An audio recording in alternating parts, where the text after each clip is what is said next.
Hello, everyone, and welcome to EMEA Bergamo 2024, powered by Null Signal Games and Spazio Polaresco. You are about to watch the first round of the Top Cut. Apologies for the little delay here.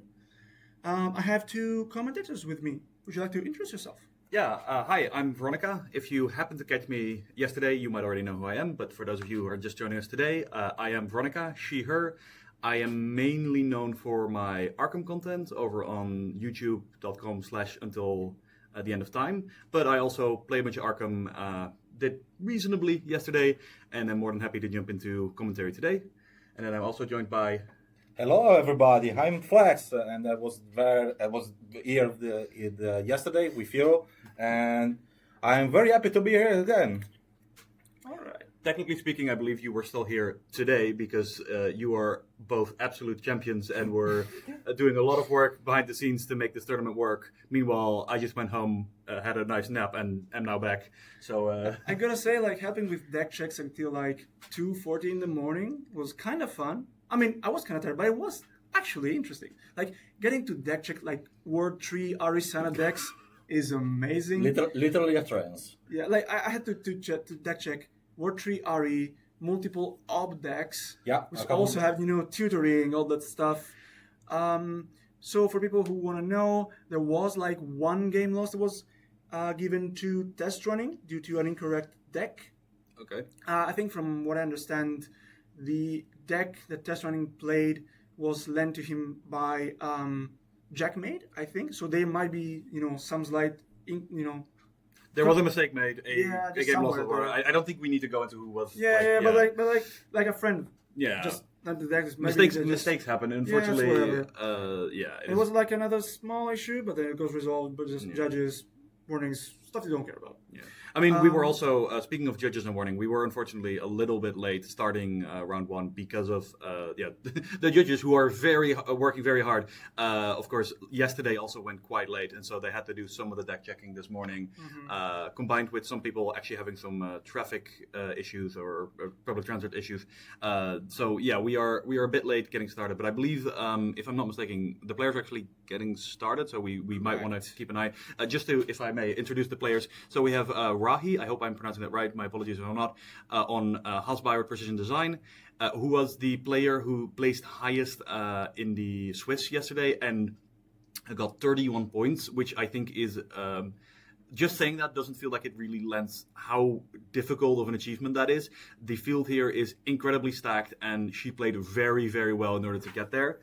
Against her is Golden Witch, on Real Kit. This is a list that I'm really interested to talk about more, but we'll maybe do that a little bit between rounds or a little bit later, because, there are 4 kits in the top cut, and I think that is, there might have been a similar result in American Continentals, but in the rest of history for Netrunner, Kit has never performed at this level, and I am really happy and really excited to see what I personally consider a lost hurrah, because let's not forget, Kit is rotating when Dawn comes out, so it's really cool to see this old ID that is from the first deluxe that FFG ever released make a reappearance and absolutely destroy some tournaments. Absolutely, and it's so interesting also seeing this is a mirror match. This is PD and Kit against PD and Kit. Yeah. And it's so funny. It's first seed and then 16th seed. Yeah. So Kit just going all across the top cut, but doing very well. So we're watching on a Spin Doctor being read. Yeah, and popped actually. Oh yeah. So we saw a few exchanges here. There was some econ on Rocky's side. Got some hedge fund. Got actually a Volvo trashed by a laundry run earlier, and now Spin gets popped. Econ goes back in. Looks like kind of a slow start on the PD side here. Yeah, I'm not seeing any ice, so that is interesting. But I guess, and that's one of the things about this matchup, about this kit deck is. Especially the bigger ice that PD likes to run, which are things like Brawn and MIC.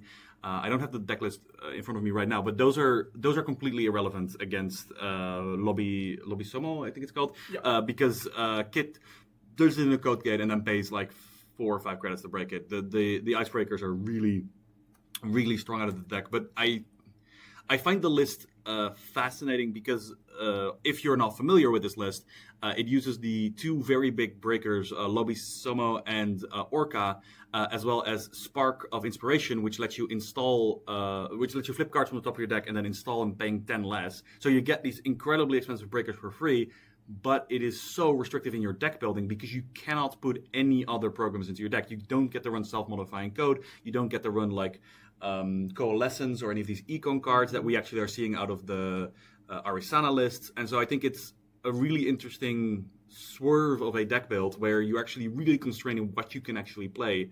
But it is a very powerful set of breakers. So once you're set up, you are making ice very, very weak. Absolutely. So Galway choosing to also fit in a single turbine in the list. So this is something people often do because they want to get the little advantage against this big ice. We are seeing here the very first spark of inspiration. JNet, very quick to resolve this. IRL Netrunner is a little bit different. You see, slowly pulling out all the but more exciting. Yeah, it is super exciting. It's like a slot machine, right? It is also Stop it with this slot machine. Again, stop it. It's banned. Yesterday, actually, I was sitting next to somebody who was like, I know that I don't know how they put the card on the bottom, but they know there's like, okay, my only program is on the bottom. I'm just going to flip my deck over, hand it to my opponent. Here are all the cards in my deck, and I'm going to install this program. We actually had to call a judge to be like, is this legal? But yeah, it was kind of interesting. He's going through the deck. All right. Did you remember to put the program back in? Hey, there's the turbine. The most useful program right now as well. Yeah, it's actually kind of interesting because I don't quite know all the I have Hasbiroid's brain, so I only know Hasbiroid Corpse through the list again. But I don't actually know what breakpoints you're trying to get to because one of the things is that Lobisumo is 1 credit to give +2 strength. Correct. So in that sense, Turbine is actually not that impressive compared to something like Cleaver or Buzzsaw, where you are paying a lot of credits for bonus strength. I'm obviously not telling somebody who's in the top cut that they made a deck building mistake because clearly it's working out for them so far. But I am quite curious what the rationale is behind the turbine because maybe it's an Orca thing. I know that It could be an Orca thing. It gets to 5 for Anansi's and stuff. Oh, that is actually very important. Yeah, Anansi is the ice that I am always forgetting about until it deals 4 net damage to me. So that is very good.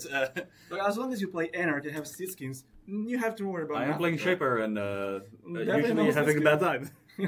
Trying to break an Anansi with Echelon on 1 is not a it's not a thing. Not fun. It's like MK Ultra. It's fine. It's fine. Don't worry about it. Let me just post this link around. Yeah. All right. So I'm not sure anything is happening here. We're just waiting for the decks to go back into Golden Witch's hand, and just has to kind of figure out how to approach the situation here. There is a single remote with an ice and 2 cards in them. So could just be a Tranquility with a Rashida, could be some defensive upgrade. We do have access to the deck lists now. How many credits do we? So Rocky is on 9 currently. Okay. I think Golden Witch is now on 9 as well. Okay. And this was probably the last click with the Creative Commission. Okay. Yeah, it's a Rashida. I'm always somewhat interested to see if a HBPD deck can jam an agenda behind a single piece of ice and a defensive upgrade turn 1. In this matchup, I think that is it's a very high risk play. Because if they spark like just happened, and they get their lobby, then they are 100% able to get in. But on the other hand, if you give them enough time, they are going to be able to get in. So there's a lot of there's a greasing the palm, I believe that is. Yes, correct. Just a little bit of econ and installing something. It's actually funny. I believe PD decks are now starting to cut the hedge funds because if you install something on a Tranquility home grid, then it is the same amount of money, but you also get the install as part of the click. But yeah, I think the thing with the kit back, I don't think you have the luxury of waiting until your board is ready. You don't. As a rush deck and against a high pressure deck, I think you have to take some risk to do it. Because if you wait too much, it's. Can we check the Rahi's deck? Yes. How many Unnoetic Voids are in the list? There's only a single void in the list, Okay. and there's 2 border controls though. Okay. So that's still relevant. There's also a cheeky hammer, which actually will be somewhat relevant with Lobby Summon, because like it is not a killer. You're not using a killer to break it. So there is a breaker that is sort of annoying. Yeah, absolutely, and that does hit the deck. It doesn't, if I'm not remembering the hammer back, it isn't going to kill the lobby. Correct. Which would be, of course, the biggest. Because I'm already thinking like, how do you beat this kit deck? And I think the number one thing that I would be afraid of is the Stavka Havrun combo, where they just blow up both your Orca and your I mean, lobby in the same he's turn. playing free compile though. Oh yeah. Probably Golden Witch might be on multiple copies of Compile. It looks like he's only running 2. Sure, I will show. Okay, And that is the event that puts the program on the bottom so that you can flip your There entire it is. deck. Yeah. So the thing is that then they have to find another spark, or they have to find the program somehow. So there is, I think, this sense of I think one of the cameras. The cameras kind of do that sadly every now and then. I think one of the things is you have to find a way to in a worst deck like this. You're gonna have to find an opening. You're gonna have to find a place where you can get your scoring window, and I think any program trash would be very devastating at this deck. But I think out of precision design, it's unlikely that there's going to be much program trashing. So an influence or like a splash like hammer that looks like a seamless launch. Yeah. So we are probably scoring an agenda. You do kind of miss the aggressive secretary nowadays, with all the lobby summons around. I don't miss it, but also, if you do want to beat Lobby, that would be a good card for it. Yeah. So I think there is also no Ansel here, so there is no worry about having to click through that to not have a program trash too. There's one of the effects that sometimes sees plays. Here we see often this double seamless use. One is definitely going to go back to hand with a PD trigger, we have to assume. This probably means there's also a click left to maybe jam a second agenda in. Am I right? Oh, my better here. Yes. Yeah, I think this is the PD deck playing what I would personally call like fast and loose, which is not to say like bad, but you are giving up one of your seamless launches. You're using it in a situation where you could have also just scored it normally, because you need to go faster. Right? You cannot afford to You're be actually like, on time in this matchup. You cannot afford to waste time, so you have to take risk and go fast. Yeah. And the first spark hitting the turbine is actually just perfect. Yeah. So things are kind of lining up very well for Rocky here. Because unless I'm mistaken, also there's no defensive upgrade in that Tranquility Grid right now. Correct. We don't know what the ice is, but it is, unless it's a border control, and even if it is a border control, that is just one-click text because there's no other ice on the server right now. Yeah. So this server is very fragile, but until Golden Witch gets a breaker out, you're not getting in. So we just have to jam it, and that's the problem to play in Sparkle Inspiration decks. So you never know what you get. Yeah, I'm just double checking that there are in that Ikawas, because that is the other thing I think that is kind of interesting is the Ikawa project can, if you can get the 4 points as PD, you have a little bit more leeway in trying, or you have an extra defensive side with the Ikawa project, because if you can somehow take away enough clicks from the runner, then even if they are able to get into your server, they can't steal the Ikawa. You can win out that way. And I can see if the draws line up for that, you may be going like, I want to jam until I'm on 4 points, and then I want to set up the server where even if they can get in, they won't have a click left to steal the Ikawa, and then I know I can get the 7 points that way. It's definitely what I would be doing in this situation. Absolutely. Like this click tax thing is something that has never really been the main plan of basically any deck in the entire history of the game, but right now many decks try to use it as a secondary way of winning the game, and in fact we see Rahi being on double MIC to really make sure those Ikawas can get home safely as the last agenda. Yeah, and I think also, we did have the Mirror Morph deck, I think, around for a little bit that was trying to do a lot of click taxing, but I think, again, like you said, like I still don't think like you're playing the Ikawa because it is like core to your strategy. It's just the best 5-3 you have access to, but it is one of the things where once you have that in your deck, you are thinking about, okay, how can I take advantage of this, where a lot of the times a runner just doesn't have the luxury of having 2 credits and the click left over after they make a successful run, and you're just like, yeah, well, you made a very good run, but unfortunately, you're going home empty-handed. On the other side of the table, I believe that is a Miss Bones. Correct. And I think we saw teleworking getting emptied. I think it was teleworking emptied out earlier. One of the things that's interesting. Oh, we're seeing a lobby, I think, just installed out of hand, which is very That's interesting. really expensive. Yeah, but it is actually. I think people should be doing it. I think there's a bit of a, if you're maybe new to the deck, there's this like feeling like, no, I have to spark for it. Can I get it for free? In this matchup, right, we are playing. We want to be aggressive. We want to pressure those servers. Right. And so there's definitely just install out of hand if you have it. Looks like a magnet got rezzed with a Vovo, so there's a little bit of economy. The single copy of Vovo got redrawn, by the way. Yeah. And yeah, this is like just a random ice, I would say. It just taxes 2 credits out of Golden Witch. It's its only job, I would say. There are no Trojans in the list. It's also kit. So this is just... Can you tell me how many magnets are in the list? There's only 1. Okay, because that's kind of interesting. I was actually, I was on 2 magnets, and then people started yelling at me that I should put in more gatekeepers. And I am actually looking at this list. There are 2 gatekeepers and a magnet. So that is an interesting. I split. I would say depends a little bit on what you expect to see. Funny enough, I think right now, despite the fact that Arisana is the runner we most associated with Trojans, the current Arisana list, which is the World 3 Arisana list, generally doesn't really care about magnets. They are not going to be bothered by it. But you are actually really counting on magnets in the Anarch matchup, where you are able to use it to get rid of botuluses on annoying pieces of ice, stuff like that.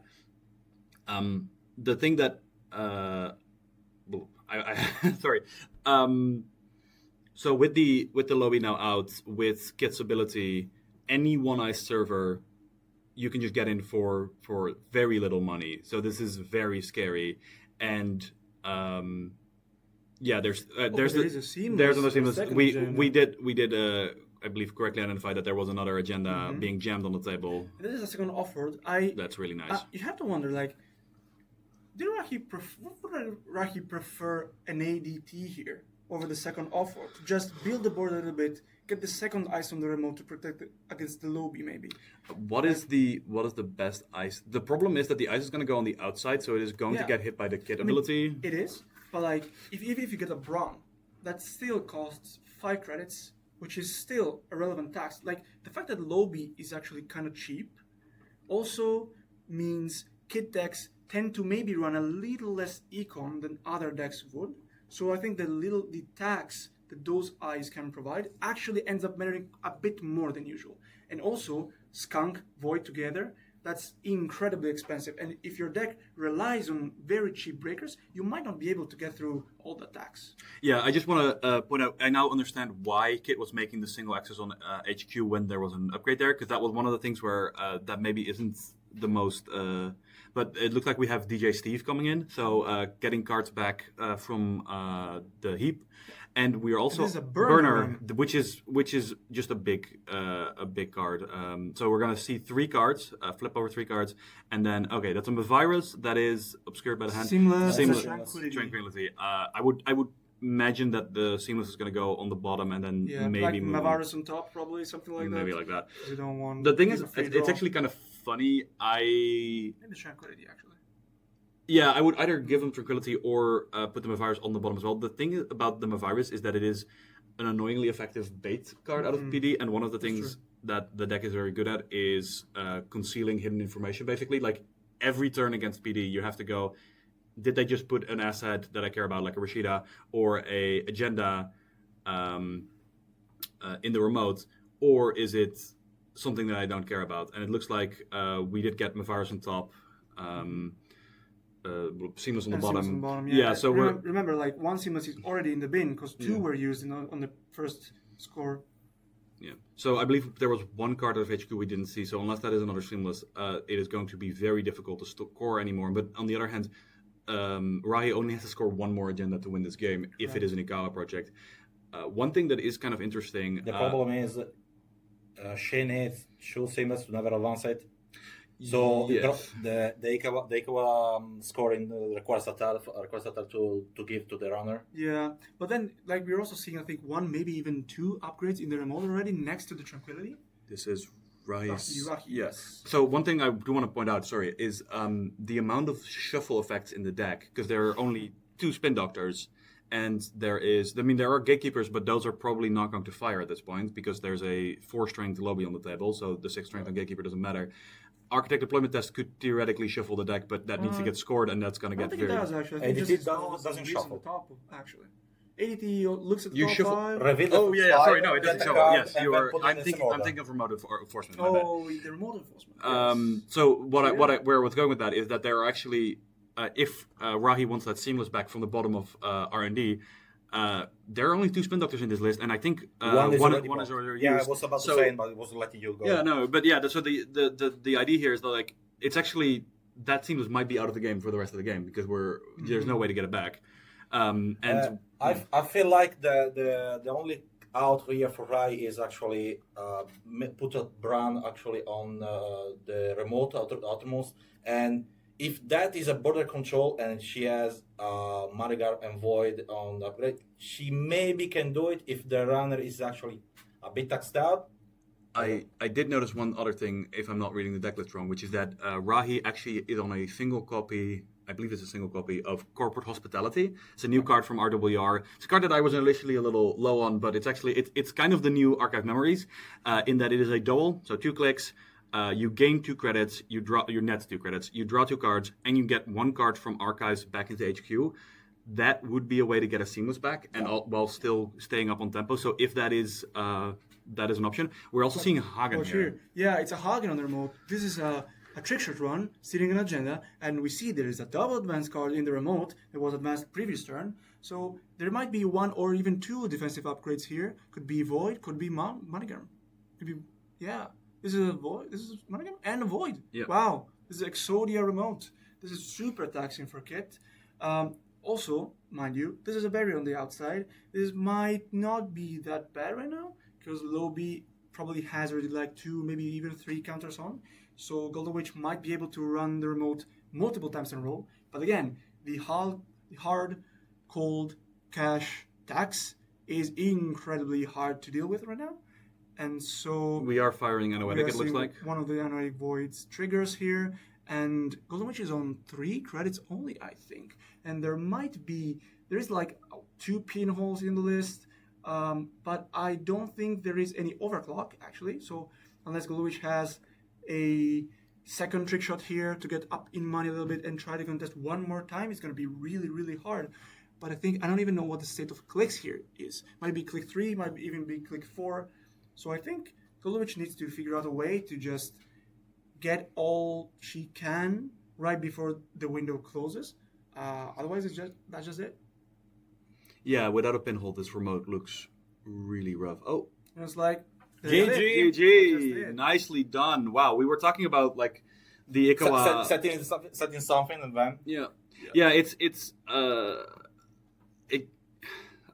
what can you say? It doesn't matter really what the ice is on the remote, as long as it is at least a little taxing. The Anoetic and the Metagame are going to keep you out, and then it's really hard to come back from that, and that is why pinhole threading is such an important card. It's why we're actually seeing Light the Fire make a little bit of a resurgence, because Light the Fire into this remote is really good. I mean, I don't think we're seeing Light the Fire out of kits, to be clear. We are seeing it out of the Arasana list, but defensive upgrades still very much a thing, and I think I didn't keep track of how many turns, but that was a very fast game. One of the things, think no more than 8. No, absolutely, probably much less than that. And so we're seeing this. I don't want to call anybody lucky, but this was very good draw out of the PD list because this is a kind of perfect draw actually. Yeah, because and again, I don't want to take anything. This was played incredibly well, but there is this thing of like if you do not draw the agenda.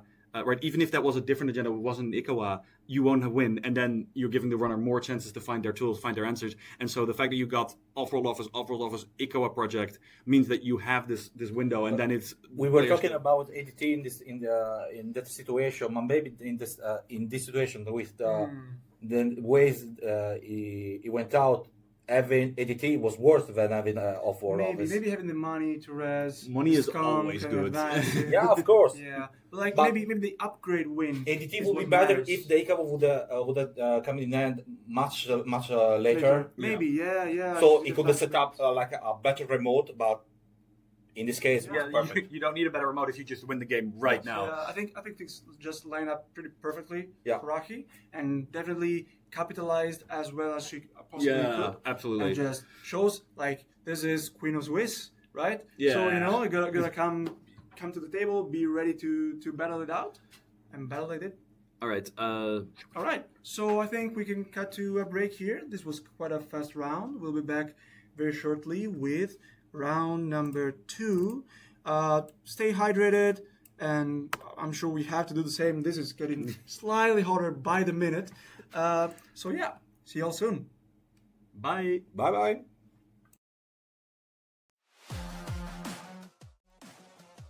Hello everyone, welcome back. This is EMEA Bergamo 2024, powered by No Signal Games and Spazio Polaresco. I'm Koga. I'm joined here by two beautiful people ready to talk a little bit about previous round first, and then I'll let them cast the entirety of round 2. So go ahead, introduce yourselves. Hi, I am Ruben Peters. Hi, I'm Ruben Peters. Hi. You were also playing yesterday. Yeah. And can you tell me what round you finished or what place you finished at? I finished at 17th place. The absolute heartbreak. And my standard strength of schedule was exactly the same as 16th place, so I lost on extended strength of schedule. Well, you played incredibly well. And of course, also, I am Veronica. You might have caught me last round, joining you for commentary once more. And I was actually asking if we could go through the deck list, because that last round went by pretty quickly. It was Rahi versus Golden Witch. Rahi playing Precision Design and Golden Witch on Kit. Do you have any thoughts on this matchup before we talk about the specifics of the game? Well, I guess it can depend a little bit on how fast the PD can go, how fast the kit can set up. Like the kits, if you can get up set up quickly, it's a bit more difficult. But once, like my experience with the kit deck is sometimes it struggles a bit with setting up, and the core can arrange their eyes in ways that make sense, like stack barriers in the remote, for example, make it difficult for the kit. In the actual game, it was a little bit different, but so it depends a little bit on how the game. I think what you described is actually pretty close to what happened that game, which is that we saw the first spark of inspiration, which is of course kind of key to the deck, getting these programs out for basically like only 3 credits and getting them out of the deck. Well, it hit the turbine, which meant that there was no breaker for the first couple of turns, which let Precision Design score out 1 or maybe even 2 overalls. Like, can't remember if the lobby summer was played by that point, but in getting to massive economic lead early, but also putting in this position where they only need to score 1 Ikawa project. And we were talking during the game, like there is I'm seeing in chat who are our casters. One more. I am Veronica, she, her, and I'm joined by Ruben Peters, he, him. Thank you. And so what we saw was just the Precision Design deck going very, very, very fast, and the kit deck just, a little bit unlucky with that Spark of Inspiration hit. I mean, it is a calculated risk, I think, to put that turbine in your deck, because it is the card I think you want to hit least with that first Spark of Inspiration. Combined with the fact that the lobby sub on them got played out of hand means that a lot of money there, which meant that when the Anoetic Metagame server got set up, the kit wasn't able to get in. It was a very fast match. Really well played by both players. So unless you have any more thoughts on these deck lists. Well, there's like, looking at the PD, there's one hammer in there, which is interesting. Yeah, it's very spicy. And it is actually potentially very good in this matchup because, of course, even with Kit's ability, Lobby Sumo isn't a sentry, so you can only break one of the subroutines. It isn't going to break, it isn't going to trash a lot of programs, but it might, I believe it gives tags or trash resources. And, of course, the Kit deck, not having the traditional shaper, lots of program stuff going on, is a little bit more reliant on those resources in some occasions. I'm also curious, is this deck on, what's the new hardware called that multi-accesses? Cataloger. I'm not seeing a cataloger in this list. Am I missing? No. So does it usually have that?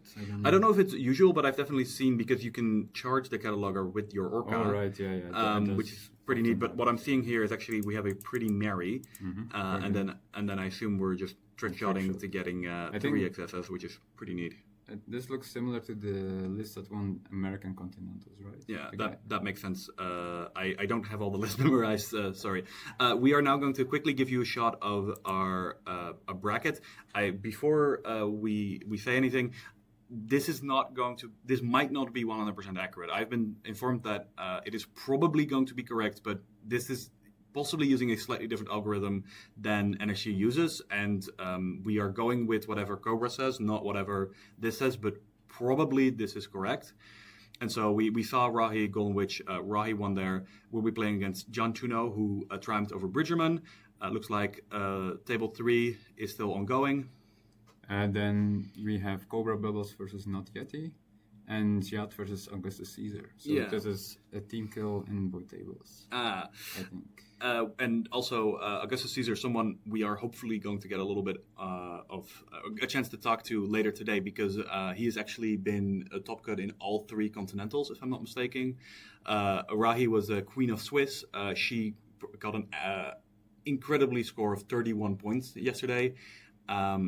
Played incredibly well, and so looks like our final pairings came in. So it looks like we got some round 2 pairings are up, or at least it looks like we got pairings. I'm gonna real quick check to see if our table is ready. Looks like it's not yet. They're still setting up, but that's fine. Actually, so the PD versus Kit matchup, it's kind of funny because both of these players are also on Kit and PD on their on their other side, so it was a bit of a mirror match. The kits from Rahi is very, very different. Yeah. than, Okay. Do you know what it looks like? It's When we have it's that. very spicy, so it has like 3 hyperbaric. It has like an after image. It has the mantle. So it's very different from what you're used to. Bear So with me while I go find. Oh. Come on. We're looking up at the deck We're lists, trying to see or- if we can find the deck list here. Looks like my search not. This should work. Am I making a typo? No.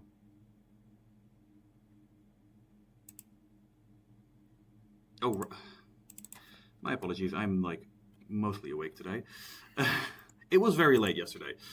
Okay, yeah. So we have the Rahi kit list here, and let's see what the hi friend does.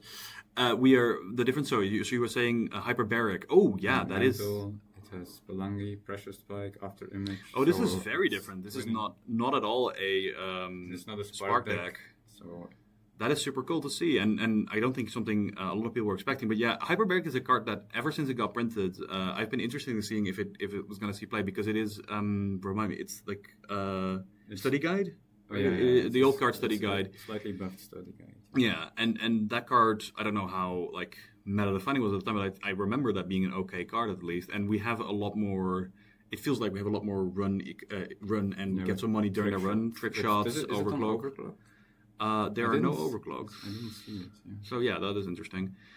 We are on rigging up, obviously, makes sense with the hyperbaric. So yeah, I think this is a fascinating list, and I'm really intrigued to see how it is. Also, only single self-modifying code. That's kind of interesting, because I would figure when you're giving up on the spark, the can put benefit 3. is you can put the self-modifying codes back in. There are 3 hyperbarics and 1. Yeah. Yeah, I guess it definitely works. And then we got twinning. What are we using to make Mental. mental? So you excellent. can also boost in the corpse turn. So you basically every time it comes around to your turn, you have 2 twin encounters. That is really strong. That is really cool. Who matches on stream for round 2? I'm afraid that I don't know that.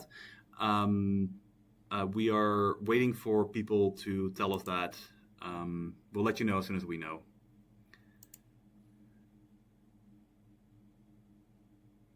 Probably you find hyperbaric and use into the. Oh, there's into the depths. Sorry, yeah, I completely missed. Yes, you can use into the depth to find the rest of the rig. Excellent. And into the depths is money and finding Charges. programs and charging, If so it there's makes a enough lot of ice. sense in this deck. Yeah, I guess if there's enough item, that might be kind of tricky if you're using it to find your rig. It's not actually that good. Only a single copy of Burner, which is also kind of interesting, because I think that is one of the kind of standout cards from RWR. Yeah. So we have actually been. So our assessment of Burner initially was like, oh, Burner is like the really nice card, and Trickshot is like an okay, somewhat similar to Overclock. But we have been like, initially we put lots of Burners in our deck, and we've been gradually cutting them. And the only thing that's left is 3 Trickshot, because 3 Trickshot is just amazing. Trickshot is an amazing card. It might be. I think a lot of people would agree with me that it is the second strongest card out of RWR after Hollow Man. Letting you think on that one. I'm seeing a lot of decks on 2 burners, and I personally would be very comfortable with the second burner because we are seeing a couple of combo kill decks, or we saw a lot of Asmari combo kill yesterday. On that note, actually, I wanted to quickly mention the faction split, and I unfortunately don't know if we have that in an easy show, but we might have it here. Oh yeah, we have the factions right here. Let me just make sure that stream can actually see this properly. Looks like we're a little cut off, but you can see. So one of the things that I found very interesting coming into this tournament is that a lot of people were saying it is an HP meta. We were seeing APAC, I think 50+% in the Swiss, and then 75% HP in the cut. So I think a lot of people were expecting HP, and we are seeing the most HP.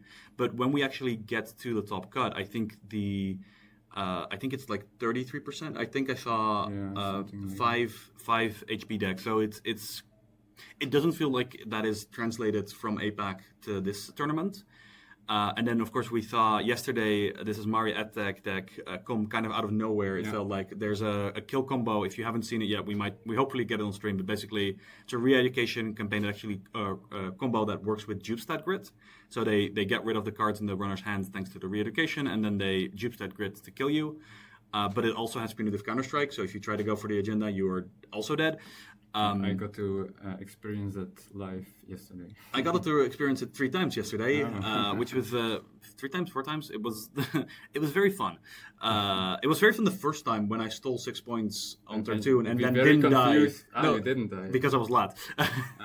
But yeah, for me, so there were 6 points in archives. There was a spin doctor, so I couldn't draw up at lat, and I was very confused because I wasn't even thinking about punitive. Yeah. I was like, what's going on? Yeah, I was also not thinking about punitive, and then I started thinking about punitive, and then they killed me with the Jupestat Grid combo, which I think is the point of the deck. Is like it has this really nasty fork. Also, just a shout out. Somebody was on Nova and Ampere yesterday for that highest placed neutral. So that was very, very good. We have 1 Ampere and 1 Nova at the tournament. So yeah, it's. We're also seeing obviously ob decks. We aren't seeing a lot of criminal, I think. I think there's 2 in the cuts, or do you mean just in general? And in general, I mean, 2 in the cut isn't terrible, but we are seeing a lot of Sable, and then a little bit of like Zion, Steve, and Mercury, and 419. There's only a single 419, which is kind of wild. And that is also a little surprising to me because I think, as a general rule, criminal is quite good against HP. I don't know if you agree with that. Yeah, against PD, yeah. I think it is, but yeah. I guess if you're expecting Ace or Sports Medal, maybe it's against Sports Medal. That is the matchup to play Hermes in. But it's a bit of a double-sided. How do you say? Like it's a bit of a. You don't have like tricks against fast ones. Yeah, that's very true. Both Anarch and Shaper have some. They have Burner. They have Mo. They have Quad. Is that the? Yeah. Okay. Can we announce that? Or? Yeah. We will make sure. Once. Okay. Is there a link to the deck list? I don't believe we have links to the deck list Someone yet. shared it in the. Oh, there is a there will be shared. It is shared in chat. Obviously, this tournament is still ongoing. After the tournament is done, NSG will post on their website a beautiful little retro or like review of the tournaments with all the top 16 deck lists. So make sure to check that out once the tournament has concluded. But of course, we are still going on. We are shortly going to be going to round 2. Of course. The deck lists are also public on the Cobra, but I think and someone also shared it in the chat, but they might not all be entirely correct. The spreadsheet should be correct. I'm curious about the. Somebody said that the two crims in the top cut are on wild breaker choices. I am gonna just very quickly see if we can find who are on the.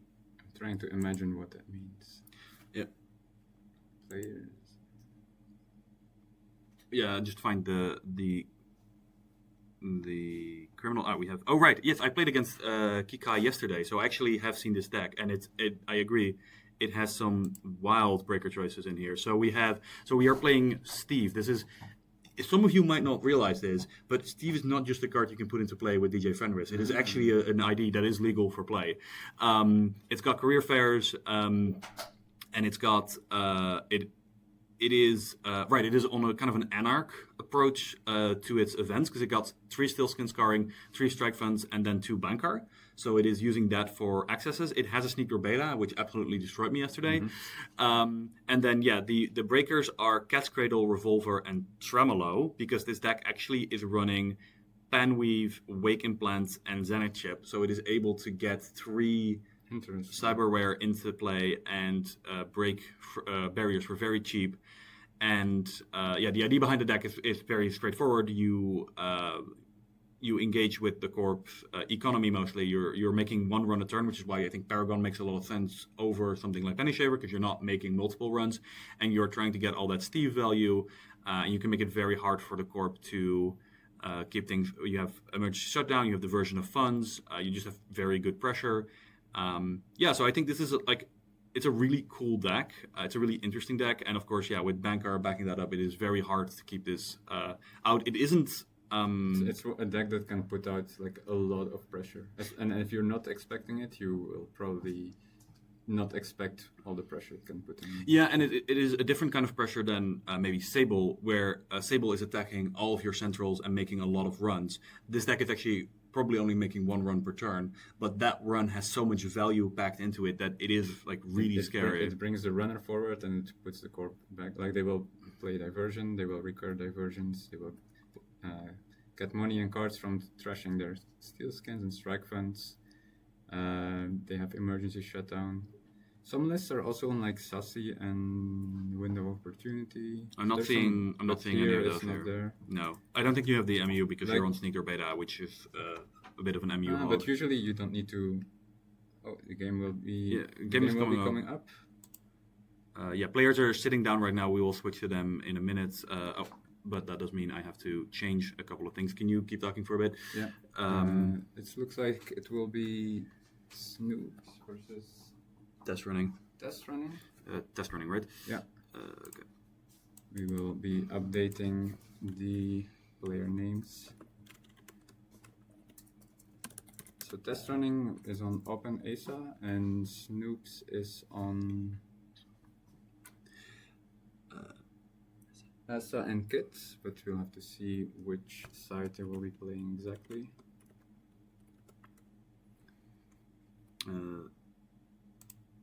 Okay. We are just getting set up, so please stay with us while we are entering all the right information.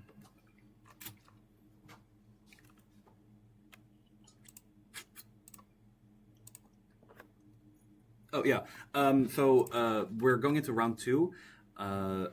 I don't remember. This is a single-sided double elimination double elimination top cut, if I'm not mistaken. Yes, so that means that any person who gets a single loss can still come back and win. But once you have taken 2 losses, you are out for good.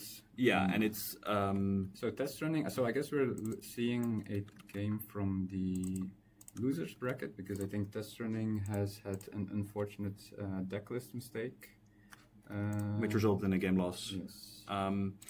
Did I play against this? Sorry, I am trying to remember yesterday. It was a very long day and there was a lot of warmth. So some things, I definitely talked to test running a bunch yesterday. Oh, right. Yeah, no. This is the ASA list, isn't it? Yes, I absolutely played against this and I believe got destroyed by it. this is a ASA list that I mean, the thing you know with ASA is that it is incredibly aggressive. Probably, I would say the most aggressive runner we have in the meta right now. I don't know if you agree with that, but yeah, I mean, I definitely think up the there. Steve is also up there. Essa is also definitely up there. Like just taking core damage, thrashing, or making you thrash all of your cards, having you make the difficult choices. Especially useful against, like, I think it has a decent enough matchup against HB in general.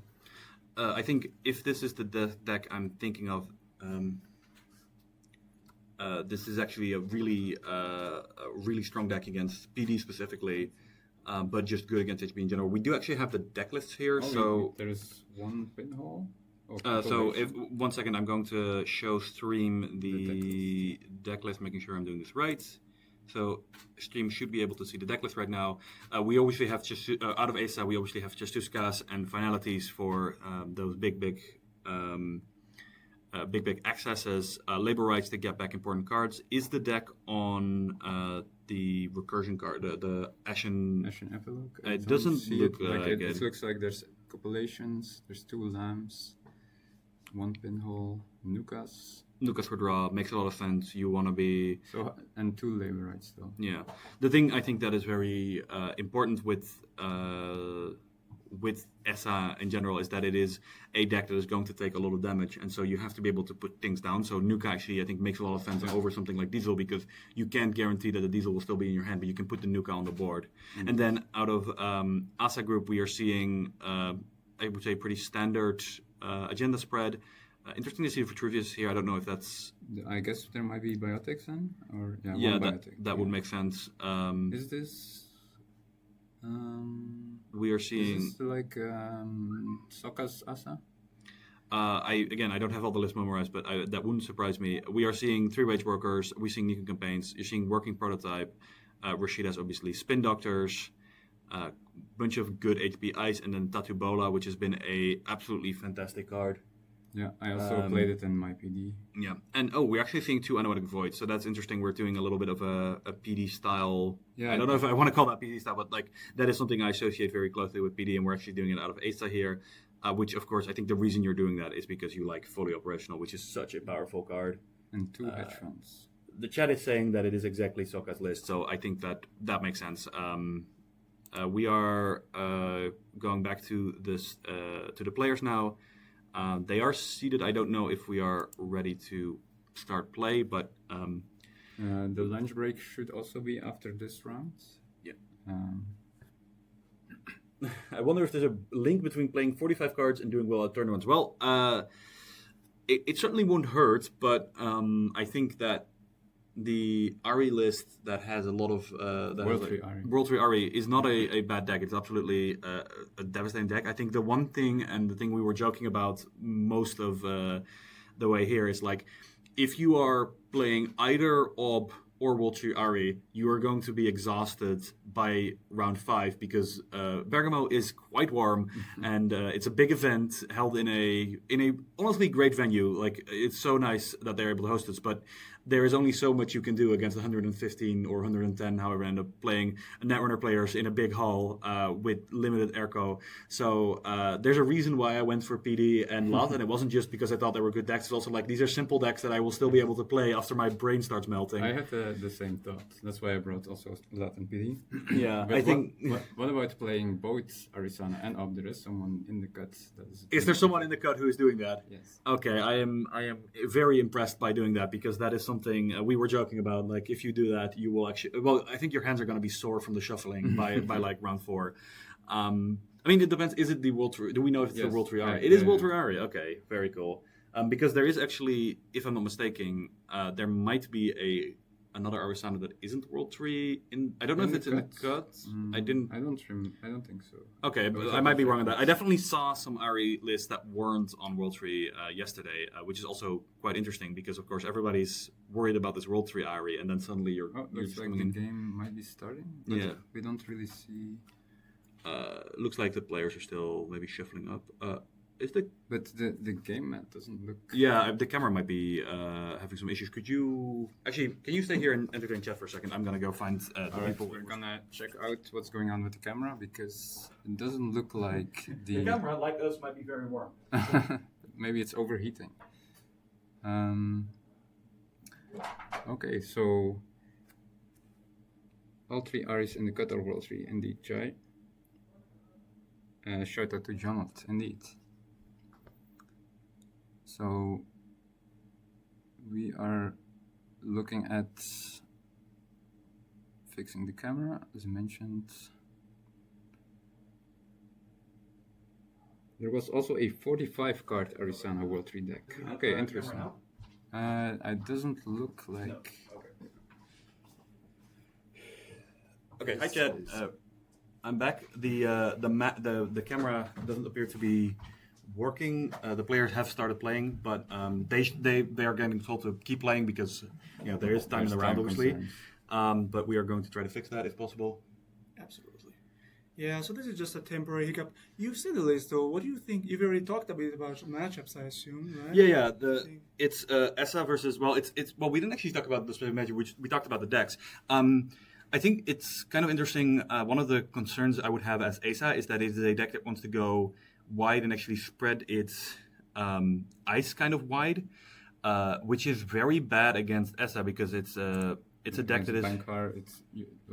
Usually if you have a Bankar down, you can easily get into almost any server by just thrashing your hand, not caring about it. We have updated visuals.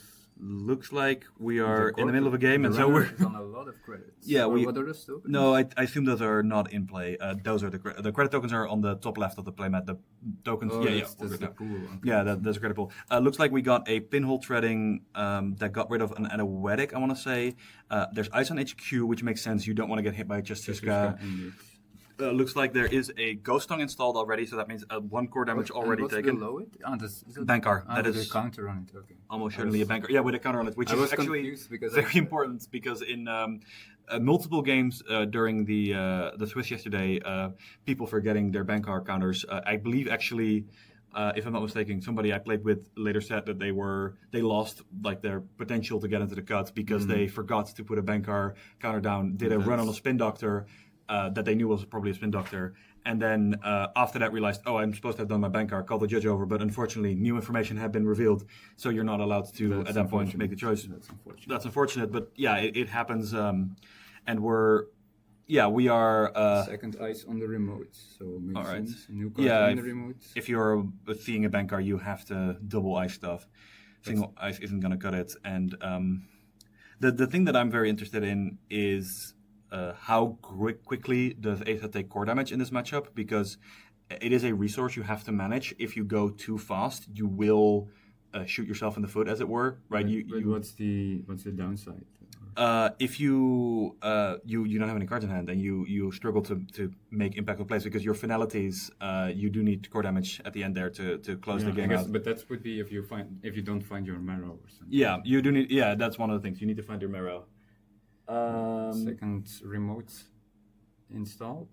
It is a bit of a curse to because ESA and ASA are very similar. That is you're not wrong. Bankar on the remote. I think the thing that I wanted to see was a 69 card Obelisk, which I don't believe anybody's on, and I'm really disappointed by that.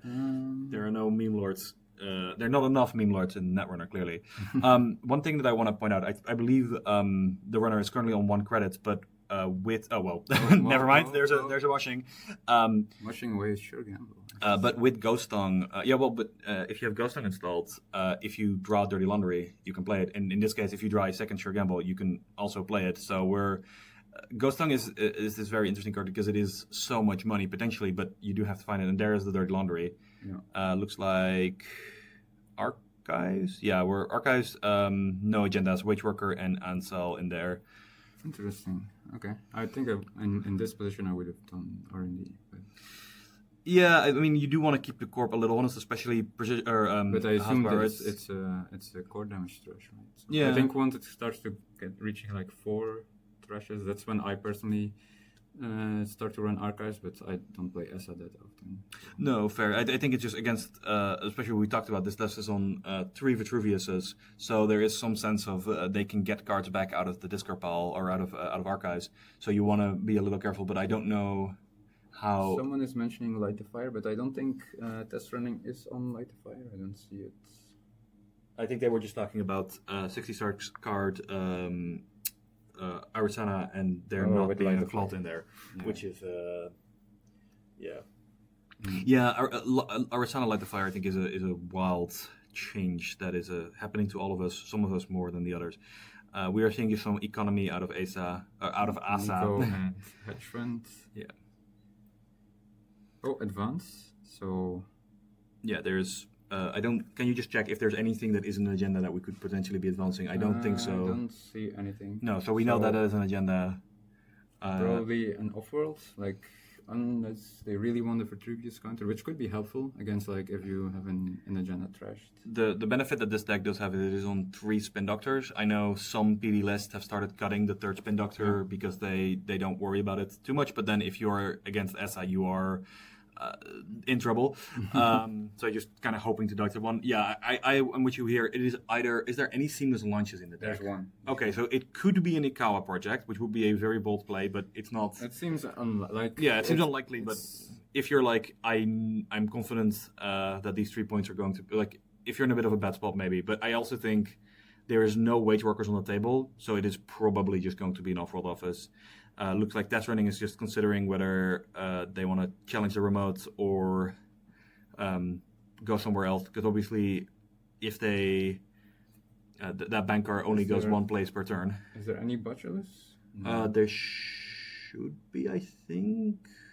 I don't. No botulus. No this botuli. Seems like they would have to. I guess with one lamp you could technically still get in, but you would need a lot of credits. So. Yeah, one of the things is my math isn't the best, but I don't know how many credits ASA is on right now.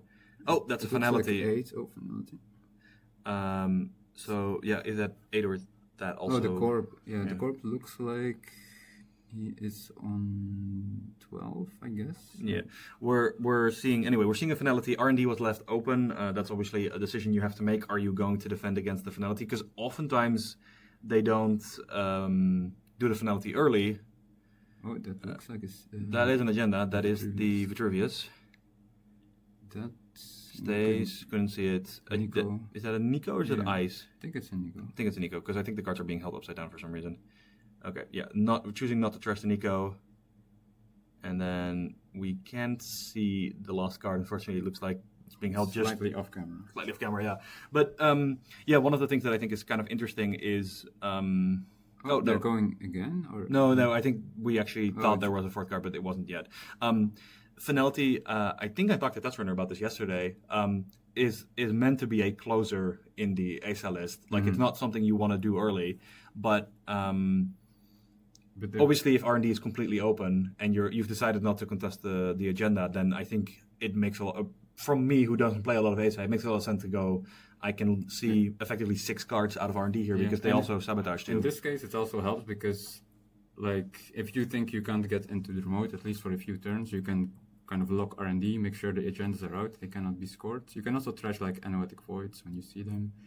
We might see some HQ runs next to, like, try and flush that out as well.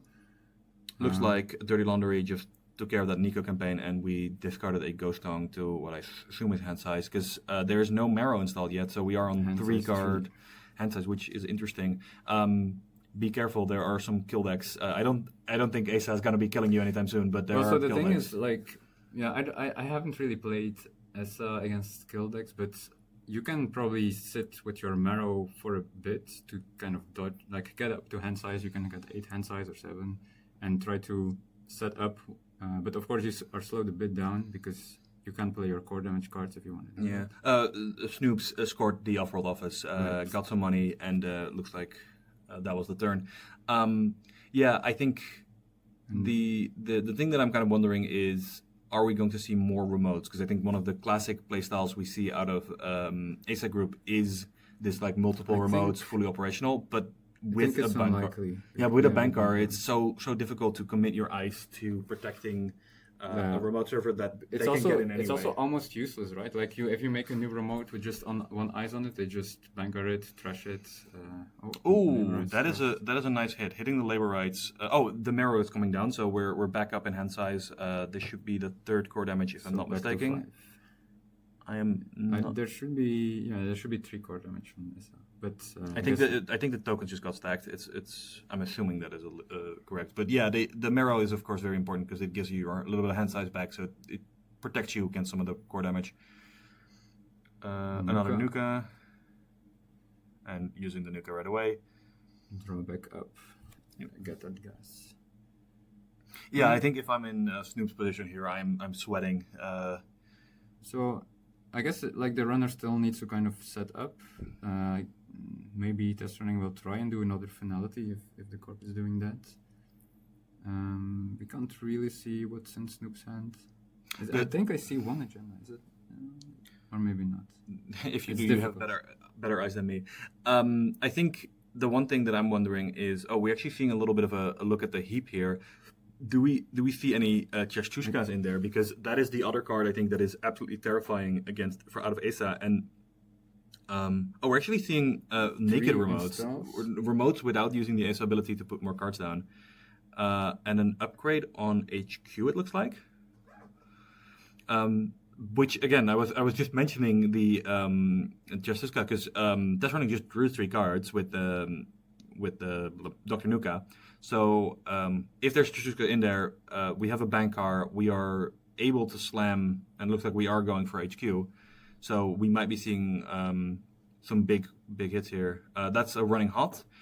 3 extra clicks. I briefly mentioned this on stream yesterday. Against all these HB decks, a lot of them are using Ikawa projects and Metagame to try to use clicks as a defensive measure. Running hot is such a dangerous card in that situation because you are just able to get those extra clicks and do whatever you want, because it doesn't matter how many MICs and Metagames they try to throw you through, you can still get in. But of course, like with you can for MIC you can use the extra clicks, but if you're that is a Cheshtushka in the grip. I suspect we may be seeing. Well, we're drawing up first, but we are probably trying to land that one. Land that one, yeah. I saw 1 lamb in the hand, so probably don't want to get that trashed. If you want to ever contest the remote, I don't. But I'm wondering if Test Running even has to. Like with the central so open, I don't think you're. I mean, the one thing that I would be worried about right now is there are 2 face down cards on the table. If I had to wager, one of them is probably a Spin Doctor. But if there is a Wage Workers on the table right now, there might be an agenda scored next turn, and yeah, I think I saw the agenda in Snoop's hand, and I think in the remote is a Vitruvius. I didn't really see what the other cards were. Okay, I'm seeing chat maybe saying no. There are 3. No, they should be on 4 core damage now, right? We've played Marrow, we've played Ghost Tongue, we've played a Finality, and we've played a Running Hot. So we should be on 4 core damage. Yeah. As somebody who doesn't usually do commentary, I don't actually know what the policy is here, but I am going to quickly check with my colleagues to see. Could you hold the room for a second? I will be commentating the game. So, running the Spin Doctor, or at least I assume that's a Spin Doctor. Yeah, looks like the Spin Doctor will be used. Shuffling back, possibly some face downs. Interesting that I didn't quite catch how exactly this happened, but interesting that it was contested after the Cheshtushka.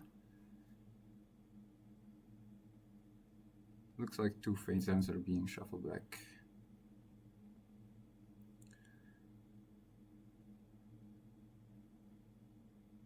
And then the other remote is still unknown.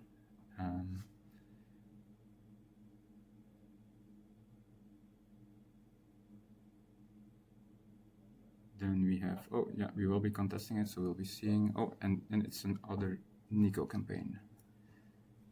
Oh no, sorry, it's a Wage Workers, and the art looks somewhat similar, but this is a Wage Workers actually. So we had to check with the head judge real quick. Unfortunately, basically by the rules, we are not we are not in charge of judging or anything like that. A game that we are not involved with. If a judge caught it, then they would do something. But as it sits, we're going to let this happen. But yes, there is, I believe, 1 core damage too few on ESA right now. I think this is the second Chastushka. Yeah. So Okay. we still have we seen So- any more agenda? Sorry, I was out of the room for a minute. Yeah, so what happened was Chastushka, stuff got trashed. There was a Spin Doctor Rush, which shuffled back some face downs. A contest or run on the remote, which was a Wage Workers, and now we are seeing the second Chastushka. Very interesting to see Wage Workers, and it got trashed. So No, I think it's still there. oh, it's still there. Interesting. So 'Cause it was a Spin Doctor and a Wage Workers. And the Spin oh, Doctor because was- Tetrani doesn't have that much money left, so Oh. that's And it looks like there's an Ikawa, but Testring cannot steal it, that would be. which is a bit unfortunate. And But if it it's still in archives, then that is. There's already a Spin Doctor in archives, and there's a Spin Doctor removed from the game, so it is going to be difficult to. So then probably there were 3 agendas in when the Spin Doctor, or it could be trashed with the second Chastushka as well. No res on HQ is interesting. I think if there's a bank car, unless you are doing very well on money, there is so much incentive not to res. And Well- as Chet points out, if it is an ablative, that we are actually on threat 2 right now. I think so that's what I would suspect, is that it's an ablative, they want on because almost any other rise, I think you would res. I wouldn't see really a reason. So I don't necessarily agree. The reason is keeping some information out of the runner's hand, whether or not they can commit to more aggressive HQ attacks. I had an MIC on HQ that I didn't res a couple turns in a row, even though with Bankar it is 3 net damage, because it is a lot of money, and it is potential that you can get a runner who is maybe a little overcautious or like overly aggressive, doesn't realize that's there. Yeah. And But in this case, I would say that Snoop was kind of punished for it because Yeah. we had the second Chastushka yeah, landing. So, which, yeah, I don't know.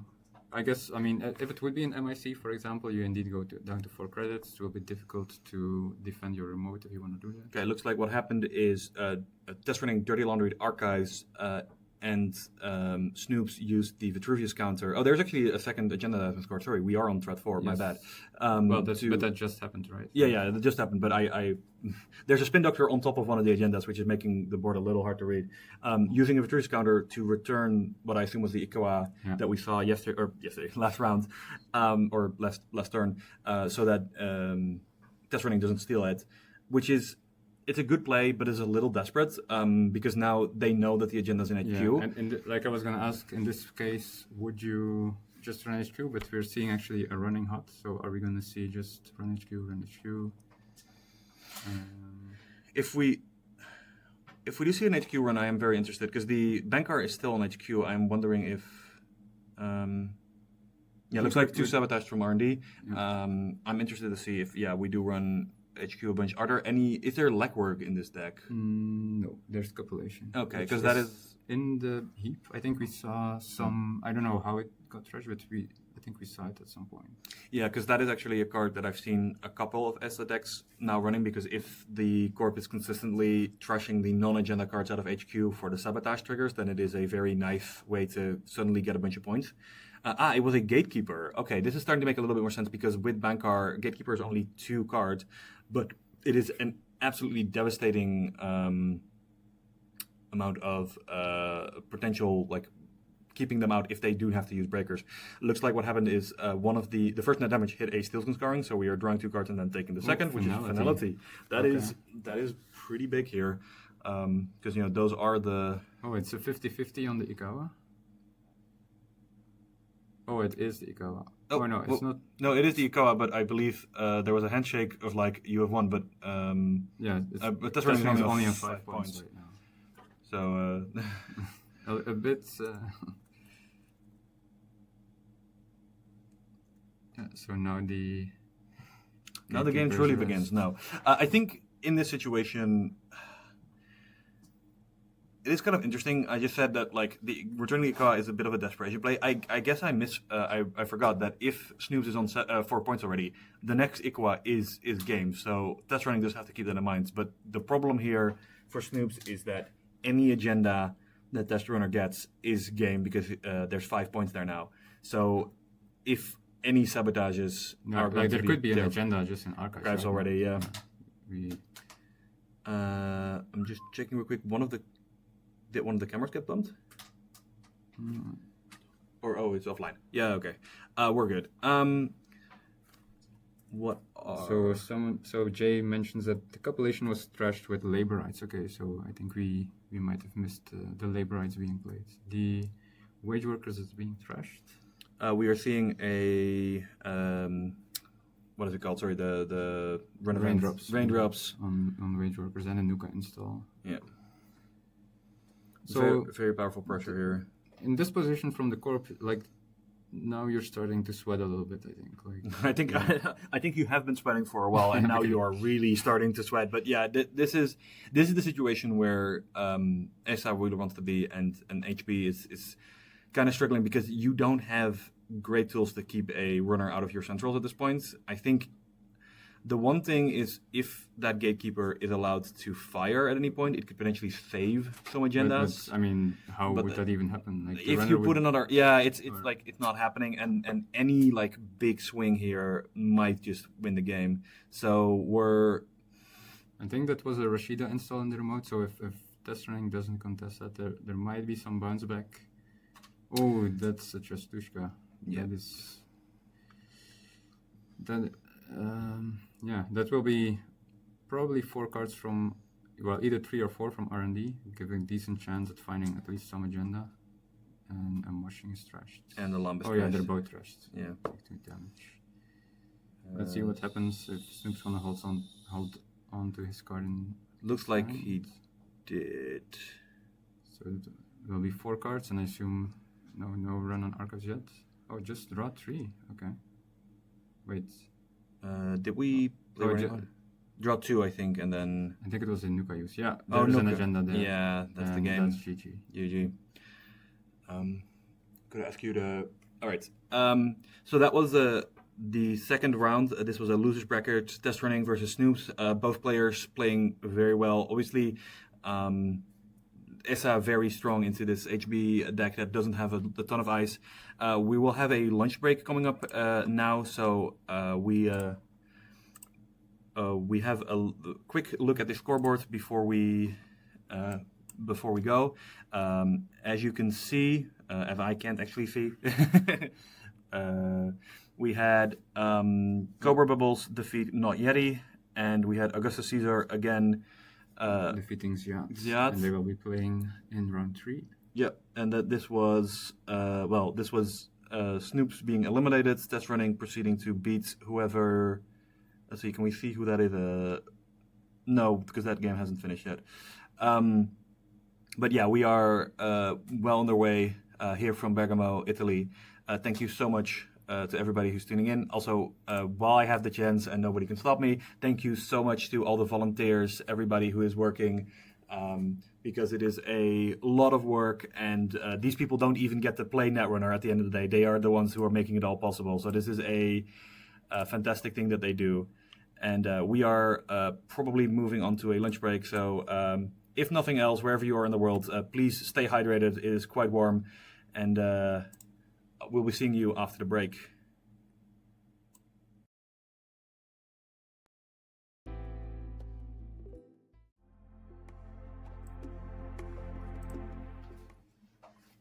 Hello everyone, welcome back to EMEA Bergamo 2024, powered by Null Signal Games and Spazio Polaresco.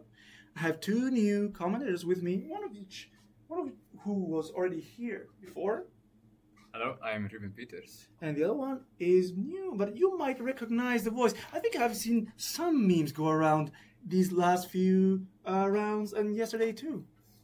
Yeah, I've heard that there were some joking around, which is totally not allowed or anything.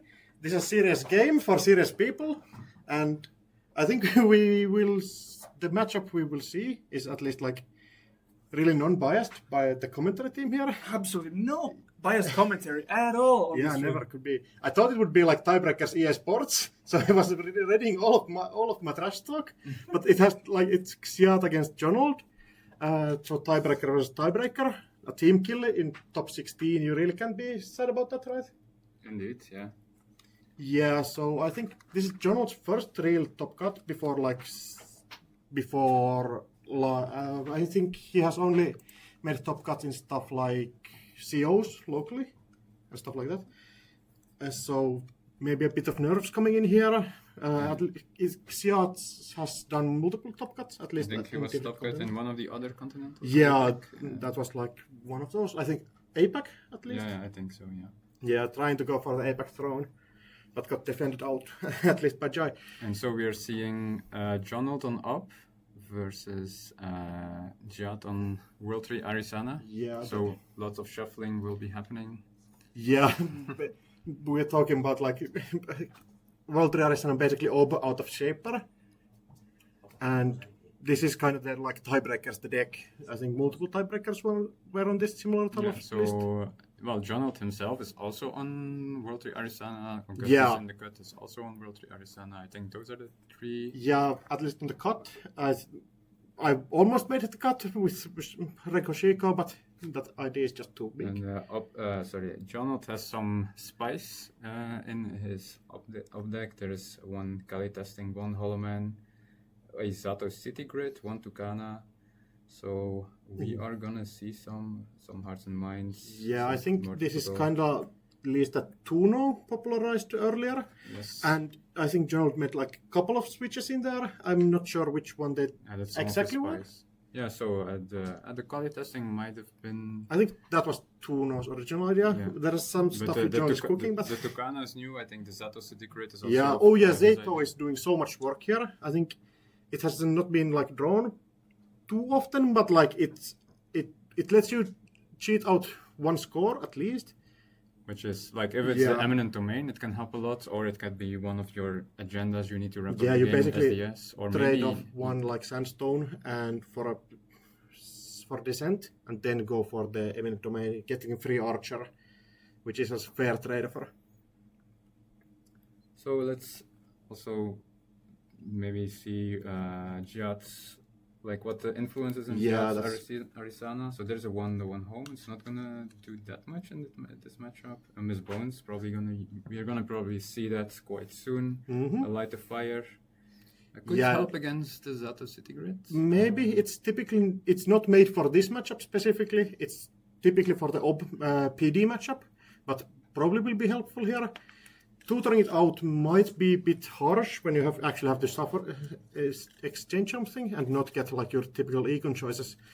Might be difficult to actually get online. I think we're soonish at least starting the game. Both players drawing up to 5, taking mulligans. There's some time at least here. Yeah. So one other remaining thing that's in Jihad's list is also one clot, which I guess is there a There's audacity no audacity, just one slash and burn, One so slash and burn. So might not shouldn't be matter that. too much. I think the idea is that you try pushing behind Hollowman and get that way score your ads. But yeah, Holoman can also fast advance. Yeah, true. One of the ASFs or above the law. Yeah, it can, and I think Seat is going to be limited by amount of Simu chip online. The op deck is going to be like really punishing for trying to keep programs around, and there will be free purchase, so you just can't get the cloth sitting around there. We had some peek at Jihad's hand. I think I saw a cleaver. I saw a burner. I saw. Yeah. Do you think those are cards you typically keep? I think you probably want the World 3 way to get Yeah, into it with Econ. That's your optimal I think choice. if this was your hand, like from what I saw, you probably would mulligan. I'm not sure if the mulligans have already been done. Yeah, typically in these kind of tournaments, you can do your mulligan first before the time has started, and then go straight into it after you have already. So we are waiting on the game to start. Do we, in the meantime, want to talk about how yesterday was, or what do we? Yesterday was.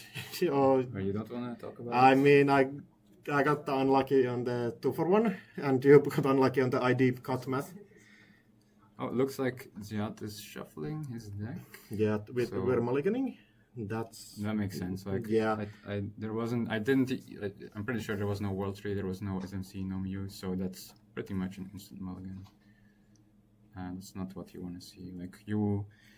Like the ideal kind of hand is like Econ and at least one Muse or something else like an SMC or World Tree, so you can get it down as fast as possible. yeah, but it is like 60 something cards. Sorry, 60 something. Yeah, that's deck size, right? Oh yeah, it should Yeah. be. I don't know the exact amount, but Yeah, usually it's so- around something 62, 64. Getting your 66. optimal hand is just going to be pretty difficult. So we're gonna see if we can take a peek at the new hand.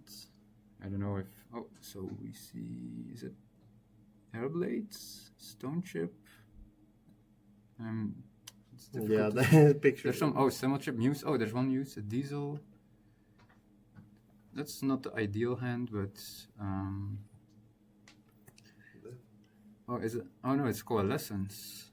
Okay, so I think Ziad can work with this. We're probably gonna see some Diesel. Try to find some Econ. Maybe install Coalescence for MU. Oh, their fist bumping. Oh yeah, The game is gonna start. Okay, time to go. What is John gonna do? Just install 3? No ice remote. Are we getting a fast push? Oh. Up with upgrade as well. So how many upgrades are there? Promovirus, Holoman, Zato. Oh, there's also Tucanas and stuff. Yeah. I just, Oh, if it is Tucana into Eminent, that could be a really. yeah, I just wonder, like, if this Well- gets face, like, ice gets face check, you could be in a pickle, especially with Shaper having those all kind of ways to, like, Oh, I cheat see. through ice. Overclock at least Overclock. in hand. So we might see turn 1 World 3. I think Yeah. it's, Or Coalescence. That's some credits at least. maybe. Oh, just Oh, so we're overclocking. gonna Arizona the Muse, get World 3. Yeah, it does look like it. Yeah, Muse into just time to time to draw. Time to shuffle. Probably we're gonna do some shortcuts. Oh, already prepaying for the. Yeah, I think everybody the knows search. what's coming down. Especially Donald. So Yeah, you think you're switching out the Coalescence here? he's searching everything already. Yeah, into SMC. 2 extra targets on to switch out.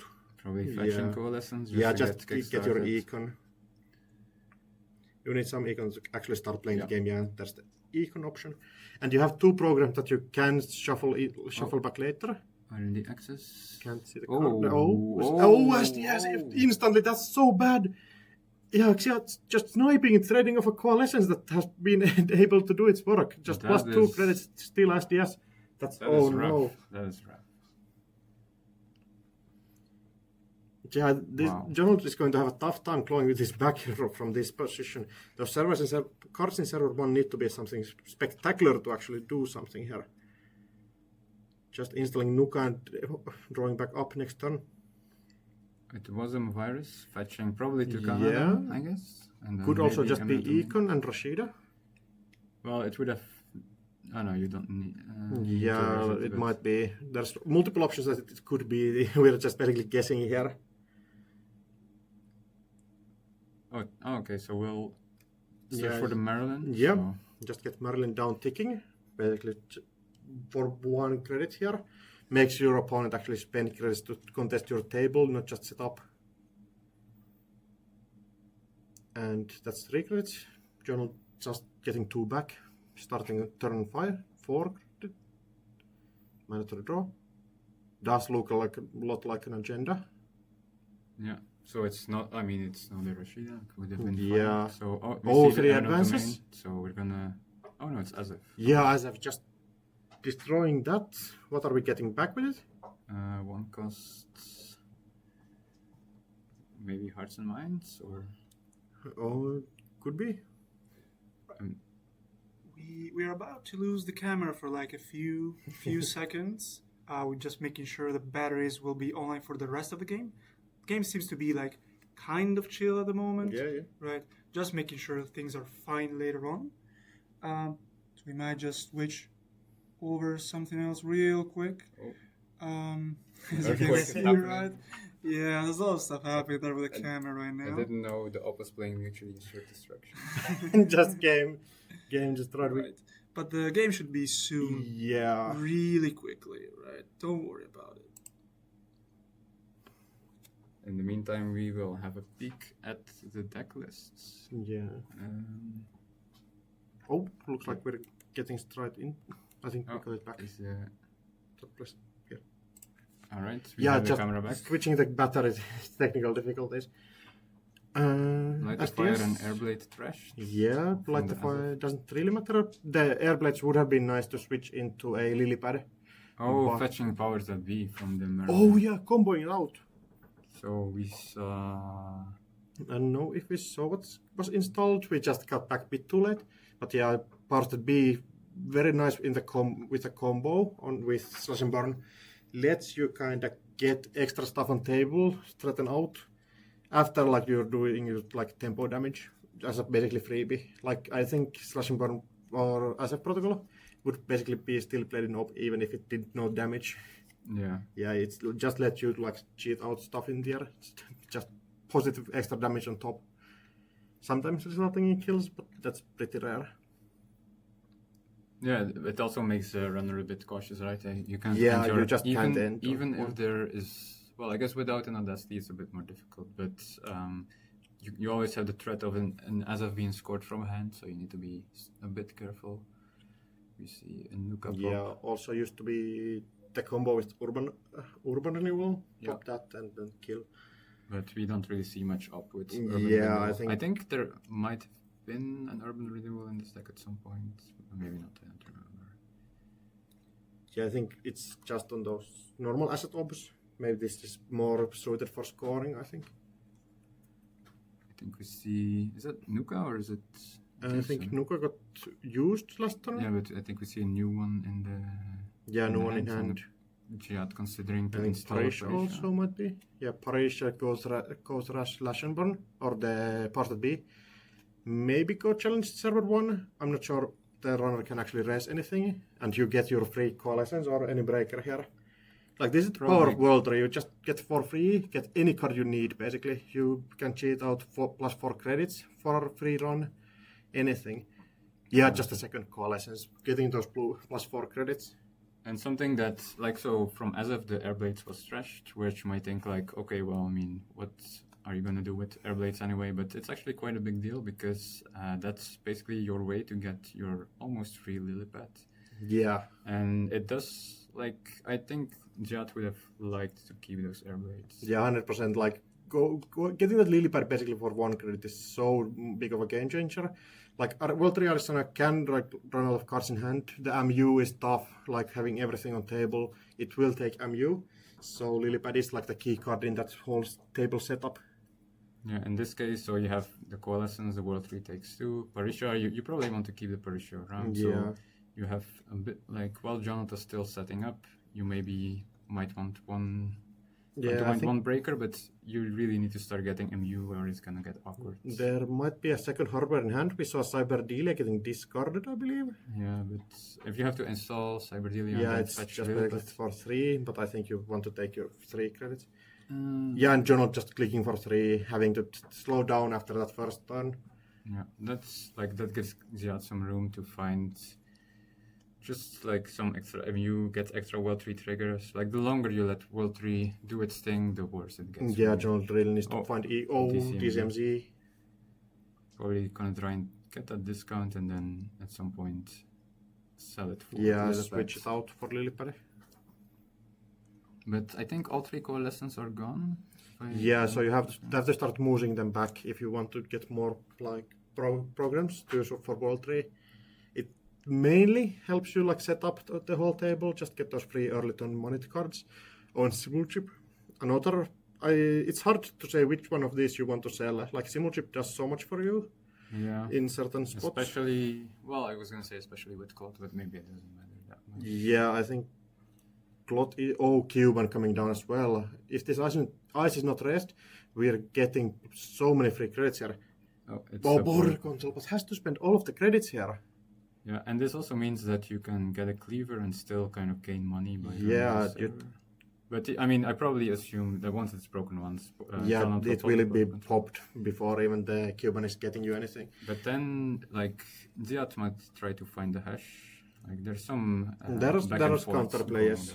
going on there. Also, the Cuban is just a new program to be switched around. That as well, yeah. Yeah, just using all of this random quotation mark random installs as a tempo positive thing.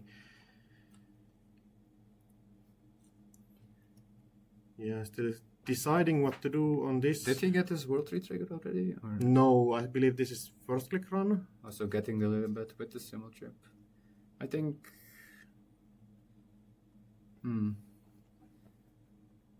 Yeah, I just mean, it's the hit goes HQ like in the option.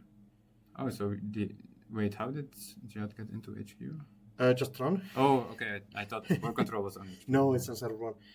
And yeah, we're switching SMC into a lily pad here, exactly. And An extract, yeah, bit too long credits, has to still click for credits and then try playing extract. Start of turn, no Rashida even here. I think it has been the same card in there at least. Yeah. He did have a peek at the card, but... yeah, that's just not small true. thing, like double check if it has to switch to a Rashida at some point. No, Maybe the sleight still of yet. hand, like, whoops. It's Rashida now. Oh, Spin Doctor Doctor. getting pop. No, getting rest, drawing 2, finding new tools to actually try contesting this Arsenal's table that is setting up with such speed. Like, and now we're in the spot where Xiat can basically find almost every possible thing to threaten out Jonald.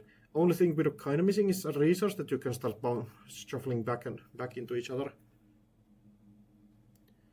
Yeah, there's a relatively low amount of ice on the, I don't know how much ice exactly Jonald is on, but Yeah, it's like the early, like if the Asif was an eminent domain, he would have been in a much better spot. yeah, like Even- free Rashida on the remote lets you actually do something, or even like R&D if you're threatened out.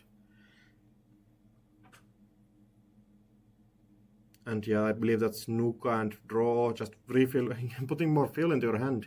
Like, and Jad doesn't even need to get them his bones at this point. There's not much assets. Yeah, like so- only thing about Miss Bones is basically it's just coming down and waiting around. and you have the Parisha already. Yeah, like Parisha Miss Bones is so good at clearing all of these assets, making sure that Jonald has to play like fair up game on the remote. But I don't think Jonald has enough time to set that up before Xiat can go into a win condition and just start clearing R&D. Gets World 3 trigger. I assume we're gonna see a cleaver install. Either cleaver or if you're greedy, you can go into the conduit right now and start just digging for your 4 points. That's a good point. But it does feel a Does bit it greedy. I think you can just start clearing R&D. Make sure that those agendas end up in hand anyway at some point. And if you start clearing the table, you can just conduit after the game starts looking a bit worse, and you have your whole table set up already. You are just getting cleaver, making sure that server 1 is not secure, and then getting even more econ. I think we're up on like 11 credits or something like that. I see the chat is keeping track of shuffles, I think. Yeah, I think this probably is the most shuffles in the whole Yeah, tournament. I think it's who will do the most shuffling. But the thing is, like, the Arisana is actually shortcutting shuffle, so technically there are more shuffles. than Yeah, are like, actually yeah. happening. The shuffle game is a real game, real side game. You like the trick is to intimidate your opponent by shuffling in a very menacing way. And if you're running low on time, you can like shuffle, make your opponent cut, shuffle again for the next trigger.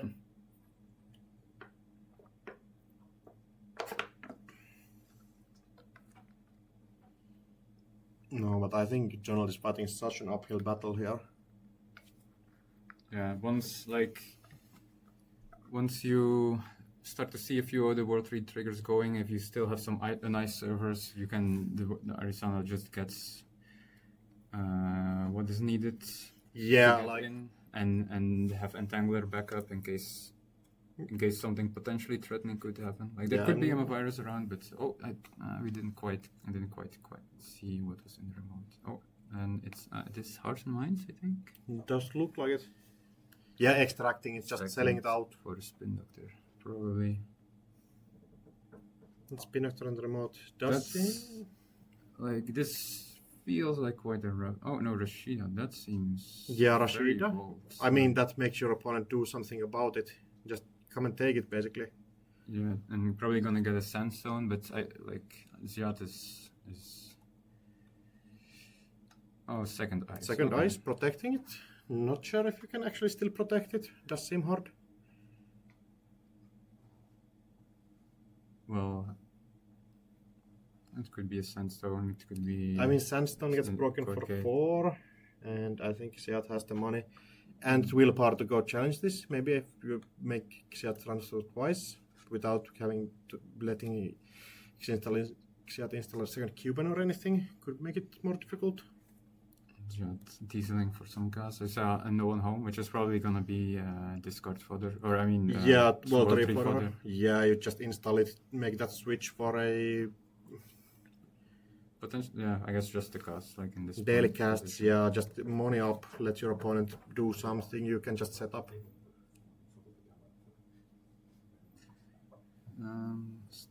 Ziat. Wait, does Jonald have a click, or is the... No, No, it's I the think Ziat Jonald is clicking Seat's clicks as Oh, well. right. That's Jonald is doing what everybody should do, but it's difficult to keep in track if you don't have the muscle memory to do it. Ziat planning out his turn. I think I saw from the diesel. I saw a diesel, no one home, and I didn't quite catch the third card. Yeah, no one home is the thing. I think your first idea is, can you go and challenge Rashida? Oh, getting rid of the Q1, so we might actually see a conduit here, or the Yeah, turbine. Both options too. Shuffling the cards. 4 card Monty. Oh, just Oh, Basso. Basso, yeah, setting up. Just take your time. Just build up your programs. Like, only problem you might see is an archer getting rest. I think Seat is just on 1 turbine, so Yeah. Eklund could have issues. Oh yeah. Seeing Slash and Azef. burn. No, it's Oh, Azef. as a protocol, yes. Yeah, sniping it out. So, okay, with this deal, I think we. Oh, actually, yeah, 2 turbines. So even archer is going to be just miserable. Doesn't do anything. But yeah, slash and burn getting as a protocol. Card name's too hard. Getting sniped out. Just needs to find 2 points anymore. And Yeah, I think from this position we might just see a conduit going down. yeah, trying to find. my call would be conceding wandering here. area. I think that's basically the same. Yeah, Rashida gets at least done. Journal getting up to 8 credits. Those smaller purple ones are 3s and orange ones are yellows ones. So yeah, 8 credits lets you do something. If you can, you probably want to start maybe scoring out. Yeah, I think Get from this something- position yeah. you want to try and you hope either there's not much agendas coming up for the conduit or the viruses being in the right position. Yeah, Mavaras in the right And- position and then score eminent domain from the remote and get an archer and start jarring out. That's, I think, your only out. Well, it's not your only out, but it's still quite awkward because after eminent you are on 3 points, so just one SDS won't do it. Yeah, it's not going to be easy for Journal to fight this fight. And even if an eminent domain is scored and archer is rest on in the remote, Jihad can still just get out the conduit, can run HQ, Yeah, can just try to find the agendas before Jonathan can actually. Yeah, put them you in the can board. see enough of them in R&D probably. Mavaras need to be exactly placed in correct positions basically. Ob at least is a fact idea that is hard to R&D lock often. That's true. Yes. But yeah, just having the amount of access to just basically for sure win. I think there's just 1 or 2 2-pointers left. I think it's 2 slash and burn or 2 Asef protocol and 1 above One the law. above the law and 1 slash and burn. Yeah, so just 2 2-pointers remaining, I believe. So Jonathan installing 3 cards. Okay, so that's actually interesting because now Jihad needs to make some decision on whether he will simply just contest all the things on the board, Yeah, all which the he is remote. definitely in position to do, like go run a central, turn Nuka into his bones. Yeah, clear then everything. start running. You can even just like run the remote at that turn something. Diesels up and finds a conduit in the hand. Muse, I think, and Entangler. Yeah. So basically a decision point here. Do you just start running those remotes, keep the table clear? You have Parish and you can get Miss Bones. So that's going to be... So I think you do need to take a turn to clear the remotes. Like if there's a hearts and minds hiding or a powers that be, there are some chances that Jonald can claw his way back. But if you just clear everything, there's no way. Yeah, so. just keep the corp down, make sure that there's no silly business happening, like no Rashidas, no hearts and minds sneaking on the table. I think with the Entangler, we might also see some contesting the remotes, but then you probably want to... Oh, there is the remote contest. Do we Yeah. see Miss Bones getting placed? Might have been in hand.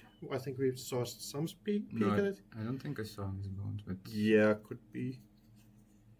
I don't know exactly what's happening. Maybe they're wondering about when exactly the World Retaker happens, or whether Jonald has actions or not. Because if it's a Spin Doctor, then Jonald can use it before Yeah. the run's successful, and then there's no World Retrigger.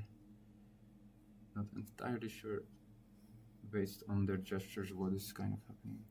Oh yeah, so it looks like the World Tree will be firing. Yeah, Miss Bones coming down. instantly puts it down. Plus 12 credits. Part B? Plus 12, yes. Yeah, that goes. Probably going straight after the next one. Uses Parisha as well. There will not be much assets sticking on the board. Yeah, for like the remainder of the game. everything just getting instantly destroyed. Oh, Spin Doctor the second one. No run event though. Just draw to shuffle something back.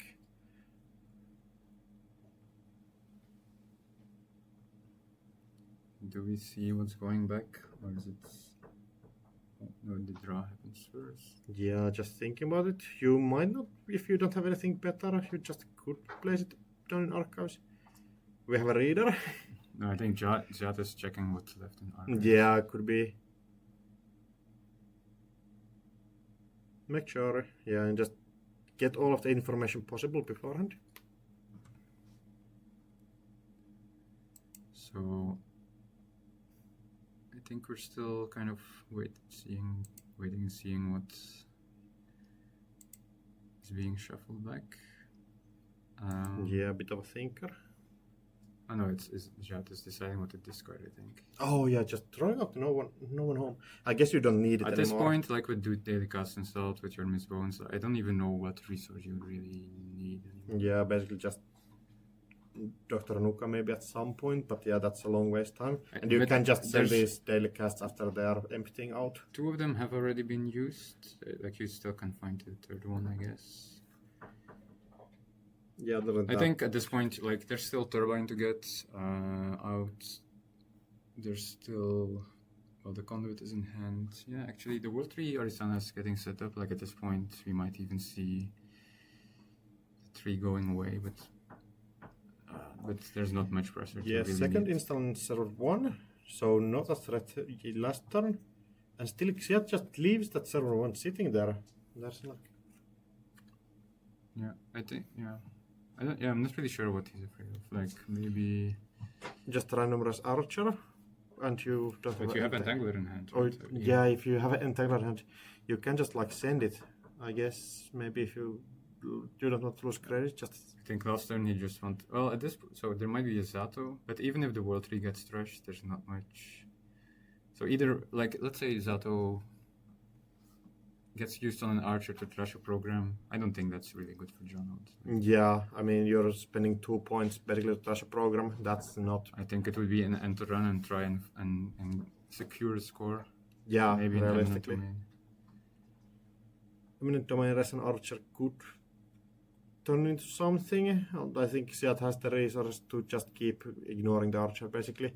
You can run it when you need to. Otherwise, you just can focus on central servers, and I think you can turn this into a win pretty consistently.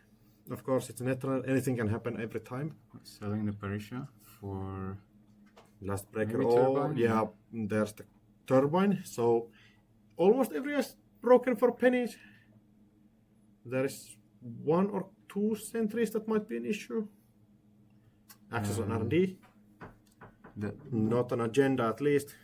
Looks like an. Is it Hearts and Minds? Yeah, I think might be Hearts and Hearts and it's Minds. Hearts and Thank you, Donald. Showing it for the stream as well. Hearts and Minds staying there. Yeah, that's a fine draw for you. Yeah, can next turn just go and clear it out. Oh, we can see a bit what's in the hand. One use Entangler, a burner, I think. Is Yeah, it a burner? Entangler. I'm surprised that we haven't seen the burner landing yet. Yeah, maybe just saving it. I mean, if you have stuff on table, you can like just wait. You have better options to do often, and you just after the Oh, opponent. just hardens. Wait, that's. Oh, pre-installs the surprising. Entangler. That's Are we- surprising. Might have seen the card on R&D maybe at some point. Knows it's a sentry or anything that But you you want can to just Entangler. Arisana it out. I don't. Yeah, it's maybe a has bit some strange. other one. Or yeah, no, that's a bit confusing to me. Hmm. But there was no res, which means that's yeah, Going like to border control. just paying 1. So Yeah, just not taking a look at the cards. Maybe not sure on the pass yet. Oh, could have been if it's a Zato in the remote. you The res on the res, I think it might Oh. happen already. Or is it encounter? yeah, it's when encountered. So if you would bypass, Yeah, it, I think you can still your encounter effects go first. So Yeah, you bypass and- it. Well, yeah, Zato. Oh no, Jonathan is just still deciding on the rest. Yeah, Zato descent. So this server is protected for this turn at least.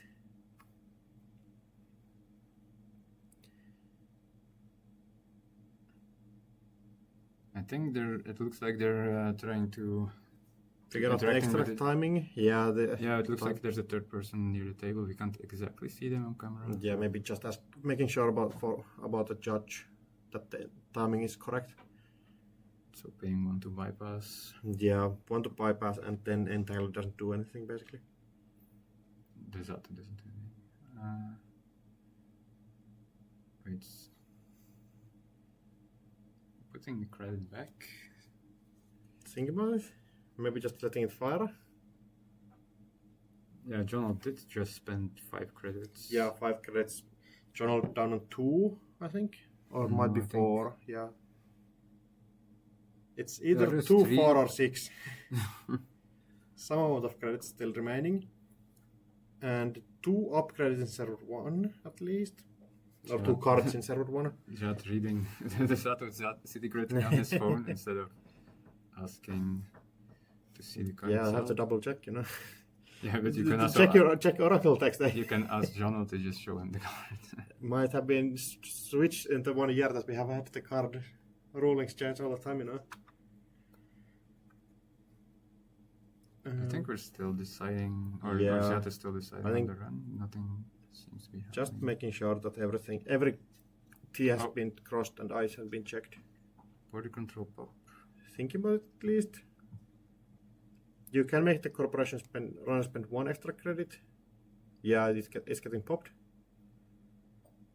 Maybe getting him a virus. Virus, yes. But that's. I mean, then you still just pay 1.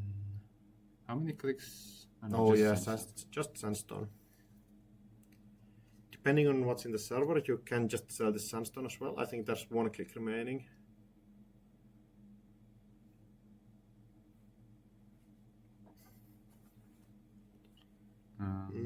Yeah, not an easy position. Just going back. Make sure that you have to even trust the Sandstone as well. Yeah, which means that. Yeah, there it goes. And you miss your op trigger as well from the Sandstone. Like Yeah. you're not doubling up. Oh, then it's Jonal's turn. Or Yeah, Jonald has a mountain to climb. And even if you start clawing it back, you will just get conduited and burned. And your entire remote is gone. So yeah. well, maybe there's a. You have one enemy. entangler that you can virus at some point. But yeah, it's looking desperate still. But Jonald still in the fight. 5-2 the score error right now. One spin has been used. Only one, I think there's been at least two, no? I think one got trashed over install W. I might be missing.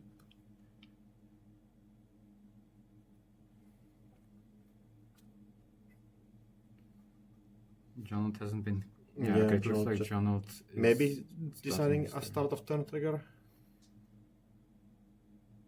Yes. First click was. First click draw, it seems. Yeah, does look like it. So. Then. Yeah, Jonald looking really frustrated, like not finding what he needs here.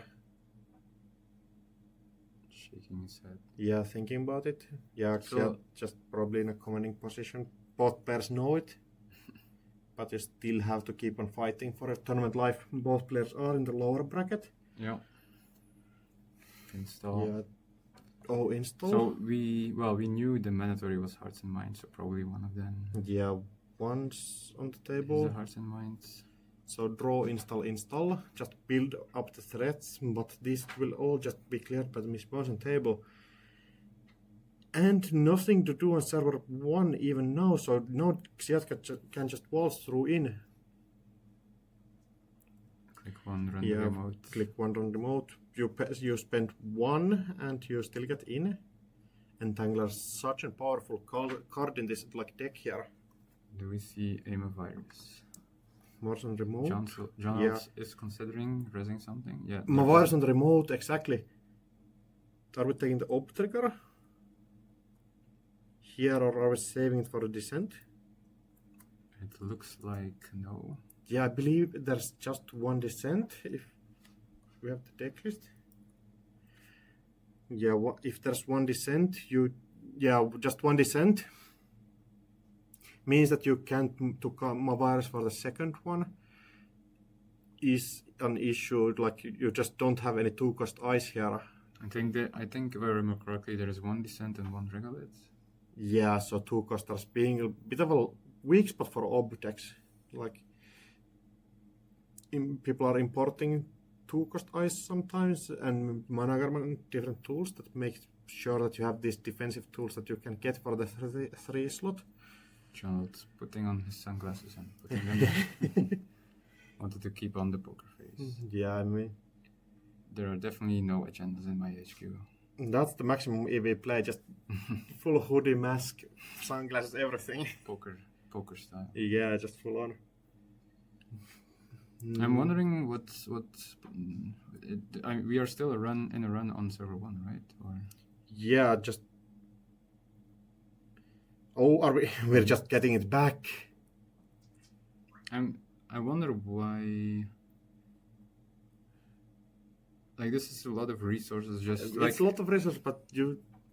just to avoid the Zato trigger. Like if you just keep running it, you can maybe enter run twice. Yeah, you also. This is like full mental damage, no? Like you just can't do anything. You Like just your tech card won't be able to. Yeah, you use just it like against me. what? Oh, you count? 4, 6, 8. Yeah, I think we're still good. No, I think we're definitely. Or are we over? I think we're might. Yes, on the remote. Jonas didn't have enough credits to score it And out. there were 2 agendas in HQ. Yeah, looks like a rough draw for Jonald Xiat, playing it correctly, just closing out all of the outs, and Jonald just couldn't find it out. Yeah, Well played to both players. yeah, Jonald making a huge run here in this tournament. Never been in a large tournament cut before. This multiple time thing for Xiat. Xiat maybe staying a bit more like confident and ready to play. And But this turn 1 SDS steal was the yeah, that was the linchpin of the whole game, basically. Like having 3 extra points that you don't need to find anymore. And you just lose a coalescence for it. Like such a huge turnaround on turn 1, and then being able to still go into your Arizona stuff, get your econ on table, get your Miss Bones on table, everything.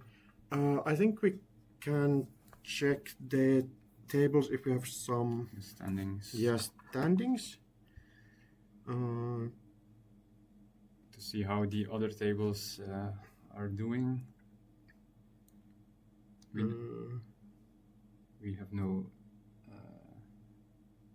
I think it's this, and Yeah, we'll be switching scenes this, to the and standings. here, I think. So Yeah, looks like so- there's not any results yet from the other tables.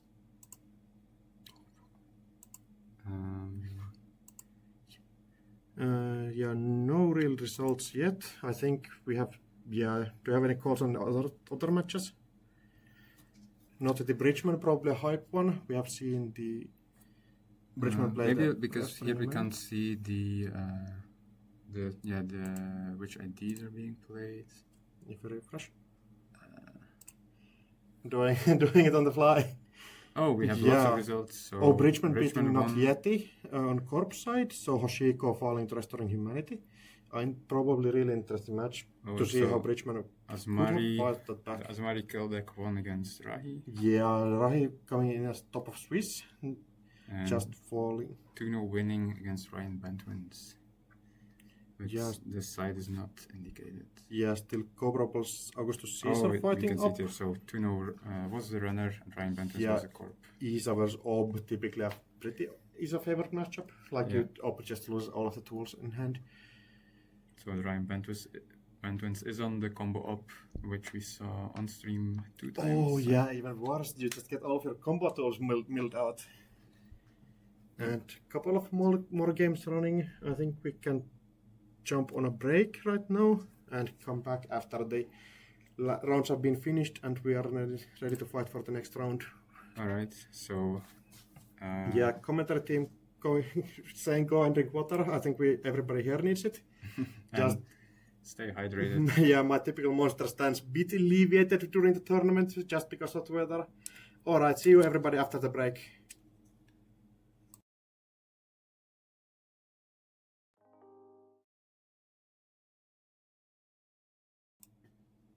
Hello everyone, welcome back to EMEA Bergamo 2024, powered by Null Signal Games and Spazio Polaresco. I have a few people here, but first of all, I'd like to show you the current bracket. We see a few people have already gone out of the top cut. We are up to top 8 right now. We are about to watch the lower bracket quarterfinals and about to watch Kikai against Test Running.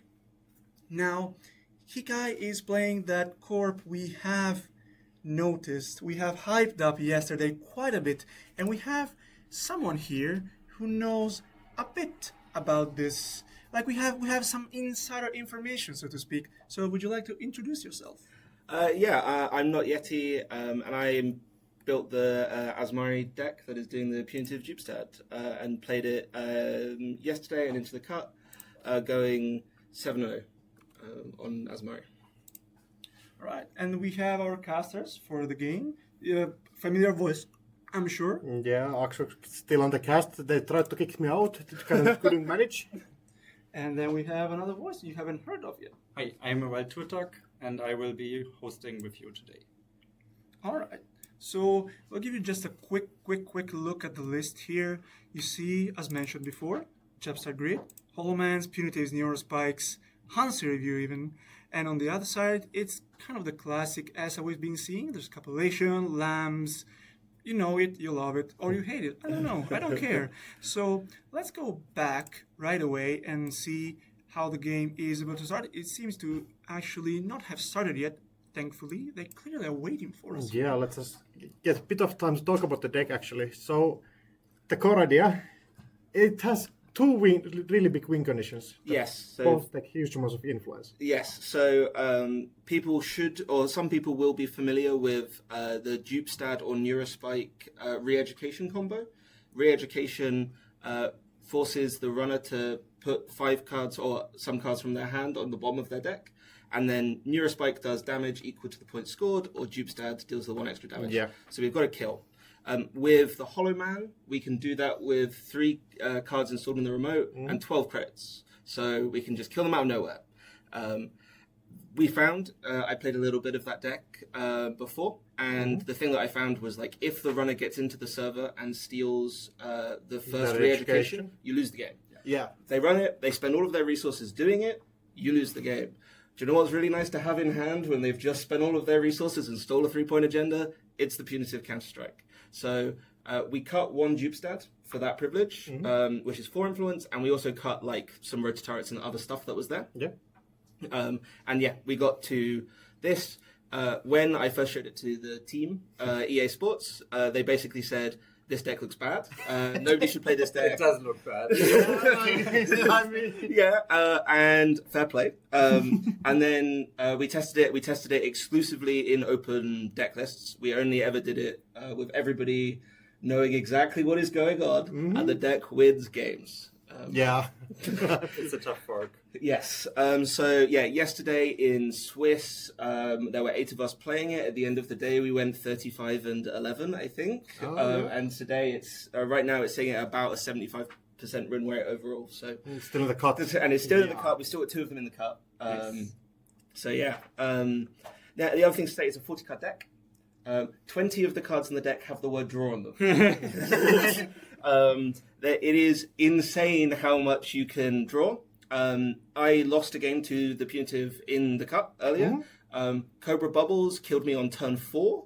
He had the combo in the remote, and he had 2 punitive in hand. So if I had gotten into the remote, I still wasn't going to win the game. I was still going to die on turn 4. So with the insane amount of draw and money from YDL, you just get to set up this incredible combo and do it incredibly quickly.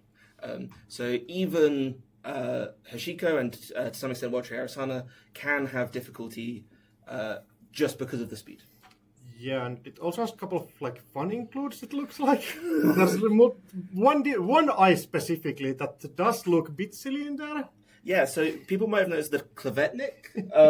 Klevetnik was the last card that went into the deck, and that was actually Kikai's recommendation. So he was, we were playing it. We had it with 3 ping for a very long time, and he suggested Klevetnik, which is a 3 strength barrier and blanks a resource until the end of your next turn. And we found the idea was it'd be good against Stone Ship, it'd be good against Bankar, it'd be good against the Class Act. We all said, nah, that's silly, that's never going to work.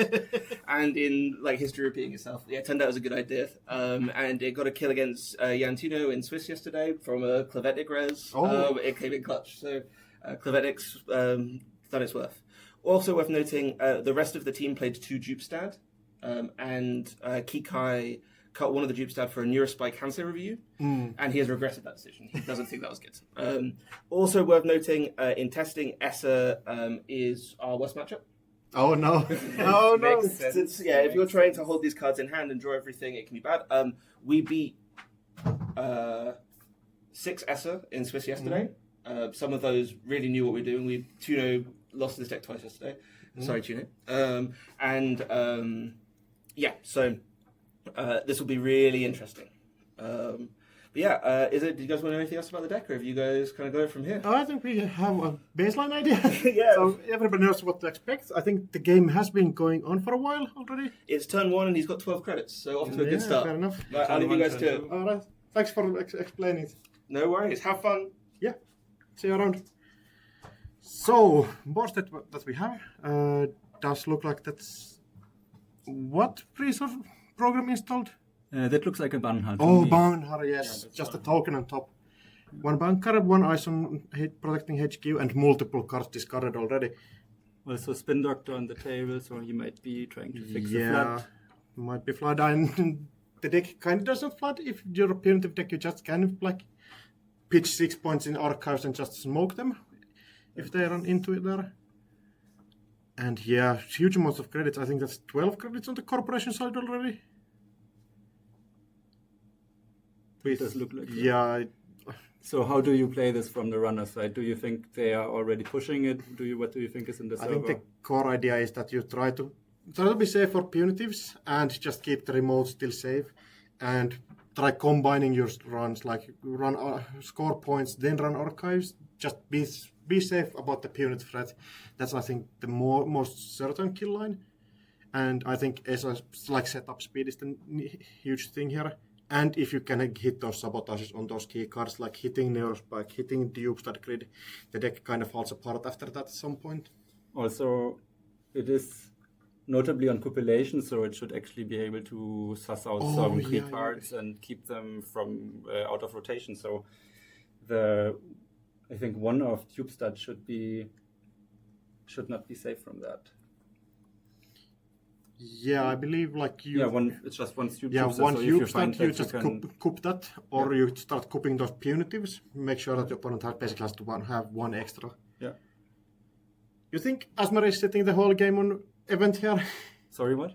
Do you think Asmar is going to sit the whole game on event? I mean, this deck has probably 30 events. Yeah. And it's going to play those events because Econ probably doesn't matter if the game goes 4 rounds. You better have hand up on the Asmari than actually giving them, not giving them Econ. Like basically just try to make sure that you play multiple in a turn. Yes, but this is easy. When you have 30 events, you just play something and it will fall out. Dropping out tomorrow, in some matches, the idea is that you just hold on to 6-7 hand size. Yeah, that's perfect. I would it's just, it makes you a bit harder to kill with Neurospike combos. They have a limited amount that they can shuffle back. But not playing any more core damage cards is maybe challenging, especially like installing Behemoth will do at core damage. Like getting that online. I think you can do it. I did it against IP the other day. I just played 2 core damage and then just camped the rest of the game. Yeah, and it worked out fine for me. Oh yeah. We also have Lam in the bin. Yeah. Maybe we find a Simul chip to fetch it out, so we can actually do some things here. Playing the labor rights, getting the steel skin. +2 credits, get your best cards back in deck. Oh, 2 lambs already gone. Not getting either of those back. Oh, just one lamb does look like. Lamb, yeah. Just Tusk and Moshing going back. I think Testrunning started today quite on a bad footing. Testrunning had the illegal deck actually. Submitted. Apparently, the Testrunning is basically playing Jackmate's op deck. Okay. And had made one change. But submitted Jackmate's list completely by accident. So just starting today, getting game loss and against Xiat. So Xiat just making it still in the continuing. So we are seeing a push for 2 cards in the remote, and we are on 15 credits. So this is quite a bit.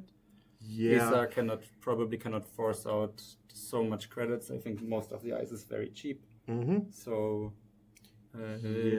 Living on a timer, I would say here. Yeah, biggest thing is going to be if we see the 3rd card getting installed there, or there's the Neurospike in hand. Yeah. Also, we get a glimpse of his hand. Yeah, installing Ghost Eye. Definitely not designing not to play the line of just holding cards in hand. Just wants to actually sabotage those cards and actually do something actively. Playing Dirty Laundry. Oh yeah, Dirty Laundry going in. To archives, it seems. Yeah, just make sure. Oh, there is a Degree. No, or does he have the punitive? That's the big question. Yeah, like we have 6 hand size, I believe. So you can sort of double punitive here. Probably just going to draw up Sure Gamble.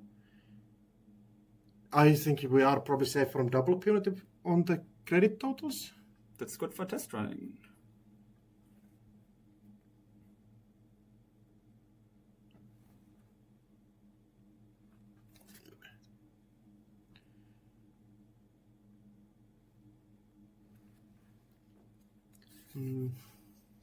So, yes. Passing the turn to Kikai, thinking... Kikai not instantly throwing it out here. Seems to be actually regretting the Neurostrike. It seems not getting the cards he needs at the time he wants.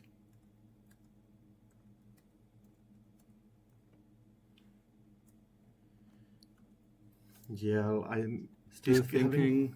I think that probably was sabotaged, that degree. Yeah, I I think wouldn't so, it was assume if you don't have sabotaged. the actual kill threat in hand, I you also- probably just can discard it randomly. I also think that you can very freely discard. I mean, what they're going to do Yeah. is steal 6 points and then eat a punitive anyway. Yeah, like, and probably it's a double punitive anyways. Like, Yeah.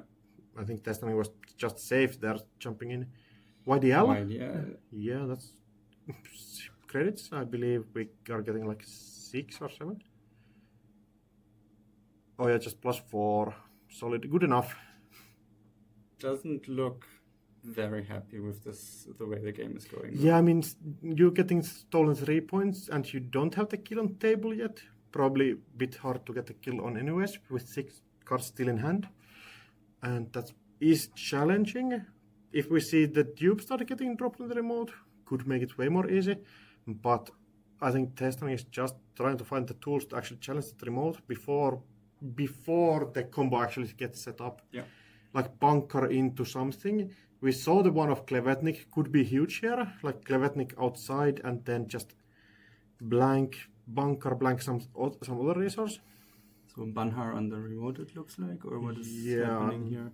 No, Banhar on HQ actually. Oh, Running yeah. HQ. Just a free access. Take a damage.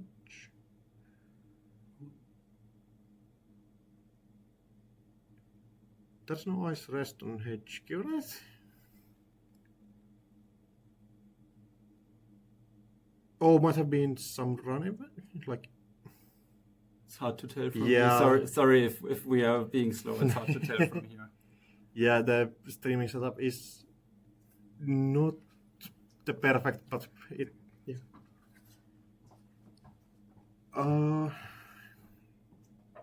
Milling 2 of the tech, milling 2 of the top. Still just trying to dig for the win.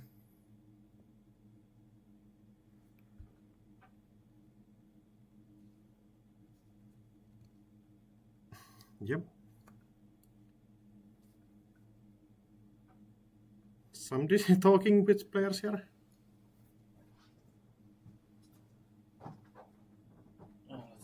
Hmm?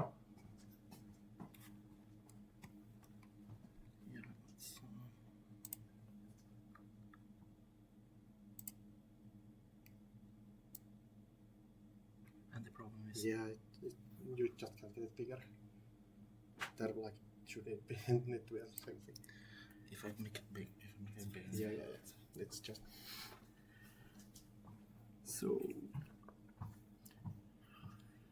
pinhole in hand, by the way. Yeah, So pinhole going to be so huge. Yes. Yes. You ever see like 3 cards go up, snipe Hollow and snipe Dupe start. That's like your huge out here. Probably a big push in this Asmari decks is that people have been cutting the pinholes out of lists. Like Voltriarism I saw. doesn't play those anymore. Hoshiko has been dropping those just to play more like your actual win conditions and drop Ashen. Another it's- degree. Yeah, just going to 6. And he also played the copulation, so if he can suss out which one of those is actually, so he knows which one of the Hollow Man is. So maybe the other one is the third degree mill, or it's Yeah. a Jupstad City Grid. So maybe I mean, test yes. running he's very comfortable, but he's not fully safe yet. Yeah, they are in a commanding position. Like even probably Kikai has drawn the last degree mill that you actually need for the kill combo.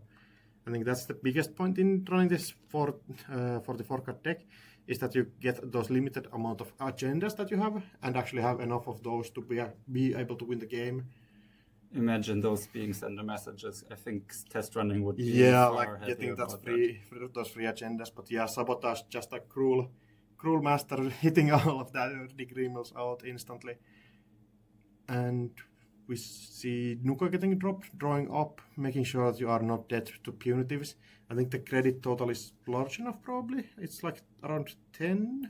It Oh. should be actually 20, I think. Those are 6 or 5 and then another 5, so it's 21, I think. Oh yeah, then you're totally alive from that. So very comfortable position for test running. Yeah. I think you have to just sit back, develop your board, and don't let Kikai get away with murder. Yeah, and then you just keep sabotaging cards out. Their agendas will show at some point. Yeah. Like as Not Yeti was talking earlier, the cards will just run out quickly. The draw is so large amount of the deck that agendas just flood up at some point. Even though the deck is on 6, it just adds up. Also, it does only have spin. It has one of attitude adjustment, so it has tempo forward. Yeah, you can flat shuffle fixing, those but- back.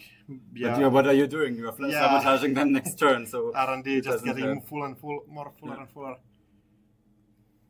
So really tight spot for Kikai. Yeah, 2-degree emails as there for. Also, Third card, fourth card. fourth card. That is difficult now for Yeah, test running. if you drop the second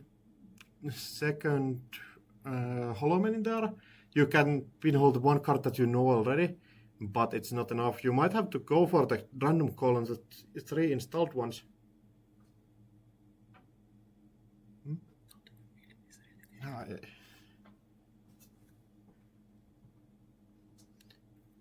Yeah, re-education, But I probably one of those. So you just have to avoid that.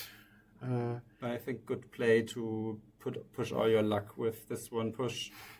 Yeah, he knows there are few pinhole threadings in that list, so if you can actually make test running find something that he doesn't need or is redundant in the server, you can maybe survive this one turn and kill him next turn. there are enough credits to get the kill online.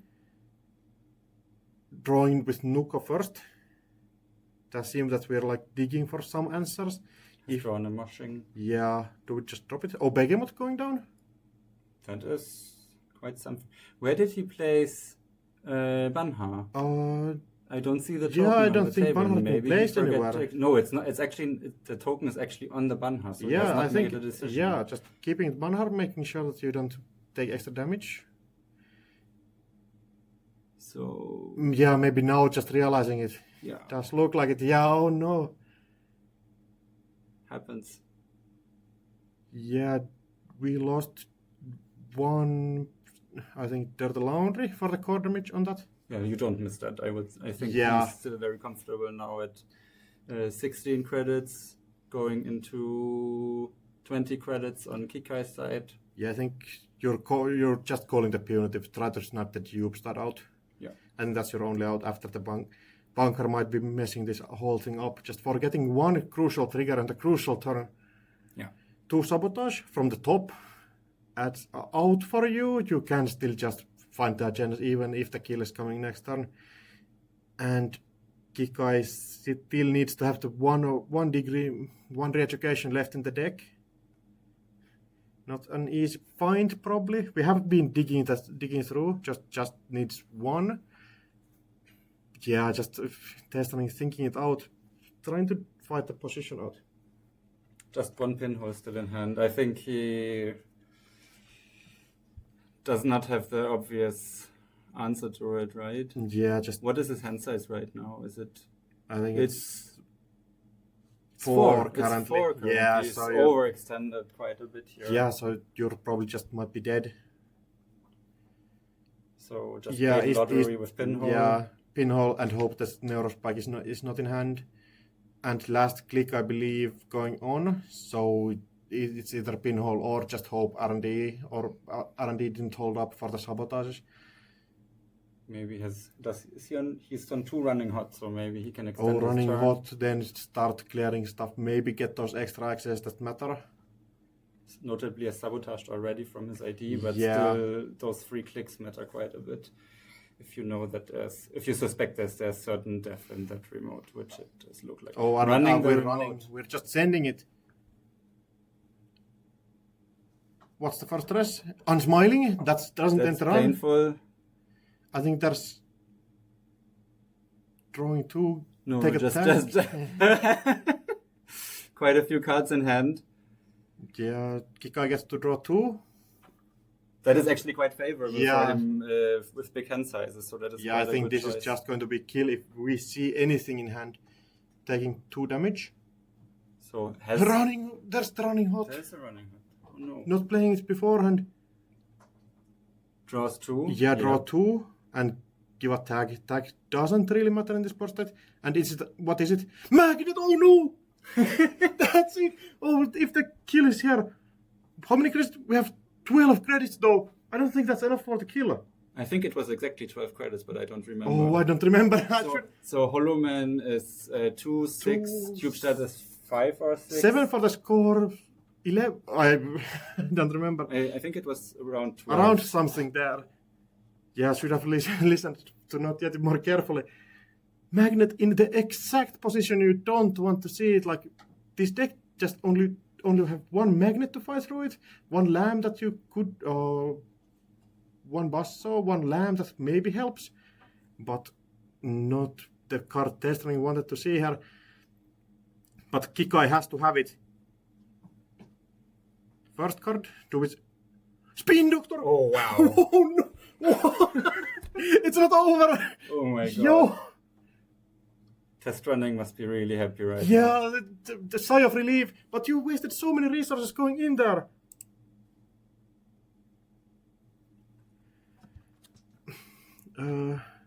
Yeah, Kika is drawing 2. You get to shuffle 2 back. And do you go in now? Do you somehow find the re-education? That is not... It's hiding somewhere, the last one.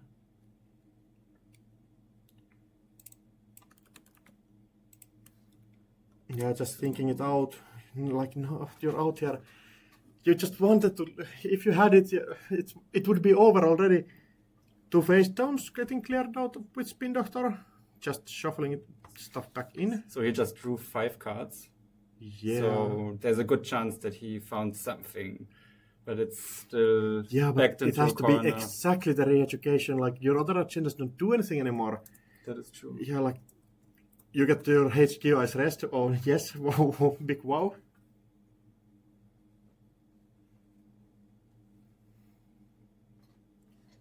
And luckily not getting punished by bunker just being in the wrong server. Like, that would have been the worst ending possible here. But I think this is favorable position for Kikai right now. He knows the servers, like there's no lamb on the table yet. Test running should draw into it, so maybe he's safe. Of course, we know that test running has the copulation and the pinhole threading, so he can snipe the cards from anywhere he wants. Also, he knows that all 3 of those cards on the table are upgrades. He knows that which one is the Hollow Man. So you get to have 1 in 2 to snipe the Tubestadt out. And you still get your sabotages, you still get your amount of access on R&D, and I think R&D is running fewer and fewer cards every turn. We have been drawing. Looks like 10 cards, I would say. YDL, paying 2 for that. And how many credits are we getting?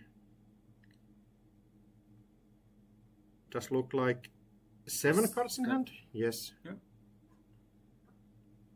7, 8. Install again! What is that on the table? Yeah. What do you think? Is this another Spin Doctor? This is the guessing game. You just have to send it just to try finding it out. Yeah. Pinhole threading still in hand. Didn't get hit out of hand last turn. So we might be just seeing try to find the thing you need. Puts the Benha down. Remembers yes, this time. Remembers it. Pinhole sending it. Yes. Pinhole R&D, and just call it. 2 credits out of the Asmari trigger.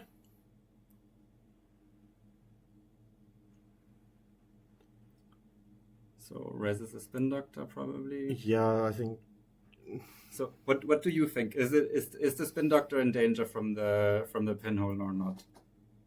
I never think is threatened by a random pinhole. Yeah, I mean you have to send it on server 1. Yeah. You just have to But I mean, if you hit the pinhole, steal agendas from archives, that's like the sickest ending for the thing. So if you're going for the Twitch clip, you go for the Spin Doctor. So also test running, not drawing into the lamb. So actually, I think that's just 1 in the deck remaining for the second to last install. Tubestadt, one off. Oh no, Tubestadt getting sniped out. I can copulate it and now go into HQ. Just cop the couple Tubestadt grid, and has to be Neurospike in hand. Just has to be. I think 1 Neuro, at least Neurospike might be doing work here specifically. Like you just can't have 2 Tubestadt on the remote for this exact situation. Neurospike could save the day. Going archives. Oh, just ask for the archives. What's in archives? Making sure. So, but how do you kill with Neurospike? If you how many clicks? You need 4 clicks for that. With sudden commandment, we can actually generate 4th click. Yeah, I mean, you also have more cards with the Spin Doctor in hand. It's Res Holloman Advance. But you still need 4 clicks for the Neurospike. With you need 3 clicks. Oh yeah. But sudden commandment. How does Sudden Commandment and the subliminal messaging, something like that. No subliminal in the deck. Oh yeah, you have to pre-advance it. Pre-advance, Doesn't matter here. Yeah, they're starting just buying every turn again. Just surviving by skin of their teeth. Both players, though. Yeah, I mean, Kika is still leaving this even after 2 re-educations just sniped out from R&D. Quite rich also. Yeah, both players just sitting on a pile of credits, but those credits just can't be used. So test running with a mushing in hand, so maybe he wants to draw into another finality. Maybe he just wants a deep access. I'm not sure what the other cards are. Looks like a Chastushka. Oh, Chastushka would hit so hard here. Would hit really hard, yes. Yeah, first click has been the spin hole. We still have 3 clicks remaining. We also need to threaten the Spin Doctor. Yeah, like run spin Chastushka. And that's an option. Like there are multiple line testing can take. But maybe we're trying to play it safe. Yeah, that's true. Oh, just going HQ normally, just single access. We have compilation, basically leg working in. Yeah. It's also quite good chance that there's some sender messages in there. On smiling, that's 3 damage. That is quite sad. But first one, Dr. Nuka. Second one, Moshing. And 1 more damage. Just 1 card in hand remaining.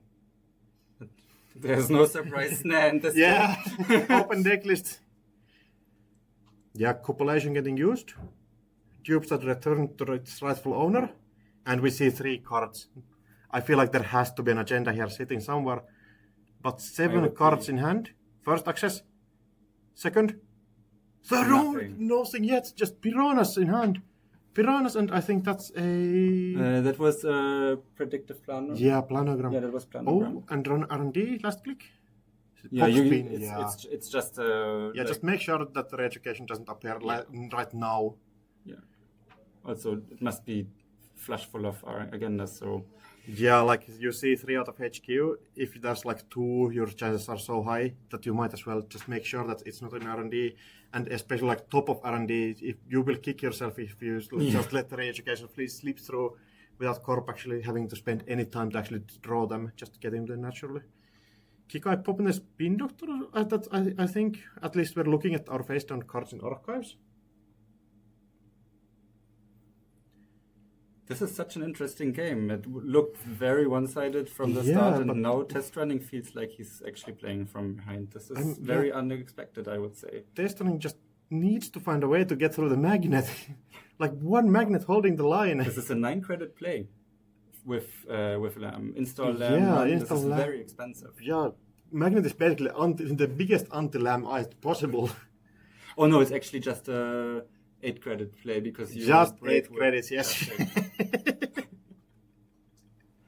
Yeah, you can break the magnet with Begamot, that's the idea.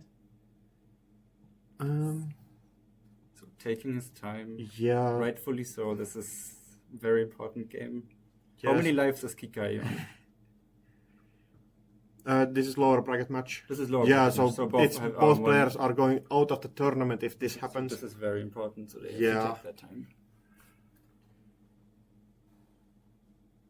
Yeah, Spin Doctor getting popped, and now we see Dupestad. Yes. Do we take face downs?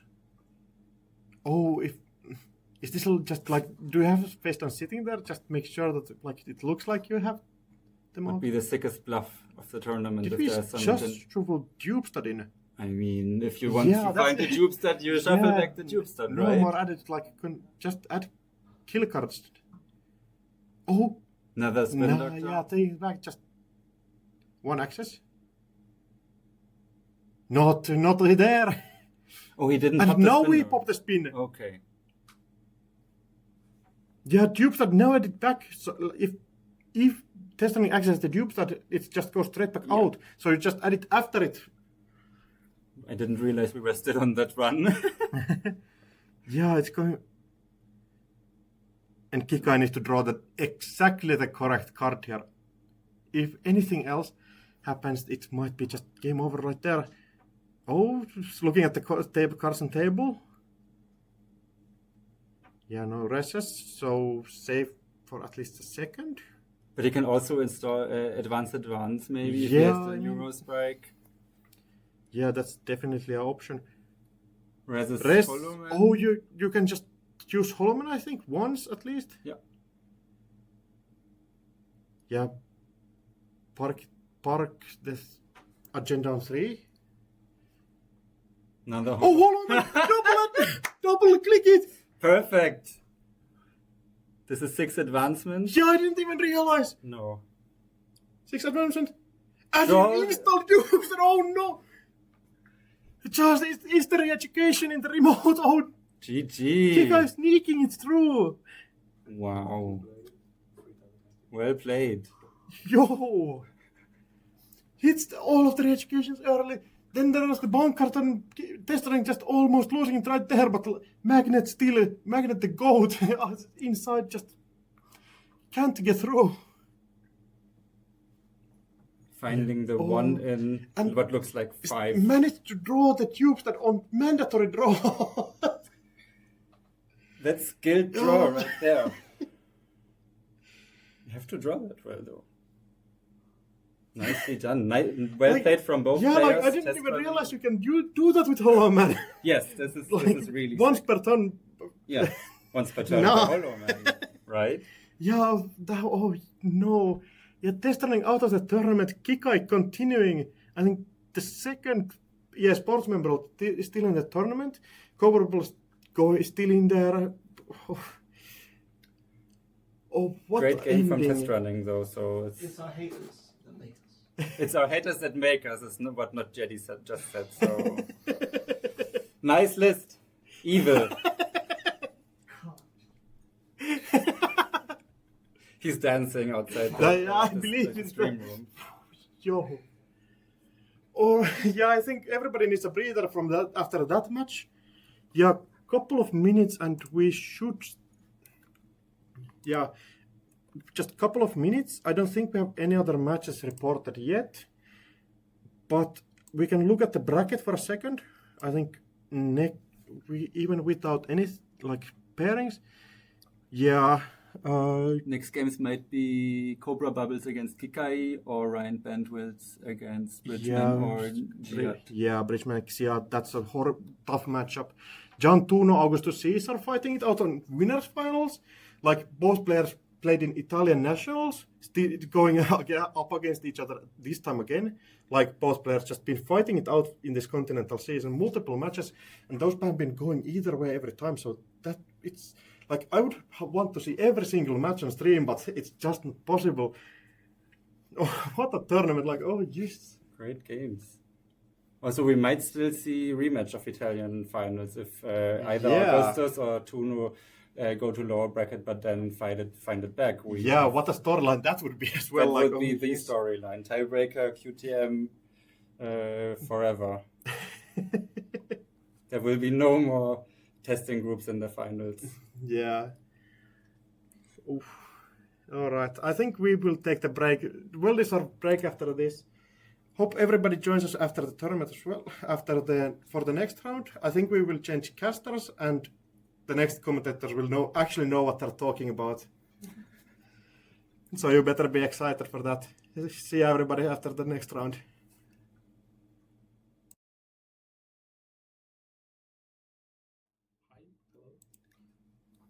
Hello everyone, welcome back to EMEA Bergamo 2024, powered by No Signal Games and Spazio Polonezko. I'm Koga and I'm here showing you the bracket right now. We are in the top 6. We just lost Ziad against Bridgman in a heartbreaking loss on points. Actually, no, sorry, it's tied for points. And then Bridgman went through due to the Swiss standings. And we lost test running against Hikai, as you saw on stream last round. So, we're about to watch Bridgman battling it out against Ryan Bantwins. But I have two special guests here to commentate the next round. Would you like to introduce yourself? Hi, I'm Netrunner. I am currently set to play in grand finals in this tournament, so I have some time off. And I'm very excited to commentate here, and I have someone else with me. I'm Augustus Caesar. I'm just out here from being demolished by Tuno. But I'll definitely make it back and beat you twice in the grand finals. I'm very excited. But first things first is figuring out who is challenging me later on. So we have an exciting matchup. RH, which is slightly worse than a different ID, but it's still my favorite deck. And Ryan is on some pretty aggressive shaper, which might pose some problems. We'll see how it goes. What do you think of this matchup? Okay, so I have to look at it list better. It's here. Right. So, Requisite is Cleaver Buster Revolver. Okay, it's a Turbine deck. So my first instinct is this is a Turbine deck. It's supposed to be a good matchup. I've also just noticed there's a Mad Dash. There's a Mad Dash. That's very important. We have Overclocks. We have. We have both Revolver and Dash. Okay, I thought I was also the Revolver. Yeah. We have one Hermes, which is a very interesting choice of console. We have 3 Stone Ships. Honestly, this looks like a pretty good game for the runner. Yeah. IMO. I think, you want to set up your rig. You want to make money and set up your rig and be in that position where you can do all the things you need to do. Yeah, Ryan has pinholes, so the anoetics that usually RH relies on are going to be pretty difficult to play into. I think if I was in Bridgman's shoes, I'd probably be just hoping that Ryan doesn't draw the pinholes, because if he does, I think this game is going to not be very easy for him otherwise. Yeah. How relevant do you think Hermes is here? Well, it's only one of. It's interesting. You only have one extra MU, and the rest is just. And then you just have to make do with the programs you have. I'm not sure if Ryan can end up in situations where you can play SMC for your things because you're capped. It seems awkward to only have one Hermes. I don't know how that works. Hermes could either be very important or do absolutely nothing. If Ryan can engineer a situation where he turn 1 runs Archives, steals 6 points, and then bounces whatever is protecting a Regenesis, he could be he could just get in and win with 7. He has to be very careful because if that turned out to be a bait or a Rashida, he's now liable to get punitive. Do we have snares? So we have no snares. This is a very pure deck list. You have exactly the cards that are functional to the game plan and nothing else. We have 3 Botos, which I'm very excited for. They're actually quite good here. I think. We'll need to turn them on, right? If somehow there's a Cleaver and a Turbine out before Boto gets to 6 strength, it'll feel real bad. Yeah, you have to rush the Regenesis, but you can do that. Yeah, that it has to be Richmond's plan, or else he's going to lose very slowly. Have you ever tried, this is just a spur of moment thought, have you ever tried what is called Simulation Reset? I think one of my very first Ag Infusion had Simulation Reset. Oh, right, just play 2 spins. Yeah, I was really regretting it in your game, because I had 7 points in Archives. I would have loved to pivot for, anyway. You can pivot for it. In RH, you just don't have slots, I think. Bridgman also not a fan of my antics and is on the full 3-spin Doctor. So he's being safe there. Are we keeping a mull? Is this a keeper mull? It looks like the situation. Yeah, okay. So we may be about to start or not. I don't know what... We don't have access to a timer, do we? Okay. So... The first thing I'm going to be looking for is there's 2 catalogers in this lap deck. And when I'm playing this deck, I am mortified of Kit or whatever, installing a cataloger turn 1 and just seeing 4 cards. And then they can just run it back. So we'll have to see if Bridgman ices R&D, be scared of this. Right. And if he doesn't, if Ryan decides to go for it or not. that'll be an exciting thing. Seems like something that will put you down on tempo to start with that. Yeah, it's traditionally a pretty bad idea to catalog our turn 1. Yeah, right. But also, what do you plan to steal? Like, it's only to get a Regenesis because you wouldn't steal a Fuji or Fuji or for sure. it. They don't have double punitive on turn 1. Like, Okay, I think I am too fearful. Okay. Like if you see a bacterial, you probably have to leave it. Yeah, you take a Fuji though. Yeah. Okay. Like, it's like you could argue that with Mad Dash and Pinholes, you're so favored that you can afford not to. Mm-hmm. If that's your line of thinking, that's what Ryan's going into, then you just don't catalog her and it's fine. Like, I believe that Ag Infusion is so tricksy that if you play too safe, you won't get those matchups. So that's why you have to do the risky plays. Yeah. But against RH, who is just like you know exactly what it's doing. You can plan around. Okay, I'm gonna beat its credit stuff, so I don't need to turn on cataloger. It also depends. If you have like hedge funds on turn 1, you can be a bit more aggressive about it. But a free edge on free unsay, also too subliminal. I think there are a lot of ways that we can have a decent amount of money early. Also, I don't. This is unlikely to come up, but if you cataloger and Mad Dash an agenda, you don't take 4 from punitive, do you? You only No. It's only a print agenda points on agenda stolen. So Mad Dash doesn't do that.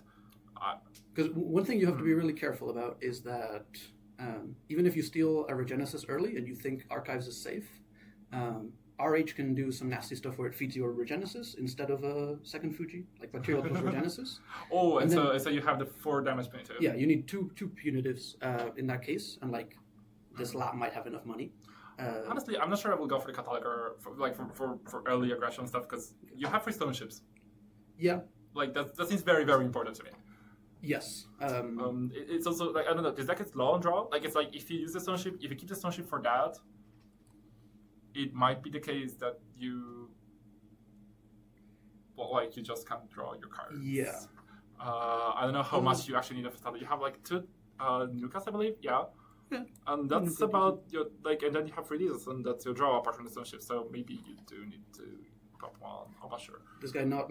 We started. Okay, we have started. Ooh. This is Hansei Archives as R&D. So there is this fear of R&D. And maybe HQ is just empty, so we can afford no burners, right? So no burners at all. No. Burner is also another baller card in the matchup. And this is it. Oh, we are installing Cataloger. Gameball Cataloger casts. We're scared of it being net damaged away, I suppose. It does put a bunch of pressure if you get into situations where you steal a bacterial. They have to put 4 cards back on R&D, or they might lose. That's interesting. Oh, that's very fun. Now are we going to? I guess maybe we're going to SNC on R&D. Maybe that's the plan. Yeah, do we have to take this cast for a while before I'd be comfortable using SMC because that's expensive? Okay, we'll send that for it later. Yeah, actually, I'm not excited to SMC install anything without Turbine anyway. Yeah, I think most of the reason they got installed here is for Lat Rush early, right? That's the most simple explanation. This is an actual. Okay, this is the immediate push by Bridgman though. Seems like a spin and something which could be a Regenesis or Rashida, not much else. Bridgman's on 10, right? So if it's Tattoo Bowler, Regenesis, and on 10, you say? Should be the Hansei? Oh, right. 12. 12. It's RH. It's the most powerful ID in standard. Very not used to that. Yeah, so with 12, if it's a Tattoo Bowler on the remote, it have to be sizing down on Archives to do anything nasty. I think Ryan just has to assume this is Rashida, I think. Well, that's the spin knock. You can pinhole. If you assume it's do you just pinhole here if you have it? Well, yeah. The Rashida is important. Right. You pinhole to trash the Rashida. But the checking the spin makes me think that's probably not pinhole. Yeah. Bridgman never shuffling the face down. That was. Oh no, you just let it trash it. Yeah. You're installing a turbine, playing Creative Commission, and would that be the end of it? All right. Yeah, we're drawing. Okay, we're matching the spin draw. Okay. Bridgman done it? It's Rashida. Okay. Well, that's pretty good. Yeah. Now we can double-ize the reason and go for the win. Yeah. It would have been a very bold push. So I think Brisbane. I believe someone, I think Council told me that there are two kinds of Netrunner players. There are the ones that come from poker and the ones that come from chess. Oh yeah. And you see players being, calculating probabilities and making calculated risks, and then players who want to feel very secure and very controlling. And Bridgman is a chess player. Mm-hmm.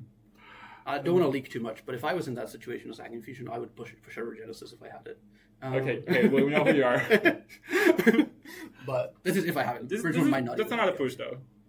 Yeah. Don't know what it is. Yeah. We iced HQ instead of the remote, so yeah. Bridgman is just drawing all of the Rashidas, we think? Or it's a void, like this to me makes signal, okay, I have protected everything, I'm safe from pinhole, I can put my void here, so the other stuff can go in. So that will make sense. Sounds good. This deck is very nice because it's only 44 cards, so I can read it all and understand everything that's going on, whereas with your decks, I'm almost like, this one DRF, this one pivot. My the eagerness with which I put one of ice in my deck also isn't helping that. Well, in Agony Fusion, it's very good to have one-offs. There's like everything in this deck is 3-ofs except the Anoetic and the Subliminal. The Subliminal is 2-of, and Subliminal is 2, and is 2. Yeah, that doesn't add up actually. That's 44. Yes, it does add up. Yeah. But okay, sorry, I got lost. Did we find another Rashida? Looks from the hands, it looks like it. Okay. But life is good now. We want to install our ice and 2 things in the remote, and then Bridgman's cooking. Yeah, running board is we have installed a stone ship. Unfortunately, that's not an icebreaker. Like we don't get into remotes that way. We just get +1 size and time best. So not enough. Oh, YDL. Early YDL. Okay. Well, that makes sense. This is one of the big advantages of playing 44 cards is that you can be a lot more aggressive about these. Yes, because you will draw your other copies. Now, Bridgman is rich. He just needs to put this money to good use. Rich, yep. Do we know how rich Ryan is? Where are his credits? On his ID. From our perspective, the screen is very small. I believe I believe Ryan is colorblind, so those credits are all ones, and he doesn't tell the difference. All right. So maybe there's a bigger one that's a 5, so that could be I'm counting 14 credits. Yeah, that's the sort of range where you can get double punitive if you steal 2 bacterials. I say that without actually doing the math, so I'll leave it as an exercise for the viewers at home to do that. Okay, we have a single sonship. Like we have everything. Oh, it's Rashida. Yeah, third Rashida. Yeah, we are looking for this. I believe if you had the Regenesis, you will push it before the third Rashida, right? Like this means that we're still looking for the Regenesis. But it's pretty close. Like if I'm not sad to see a third Rashida there instead of a Regenesis. This player is playing super fast, by the way. Like Bridgman is, in my experience, I don't want to say a slow player, but as I said, very methodical player. Thinks about lines a lot. Yeah. He's feeling either very pushed or very secure. Probably especially because he pushed a Rashida here, not Regenesis. He his game plan is very clear. He has to find a Regenesis. Yes, for the Regenesis. Yeah. So he's gonna. Otherwise, what you void install all at once something. Yeah. That might be coming. I have done that. You would want to have an Anoetic install. You have done that to already. Me. Yeah. Yeah. Nice. All right. Sorry, I didn't mean to bring up any PTSD. You're good. But now Bridgman is slowing down to think because he has a lot of cards.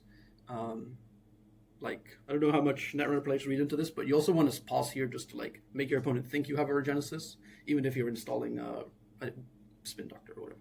That would be the eliminate psychological warfare. Yeah. Is that something you will do?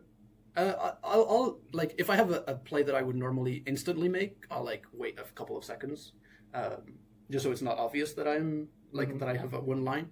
I am learning to do these things still. I'm not gonna slow play someone to sell that. I'll think also for a second. We now know we have 42 minutes on the clock. I don't think this is going to go to time given how commanding Bridgman's initial lead seems. But it's not. I don't mean in the sense of Bridgman's going to win, but if Ryan is going to win, it's going to be by doing something very aggressive. Yeah. So it's going to be Cataloga gets something on archives. Mm-hmm. Or if he finds a bunch of breakers now and can afford to check archives. Those are in his deck. Yep. That's the issue of only playing one of them, one of each. Mm-hmm. There. Well, we have both Revolver and Ocean. Okay.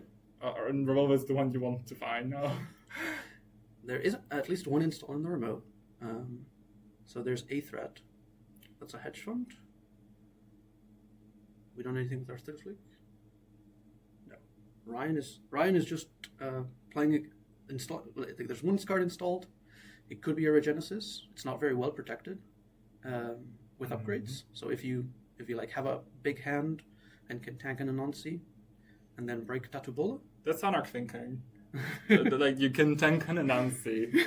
Yeah. We're Shaper. We can't lose our precious overclocks. Otherwise, what economy will we have? What is Overclock going to do? It's just going to break Anansi. Might as well just lose it. I guess. Yeah. Oh, we have Hermes though. This is pretty relevant because actually now the cataloger threat is very real. Ooh, yeah. And this is saying, I recognize that I'm behind, but if you score this, despite being behind, I can try to close the gap. Yeah. But he does not have it. Bridgman has rest a Spin Doctor. Oh. Okay, we are not finding our card. How long until you start calling 5-3s? I mean, so I will say about now. Bacterials are going in the bin every time. Like, I don't that you wouldn't have a bacterial at this point because you want them in the bin. If Fujis are really bad to have in hand, I hate that because they like do very little. So if there's a window where I can score a Fuji just to like basically remove it. Yeah. And here you will have to here you triple advance it because of Hermes maybe, or wait before you double out some stuff. Yeah, Hermes actually looking super strong right now. Like the earliest I could see a Fuji being scored would be if we like ice up R&D to like safe up against Hermes. Then we install an Anoetic, and then next turn we can install double advance. That's assuming we don't find a Regenesis all that way. The chat has spotted a Regenesis in hand.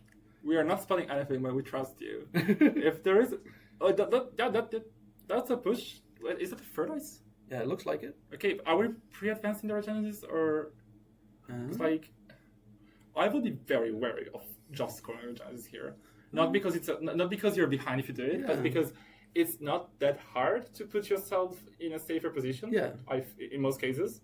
So, like if Bridgman had to click to draw it and found the Regenesis then you just have to push it because it is what it is. Maybe you can do a silly play where you like double advance, install an automatic, and then you reveal it was a Regenesis all along. Something like that. Like that could bait runs in some ways. Like that could bait risky central runs because you're trying to bounce the 5-3. But like I think Bridgman's probably thinking that if he can get 4 points and then like give up a cataloger agenda, so that's probably happening if he scores into a Hermes here. That's a fine trade for him because then he just needs to like Anoetic and double advance, and he can put on the pressure, like force Ryan to have a pinhole to deal with all of that. Well, if you're giving up the cataloger, it might be the case that it's more difficult to Anoetic double advance. Like you get your 5-3 bounced. Yeah, I'm still thinking that Bridgman is not very far ahead, like in terms of odds to win. Okay. Even if he has no. Like seeing triple Rashida is pretty interesting. Like every single time. Like I think Bridgman is at the spot where he's managed to claw it back to like an even odds for him to win. I think. Yeah, because the matchup was this matchup to begin with. Yeah. We found it, the big one. If you had the MTG advantage, where would you put it? I think. Okay, the Hermes actually makes enough of a difference that it would be slightly in Ryan's advantage. Ooh, okay. I will put it right about in the middle. But I think, before the Hermes, this was looking a lot different. And as you were saying, like Hermes, if it comes out like 2 turns late, it's a completely dead card. Yeah. And you still have to play it for MU. But we still have to actually see an agenda off the 4 cards. That's not guaranteed. Wait, was it? No, okay. There was it. No, I mean, we got the bounce? Yep. We are now cataloging, and we are reading cataloger. We could have done it before. Bridge was probably just reminding himself of some technicalities there. Indexing. Has Ryan done it? Do you use still like a bacterial? Well, no. You have double. You have the double thing. Yeah, of course, it's a bacterial. Yeah. Yeah.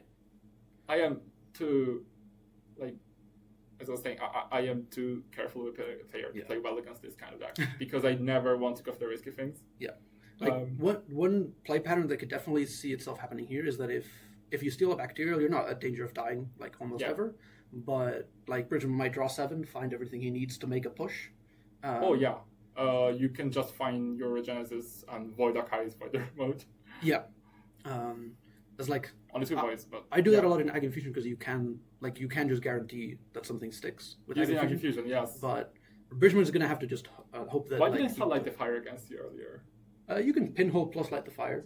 That was scary. No, because you can bounce by the fire. No, you bounce my pinhole and then light the fire. Okay, yeah. Okay.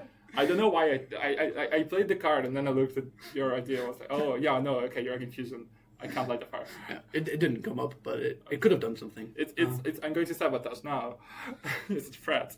But the news is that Ryan did whiff, so or chose to not run for it. Yep. It's like it's still like you don't know whether Bridgman is going to draw. Like maybe you have a reasonable assessment. You can do a reasonable assessment that there is not like Bridgman is not going to draw. Maybe you think Bridgman is going to install double advance. In that case, it's a bigger blowout if you leave something on top. Yeah. Also, like if you don't have Mad Dash in hand, would you leave it on top to try to get a Mad Dash next turn or something like that? Maybe, but Bridgman is re-icing early. Yeah.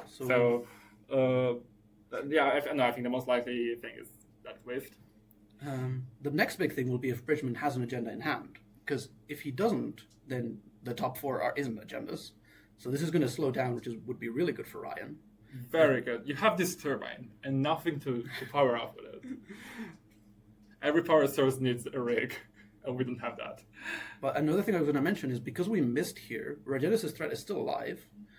So Ryan could be even if like drawing the second Regenesis isn't necessarily too likely, because Bridgman drew a lot of cards and none of them were Regenesis. Yeah. And then now he's drawn a couple and one of them was. Well, one card was pushed, so we might be there. Like it's not impossible at all. The biggest thing is that Ryan has to be scared of Regenesis. Like even if this remote is like 50% of the time a Regenesis, like around what I would say. Yeah, at this point, like this doesn't have meter regulators and stuff. Like this is likely, it's more likely to be a Regenesis. Yeah. 3 Rashida's gone. We have 2 voids and 2 spins, and there's the installables, and like the rest is agendas. The void would be the thing you use to bait more than anything, right? Yes. But that's an expensive bait, Overclocking HQ. Oh. We're trying to find something to bounce that thing. Yeah, and this is a Sizenton. Do we have something for it? I don't see anything. Wait, we have a Simul chip. Oh. What do we have in the bin? Like, that's the national we have on the board. Okay. Sorry, we missed that. All right. Actually, I turned 3 because of turbine, so we can break the Sizenton pretty easily. We have, I believe, Kratos pair on the overclock. Mm-hmm. Oh no, we're using them. Okay, we're using those to install also clear. Okay, and now see a card. If Bridgman has an agenda, we can steal it here and really slow down. I don't know what that was, but it was an agenda. Oh. Well, Ryan has seen 5 cards, and none of them are agendas. That's like that's the average amount of accesses that you would expect to see an agenda. So he's under that. It's 8 agendas in 44 cards. Yeah, pretty much. But we're talking archives. Okay. This is a big moment. Right. We have decided that this remote demands an answer. This is why I mentioned the remote being Regenesis is scary, because even if it's not Regenesis, that's forced the runner to do all of this. Yeah. Anansi is big to break. Boto is Binted. Yeah, costs 4, but that is the overclock. We can do it. That's the overclock, and then behind we don't have a Teeny in this list. Oh. We have 3 Vampire Nesta. That's what the Boto went in for. Yep. There's just a Sizenton, so it'll just be money. If Ryan but wants money to play. may be enough to turn the tides. Like Bridgman might be guaranteed at this point to have YDL double punitive. What do you see? That's the agenda? Just nothing? There list to be nothing. Okay. So this is an interesting point too, because Bridgman only had a Fuji in Archives at some point, and he was just hoping that the runner wouldn't think there was a bacteria, right? That was yeah. It's a bluff you go for a lot of the time, but it's it works. It worked. So if this is a void, we can push something on top. If this is a 5-3, we can just double bounce it. Yep. At this point, we're kind of safe, right? There's been 2 overclocks gone. There isn't a third. Yeah, but the trick shot is basically overclock. That's true. Yeah, we could have like the top 2 cards. How many cards has Bridgman drawn since the last cataloger? Mandatories were only 2. I Yeah. did not catch if he clicked to draw any. I think if he only drew mandatories, this is a very safe moment to push something. Yeah.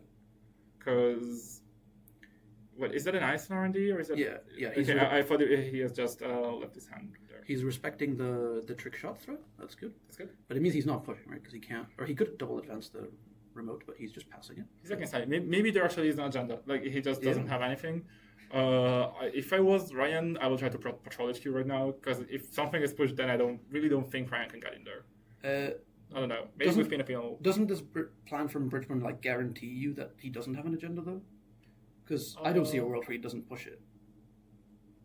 Maybe you will sometimes wait a turn. That feels a bit Bridgman-y. Okay. Oh yeah. I would 100% push an agenda. You would. But I'm revealing a lot to stream about how aggressive I played. We'll see if that comes back to bite me next Continental season. Well, it hasn't so far. You're the only person to have made Dot Cardinal 3 Continentals, aren't you? Okay. There's the online buff. You have also almost gotten 2 Intercontinentals invite. Yeah. Well, I have at this point, right? Okay. Yeah. I'm not sure. I'm not sure how Top Cut works. I'm not clear. My understanding is that I'm 3rd guaranteed. I need to beat Bridgman or Kikai. Makes sense. We got a brief interruption. And I think that the webcam needs to be touched, gently pat, every few minutes. That happens. I hope we don't miss any explosions or anything like that. Yeah, this could be an interesting moment okay, someone in the crew is adjusting the thing. If we come back and Bridgman has won, he has to top deck an agenda right before. But if unless he does that, we should have time to. Bridgman deliberating things with his down of his sword on top of his head. So apologies, people. Little technical issue should be solved right away. Hopefully in a second. Thank you, Kaka. We are playing Imaginary Netrunner at the same time. We are deciding what's happening. Well, we can look at people's hands. Like Bridgman is clearly doing something. Making plays. Exciting. Does he have focus on his face? Is he trying to? I can't tell from here.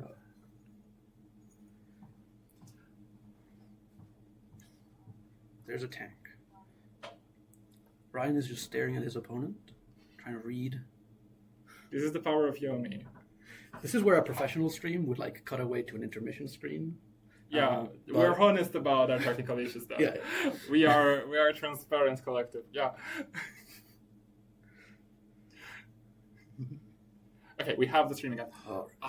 It doesn't look like much changed to me though. I am seeing like an SMC, and apart from that, like something has been discarded to archives. Maybe this is Origenesis, and we're just waiting for the discard. Oh. Nothing has happened in there.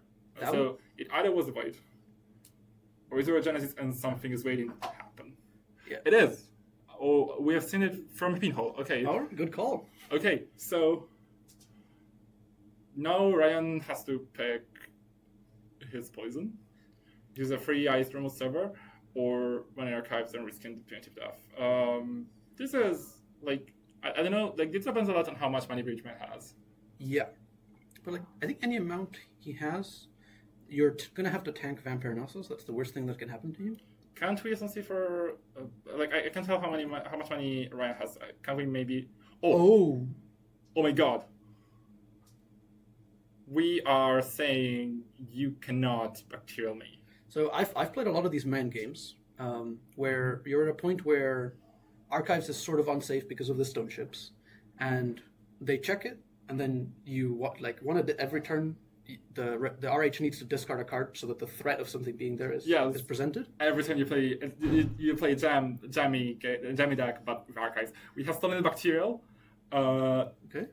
Bridgman will be doing his stuff, but he can't play 6 damage primitives. No, he could. He could. If he finds the last Regenesis, he could give it to him, and then that would be 4 damage punitives, which one stone ship would not protect against. Well, we have 3 stone ships. You can Are draw they, up to. they, 9. they are all in the board. Okay. I don't know if we have enough cards in the deck, but I suppose we have at least 6 cards. So this is just Bridgman's going to get a lot of money, and then he's going to like hope to use this money to win the game. That's the backup. You're plan using the money for white yell. Yeah. Sorry, for Anatic. Yeah. And that's it. And then you have 3 eyes. You can probably put a 4th ice in this remote, and Yeah, would it be white yell? Yeah. Big yellow. not a lot of runners can afford to pay that much through a remote consistently. Also, you're overwriting. So you're overwriting the free one. Yeah. You don't care about the Regenesis anymore. Is that you're pushing 5 frees. Yep. Through Void, and you're hoping this works. And it's possible technically. At this point, Cataloger is also a threat again. Very big threat. Yep. We have seen 1 pinhole, and Ryan can also just draw 6 cards to find pinholes. So maybe we find double Anoetic and use that to score very safely. That would be like if Bridgman does want to go for. Sorry, was there a bounce from this deal? I have a feeling that maybe we missed the Hermes trigger. By the way, a runner is at 1 credit. Someone is pointing out in chat. You know, it's pointing out in chat that runner is at 1 credit. Yeah. So maybe we can just use Holocaust Advance the remote. Is this possible? Do we get like critical mission trick shotted? We like. Now this is very typical of me to say, but the runner with 6 extra cards in hand can also just tank Anansi's and get into the remote. No, in once. this case, it's right. Yeah.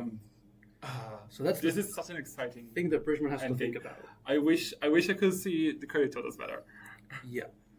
The thing is that we have to do it all tanking because we have to pinhole the Anoetic and then we have to run through the remote.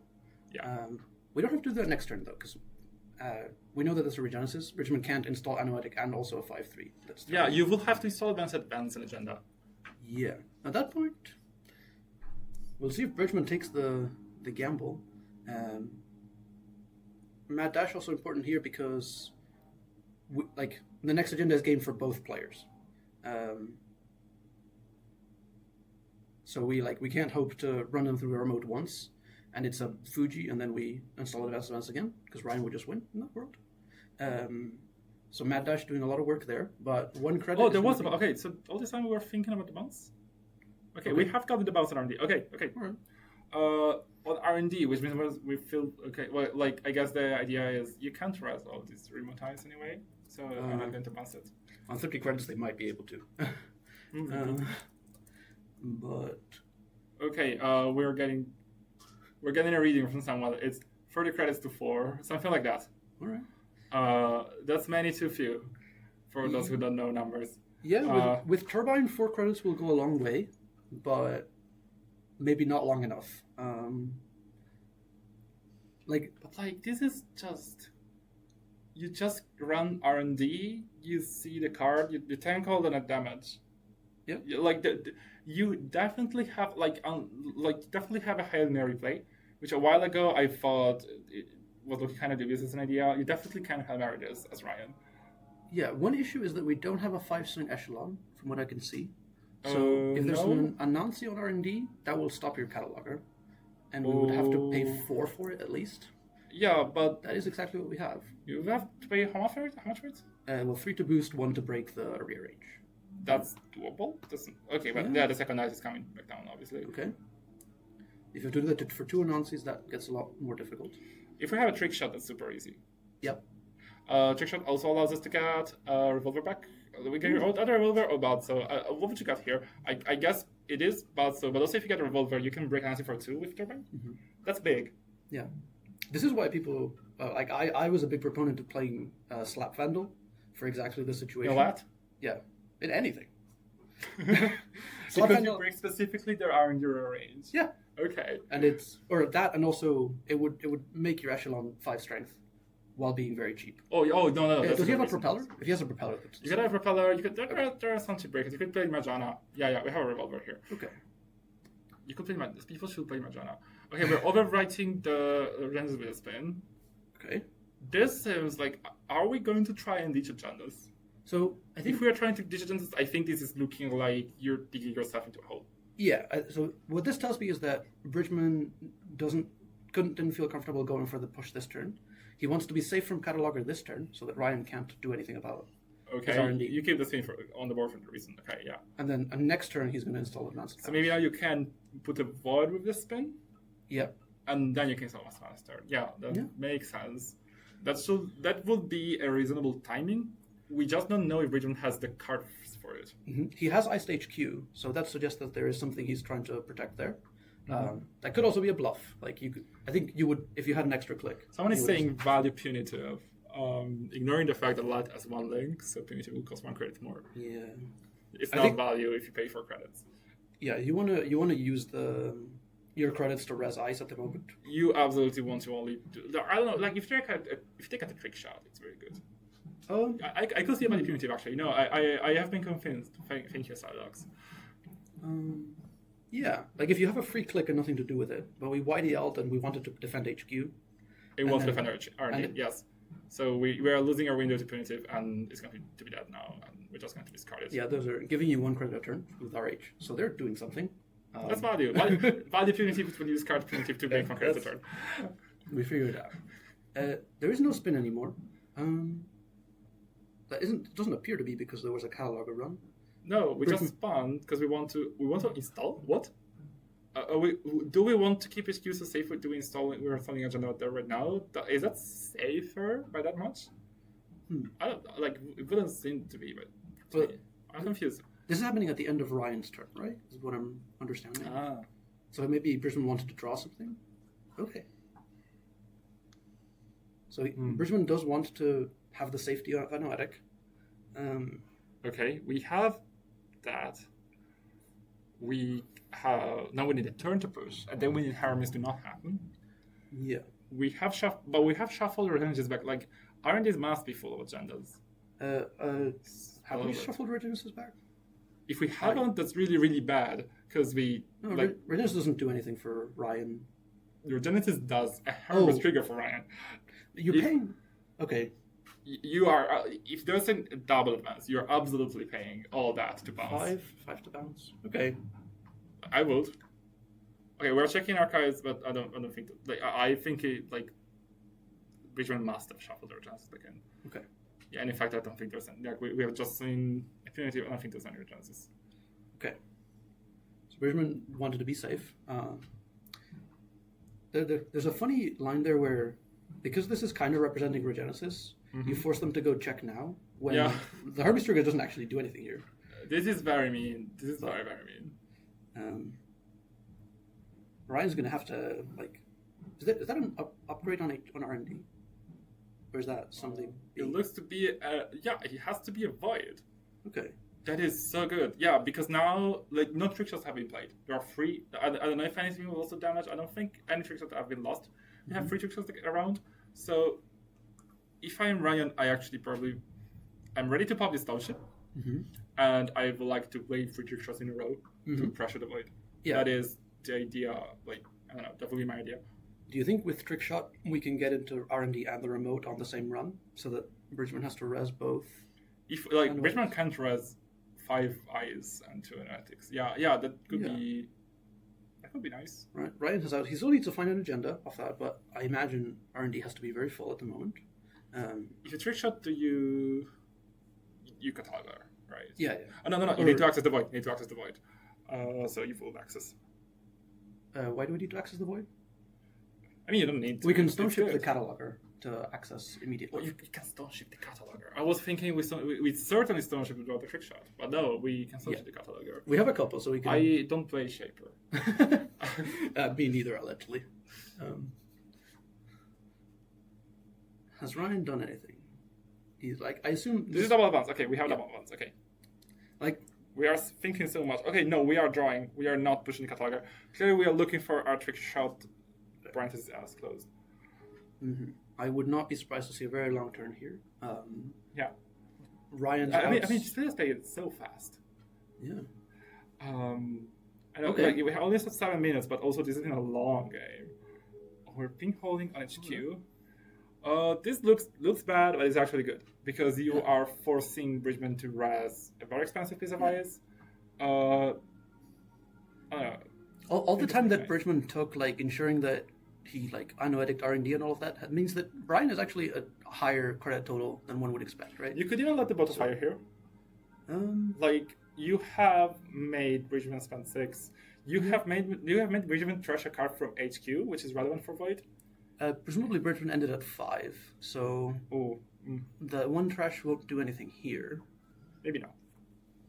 But you do have to pay 3 afterwards, right? Unless you're letting Sisentan fire, which I don't think you'll. Breaking Sisentan seems like the most efficient way to turn credits into cards in hand, which you're going to need to do eventually. The most efficient way to turn credits into cards in hand is Umbrella. Oh, all right. But I accept. And you say you don't play Shaper? I play Umbrella. That's the one Shaper deck I play. Okay. Net damage is happening. Net damage from Boto. Okay, we are letting the Boto fire entirely. I assume there's a symbol chip. This is a laundry. Oh no, this is what? What is this? The Sisentan? Is the Sisentan firing? Yeah, I guess. And we lost 2 trick shots. Oh my god. Okay, we are looking at what is, I imagine, a void. Yes, okay. So we got a full Sisentan. Yeah. I can't believe that could have been worth it because we lost 2 trick shots. Unless we have the third one. Well, we can't trick shot here, I don't think, because I mean we can't. Why not? It's still a lot of money. Like, yeah, I guess it's like what I'm thinking is that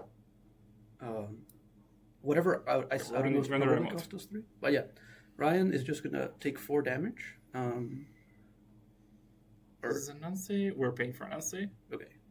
You can't take any more damage. You lost all that to Sisentan. This is Datu. All right.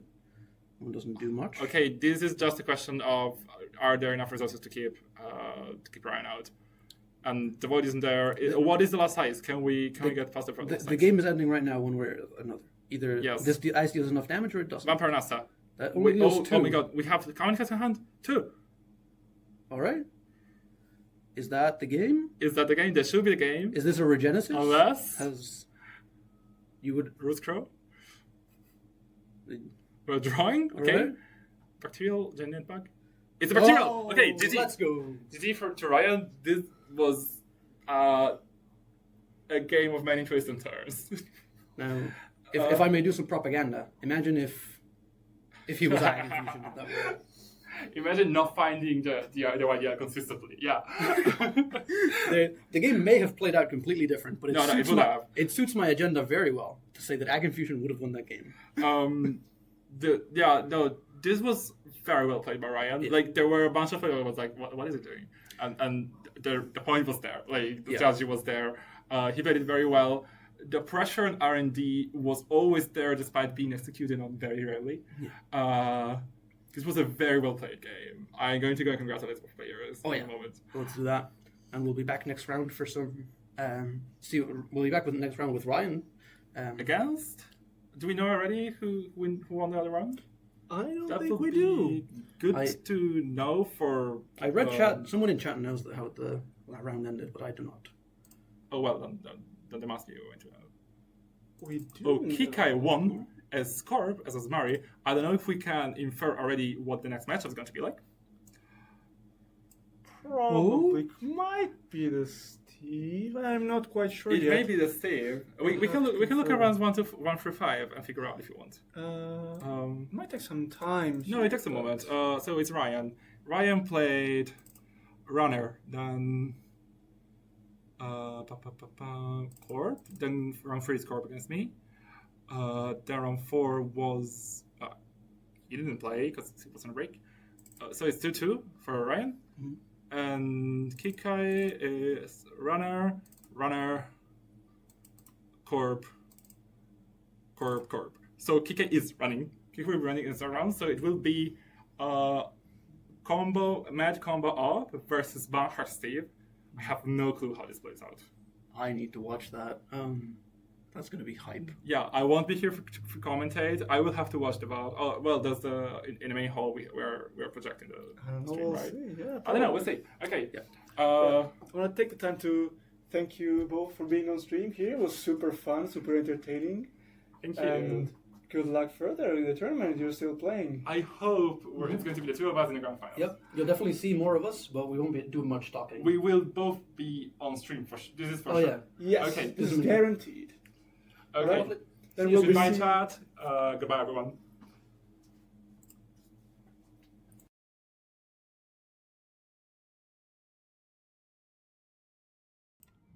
Hello everyone, welcome back to EMEA Bergamo 2024, powered by Null Signal Games and Spazio Poloresco. We are about to watch the start of the top 4 of this huge continental. The gloves come off, people are starting to get ready to play this round. And the bracket here isn't updated yet. We are about to watch Ryan Band Twins battle it out against Kikai. This is the first time we get to see Kikai's Steve Cambridge list played against Ryan Band Twins Ob, which you have seen multiple times now. Now, I have 2 more commentators, both actually familiar voices. On the left, I have... Hello there, my name's Baram Wu. I'm really pleased to be here. I've been having a great time, and I'm really looking forward to seeing this matchup because it's 2 really quite fascinating decks. I am joined with good friend a Wild Turtok. Hi, you've heard me earlier. I will be here again talking about interesting op, more interesting crim, battling it out for good placement in the top cut. And we've already had the pleasure of playing each other yesterday. We had some fun games. In fact, it's been a pretty great weekend so far. I've had maybe the best day of playing Netrunner in terms of just having fun yesterday and meeting people. So I can't sing the praises of this EMEA Championship enough. I've had a great time. Players are great. Also, organization is very nicely run. It's always clear who has to talk to whom. When you need help, you find your help. And players are all very nice. Absolutely. So we've got a really interesting matchup here. Ryan Bant Twins playing Combo Ob, which is definitely a bit of a speciality of his. I believe he came about 13th at Worlds with a very similar deck. Maybe exactly the same. I'm not totally sure. But he likes to do this 49 card combo ob using biotics and end of alliance and mutually assured destructions to get the job done. And what do we think about this Steve list? It looks like jank. We have seen something like this perform quite well in, I think, other continentals.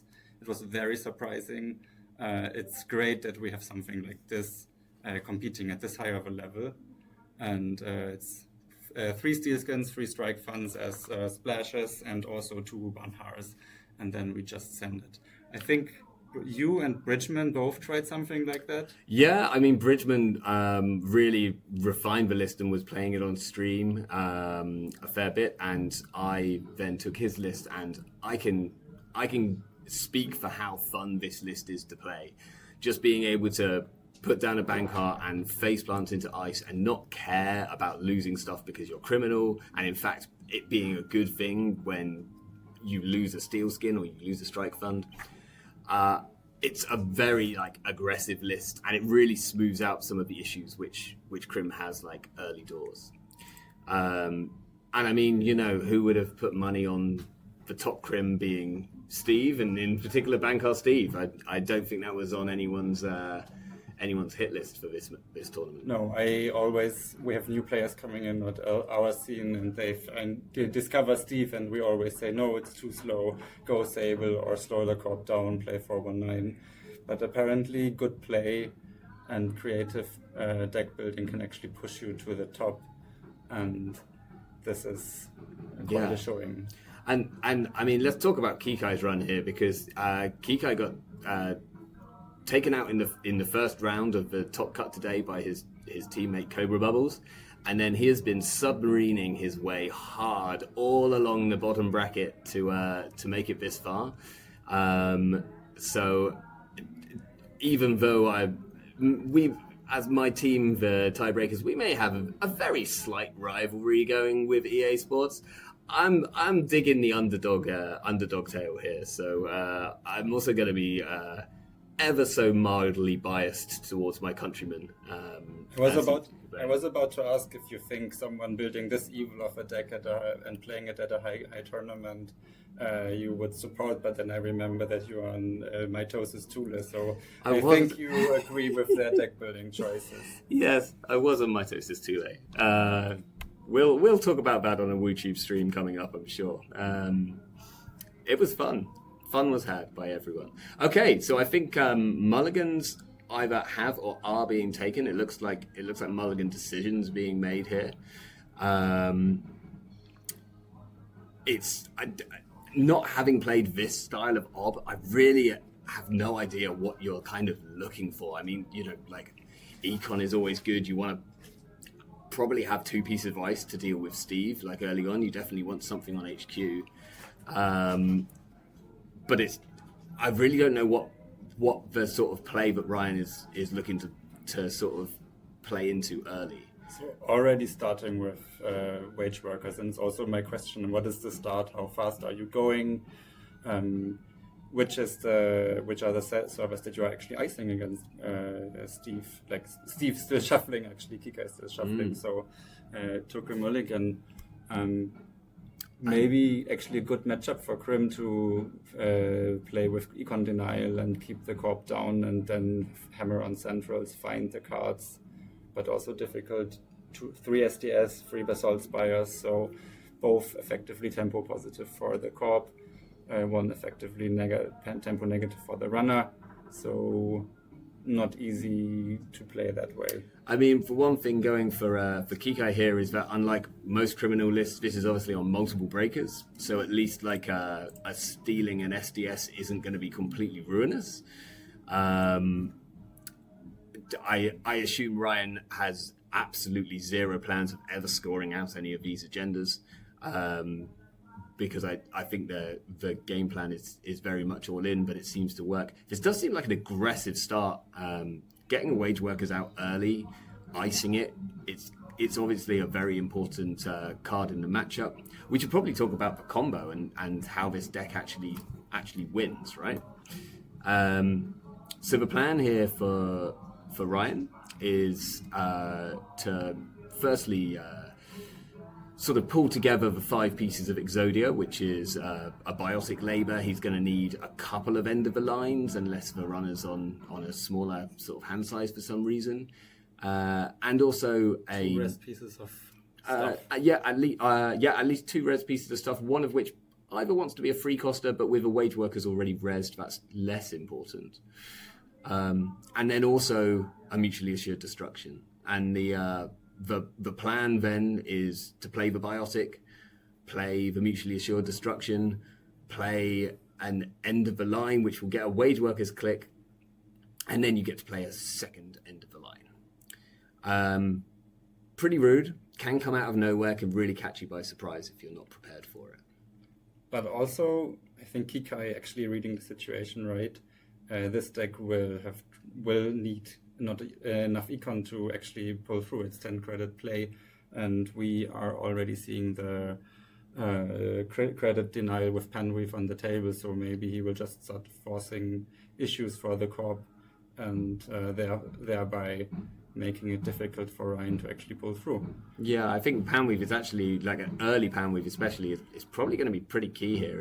If Kikai can now find a bank card early, then he's probably in a decent place to at least slow the corp down, and that's what he's going to be looking to do.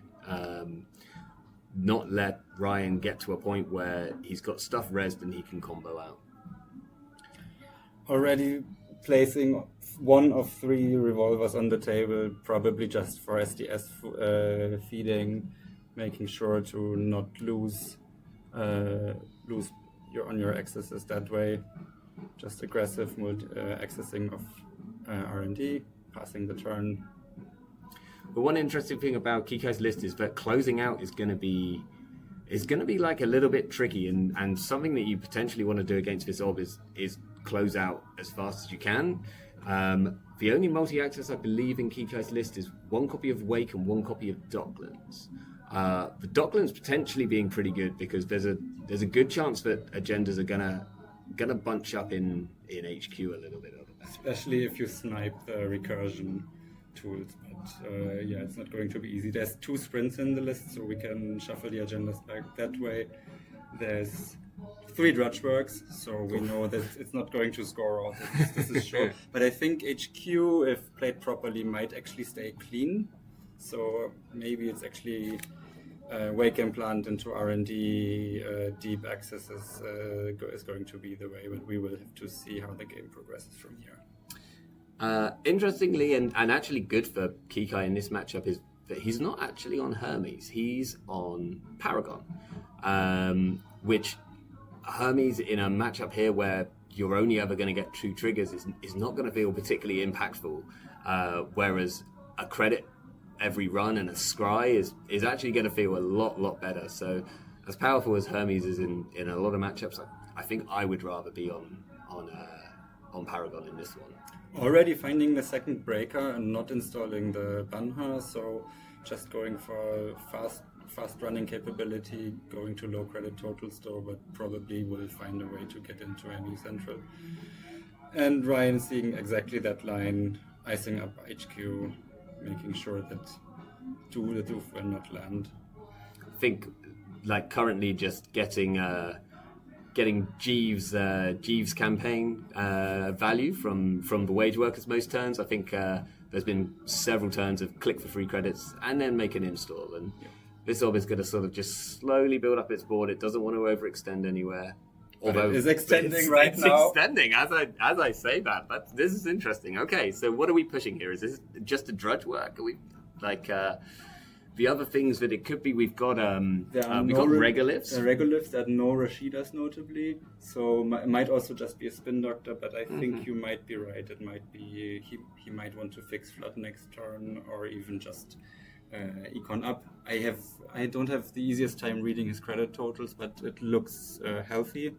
Yeah, I think that's what, like maybe 10, 11, 12, about 16 or 17, I think. I could well be wrong. I mean, if this is a regolith, we can do the quad click regolith turn, which always feels like a little bit busted, and then he'll be good to turn that into something which is a one coster. But this is also a good turn for Kikai maybe to push on multiple servers to force out econ, and then maybe find a way to get into this new remote, lock it down if it's a Drudgework or Regolith, and keep the corp from advancing their game plan of not scoring out. It's really interesting how Ryan has really turtled up here. So I iced everything, including archives. He's really not giving Kikai any free runs. He's not letting him, not that there's a Paragon down yet, but getting sort of free Paragon dirty laundry value, anything along those lines.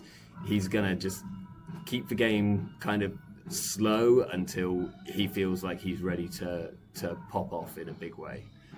The important thing is also that each of those runs is an opportunity for him to rest something, so that could actually force a mistake out of Kikai. He was Ryan has also iced up archives, which probably is not useful for him to ice up, but it's a good point for Kikai to pressure, and then maybe he reses the first of 2 reses of the game to trigger his combo. So probably playing the long game that way. I guess Kikai's also got to kind of bear in mind that if at any point he finishes his go on just 3 cards in hand, then he could be in trouble. There is a chance that he could try and hold Steelskins in hand, but with the plan of running stuff with Bankar, that's not normally the best plan. And speaking of which, we do see our Bankar coming down here. So Kikai now able to put on pressure if he wants to. Again, it's like whether that's the correct thing to do. Whether the correct thing here is to maybe look at going and trashing the wage workers so that Ryan would have to find the second one or have a free coster res to ob it out using the mutually assured destruction. So just also discarded the Doof. So either holding a second copy of Doof in hand or thinking that this server is not feasible enough to run right now. I don't know how about you. You played the list like that. I think with Banhar and 2 or 3 breakers you could get in potentially. I think you want to find your barrier breaker here. I think I would be expecting the first piece of ice on HQ in Ob to be something barrier-ish. And we've got some interesting options here, including 1 copy of Maskirovka, which... very spicy. Very spicy card. And the most vanilla of spices, but it's very spicy. But it is, very importantly, a free cost piece of ice. And it's one which you often res for only 1 credit if they face plant into it. And I'm guessing that's what's giving it call to play over Sandstone. We're getting a third server here. This is getting scary if I was sitting across the table from this. But what goes into these servers? Is it just another spin doctor? Is it I don't know, drudge work Regolith or wage workers? It might just be stuff that you can res, because unless Kikai runs on any of this ice, then Ryan's not going to get a chance to actually res enough stuff to use mutually assured destruction. We also are seeing an upgrade on archives. No, I think that's just a discard at the end of turn. Oh, okay. That's a face down discard. Okay, sorry. My apologies. I was wondering what on earth that could be, and actually there are no upgrades in this list. This is not Venti, you know. No, yeah. Maybe I'm too used to seeing multiple upgrades flying out of these type of lists. So at the moment we still can't deal with barriers other than Bankar. Kikai checking a card right now, probably making sure that he's reading the board state properly.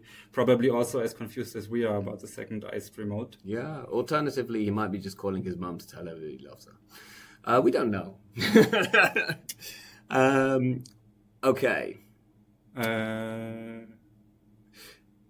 So, I wonder what Kikai's play now is. I mean, he's probably just looking to draw into Kurapira or I think he's on Kurapira. I would assume he is on Tremolo actually. Oh, on Tremolo. Okay, so also this makes the large number of hardware makes sense, because we're going to be breaking border controls and a lot of low cost ice for absolutely nothing if 3 pieces of hardware come down. Yeah, I mean all those cybernetics should be doing something. Tremolo, also Janklord card. Maybe paying off. It's already a 2 for 2, I think, right? So yes, it would be 2. It's 2 to break 2 subs at the moment, and with 1 more piece of cybernetic hardware, it'll go down to 1 to break 2 subs, which is really good against Op, who's running very many barriers. Yeah, although interestingly, this list having a little look. I mean, there's some interesting. We see a Palisade. We don't see that very often. Obviously, with Maskirovka. Border controls we're going to be breaking for free, which is nice. Yeah. Actually, the rest of the ice, there's not a huge amount in there, so we probably looks like it's everything. We're probably seeing most of the ice.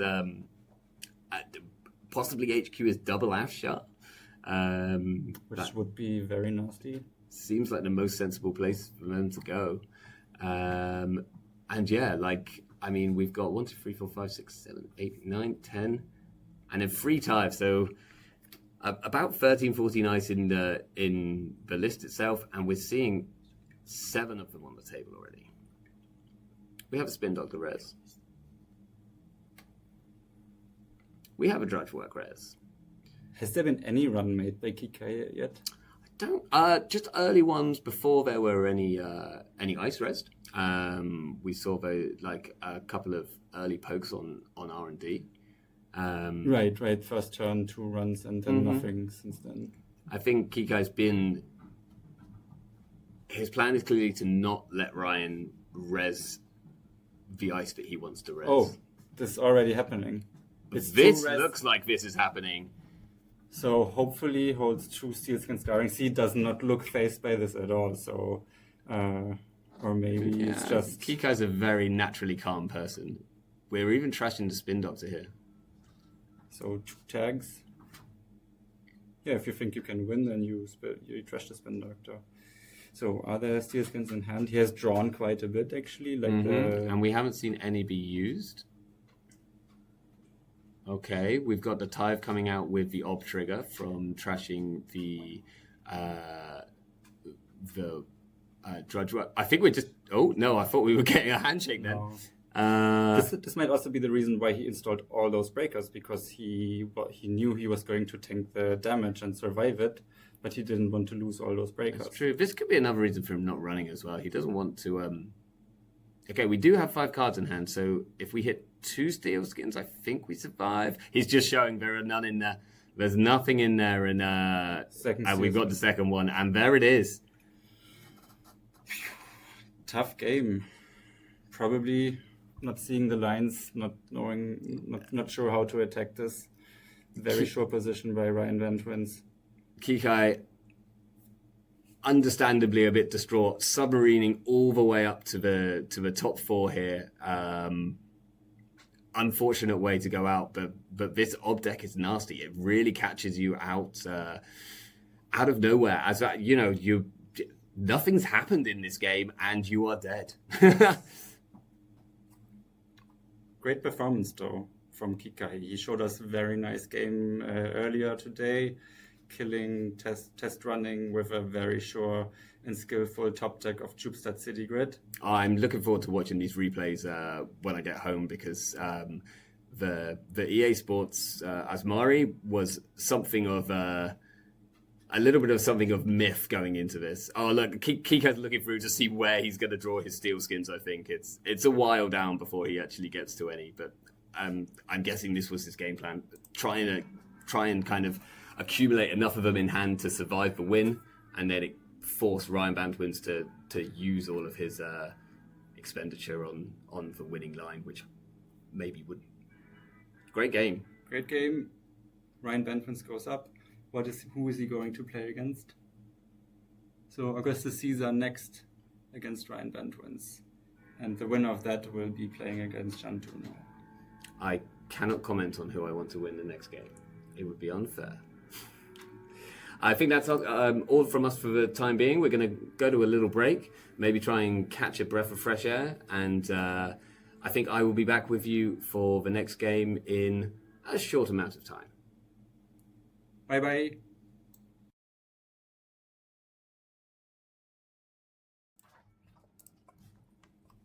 All right, everyone, welcome back to EMEA Bergamo 2024, powered by Null Signal Games and Spazio Polaresco. We are watching the lower bracket finals, finally.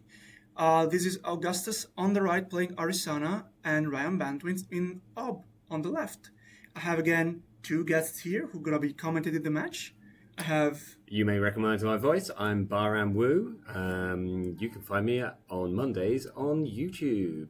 I'm joined by Rahi. Rahi, would you like to introduce yourself? Hello, I am relatively new Netrunner player, and I have made a Cyberfeeder, so that's what I'm known for. Relatively new, but already having a massive impact on the Netrunner scene.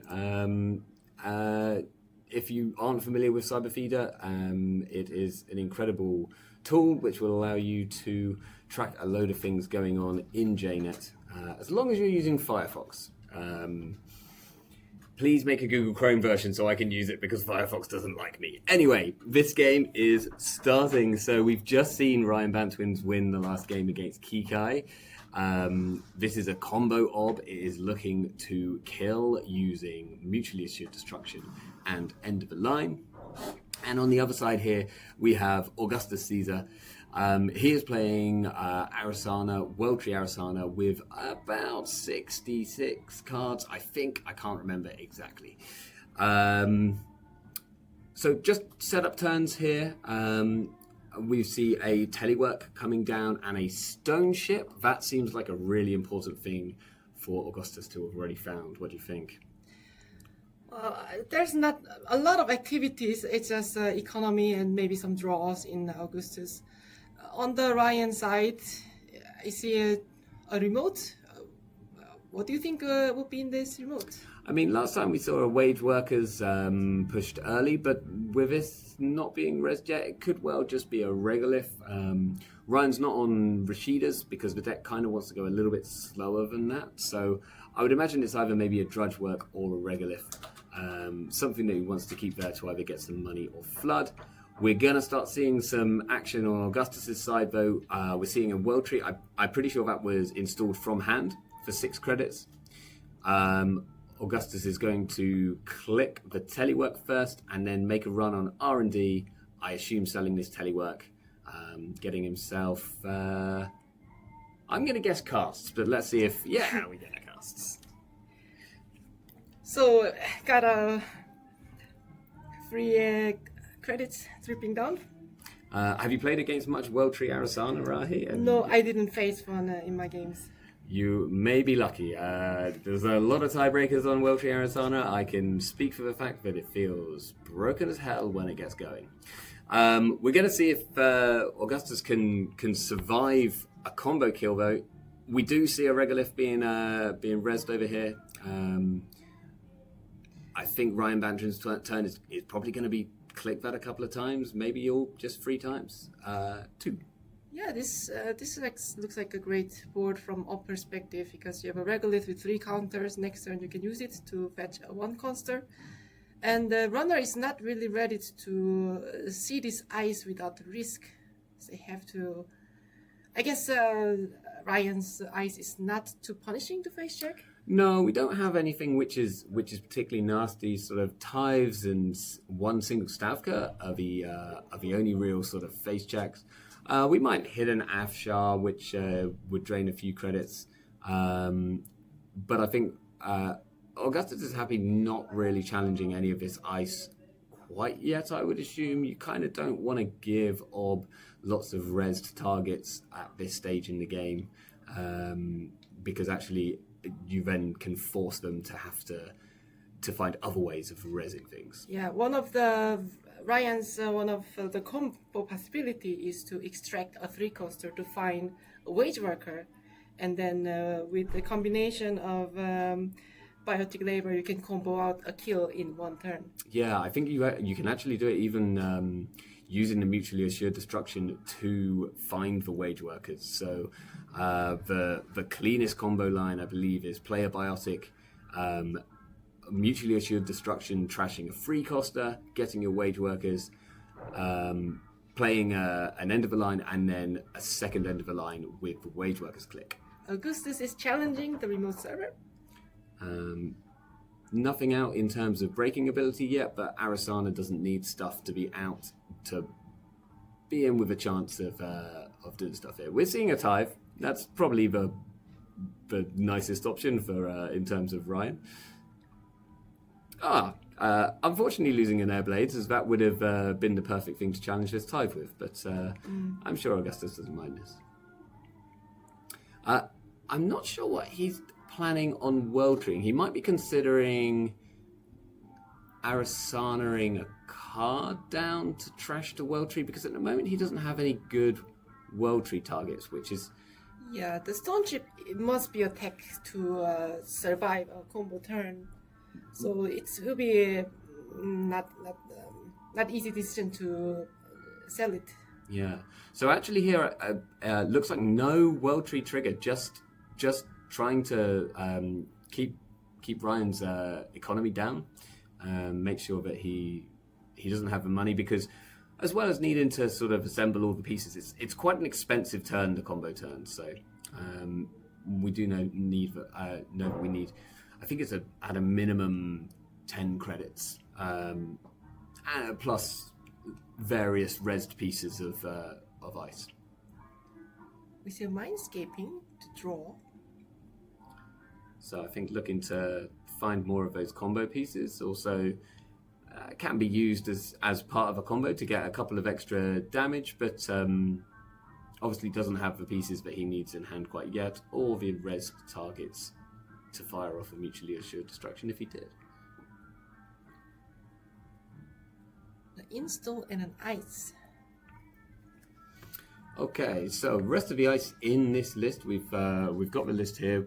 It's mostly pretty small. We see Afshars. There are 3 copies of Border Control, but Arizona is going to be chewing through a lot of this ice for single credits. But that's not really what the OB cares about. It doesn't really mind about taxing you out so much. It's just going to try and get to a board state so that it can quickly win the game. Now, with a stone ship out, if Augustus can also find a lily pad and have something along the lines of a simul chip or an SMC installed, then that can actually pop him up to 8 cards in hand quite easily. So I think Augustus could play this not too slow, because obviously he needs to get to a point where he's safe before Ryan can combo. But once he's fully set up, he should be relatively safe to at least surviving 1 combo turn. I guess the problem then would possibly be that he could be stuck with a couple of tags. So he's still going to have to find ways of clearing these tags. We do see a wage workers rest in the remote now. Last game, Ryan was using this mainly for a lot of value. So just we saw a lot of turns of, I'm going to click for 3 credits and install a card. It means that he's already got one of his pieces down, so he doesn't need to tutor anymore. I think you played against this deck yesterday, against Ryan's deck, that is. Yeah, I wasn't sure what was actually going on here, and then I was just setting up, getting multi-axis and locking R&D, but it turns out it doesn't matter because the combo turn doesn't require my actions to queue. Yeah, and in fact, sometimes the worst thing you can do is steal a Basalt Spire, and all of a sudden Ryan can bring a combo piece back to hand, and you're in a lot of trouble.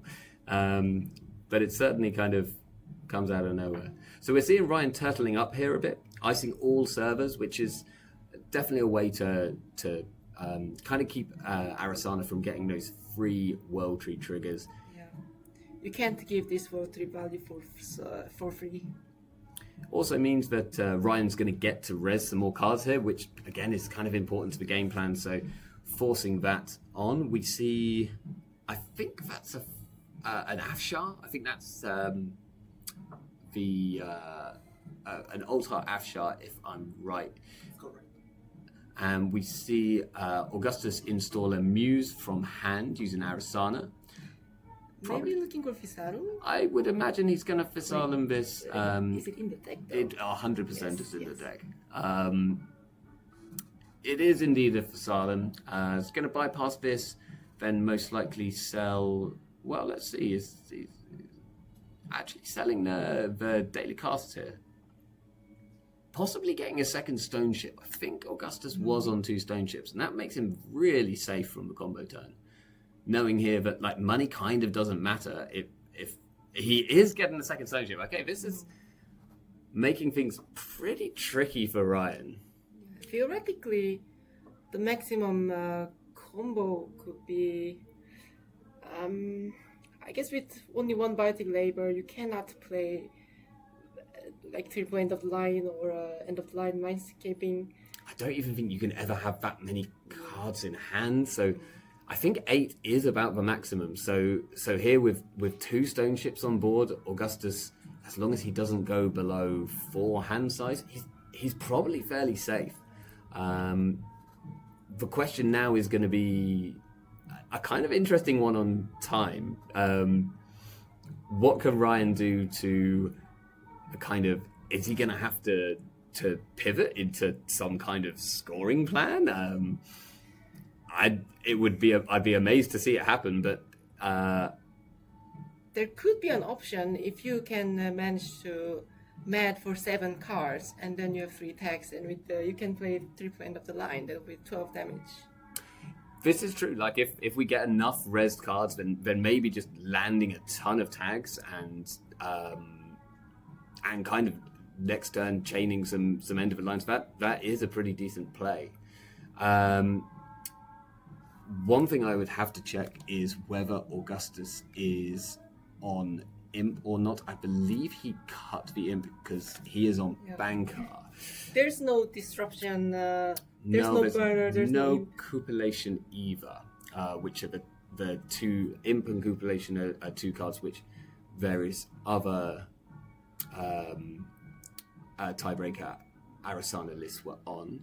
I think we see an echelon, it looks like. The board is getting assembled. Yeah, I think Augustus is quite happy now. Now that he's got 2 stone chips on board, he's just going to slowly assemble Exodia until he can hopefully sort of grind the corp out to a win here. Almost off screen here, it looks like Ryan Bantwins has installed a second remote, which is something that we saw in the last game. Was a spin doctor.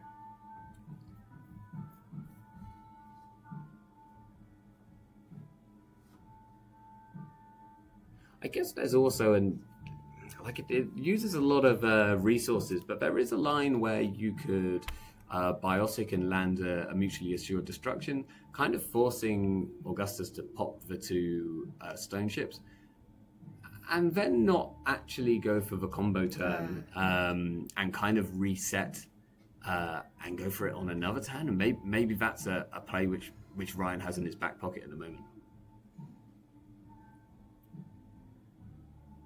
Then what would be a good game plan for Augustus to win this game? So I think we're still just in a setup stage. At some point, Augustus is going to pivot to trying to win. I don't think he needs to do that yet. The way that this Arasana list wins is just by eventually getting down a conduit and walking through R&D for basically peanuts. But we're seeing a challenge on the wage workers here. I think this is pretty wise. Yes. Ryan's going to be getting value off that wage workers, whatever happens. And also, if Augustus can get rid of this, then that's one less combo piece, which Ryan might have to spin Doctor back so that he's got access to it. Thinking about the rest of it. Always really hard to know what an Arasana player is actually capable of dealing with. If this is some big ice, which costs Ryan, I guess about 4 credits is I think the most that his ice costs, but rezzing anything and then Arasana just going through it for pennies is always going to make you feel pretty bad. And we see Stavka, from the looks of things, trashing another ice, taking it to 7 strength. That's going to be expensive. I think Augustus is going to flip this Entangler using the Simmel chip so he can bypass. That's a good solution. Seems to work well. Going through the Tithe, maybe just paying 1 to go through the Tithe here.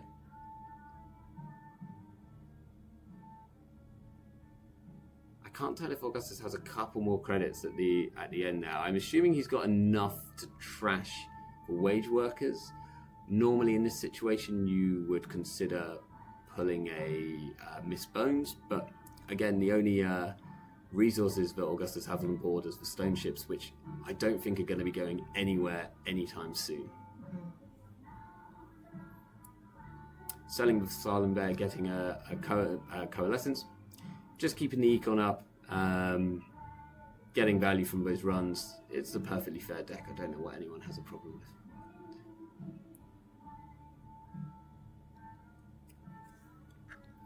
I think Augustus has 9 credits. So will we see 1 stack on top? This looks like a stack of 5 and 4. And seems about right because I think he finished with a sure gamble last time. So that would put him perfectly on there. Second regolith. Installing it, clicking it twice. How valuable is this 1 cost search that this regolith provides? I don't think there's like really great targets in this deck, but just having another rezzed item and being able to sort of make sure that you have the money to res ice and have the combo turn is probably pretty good.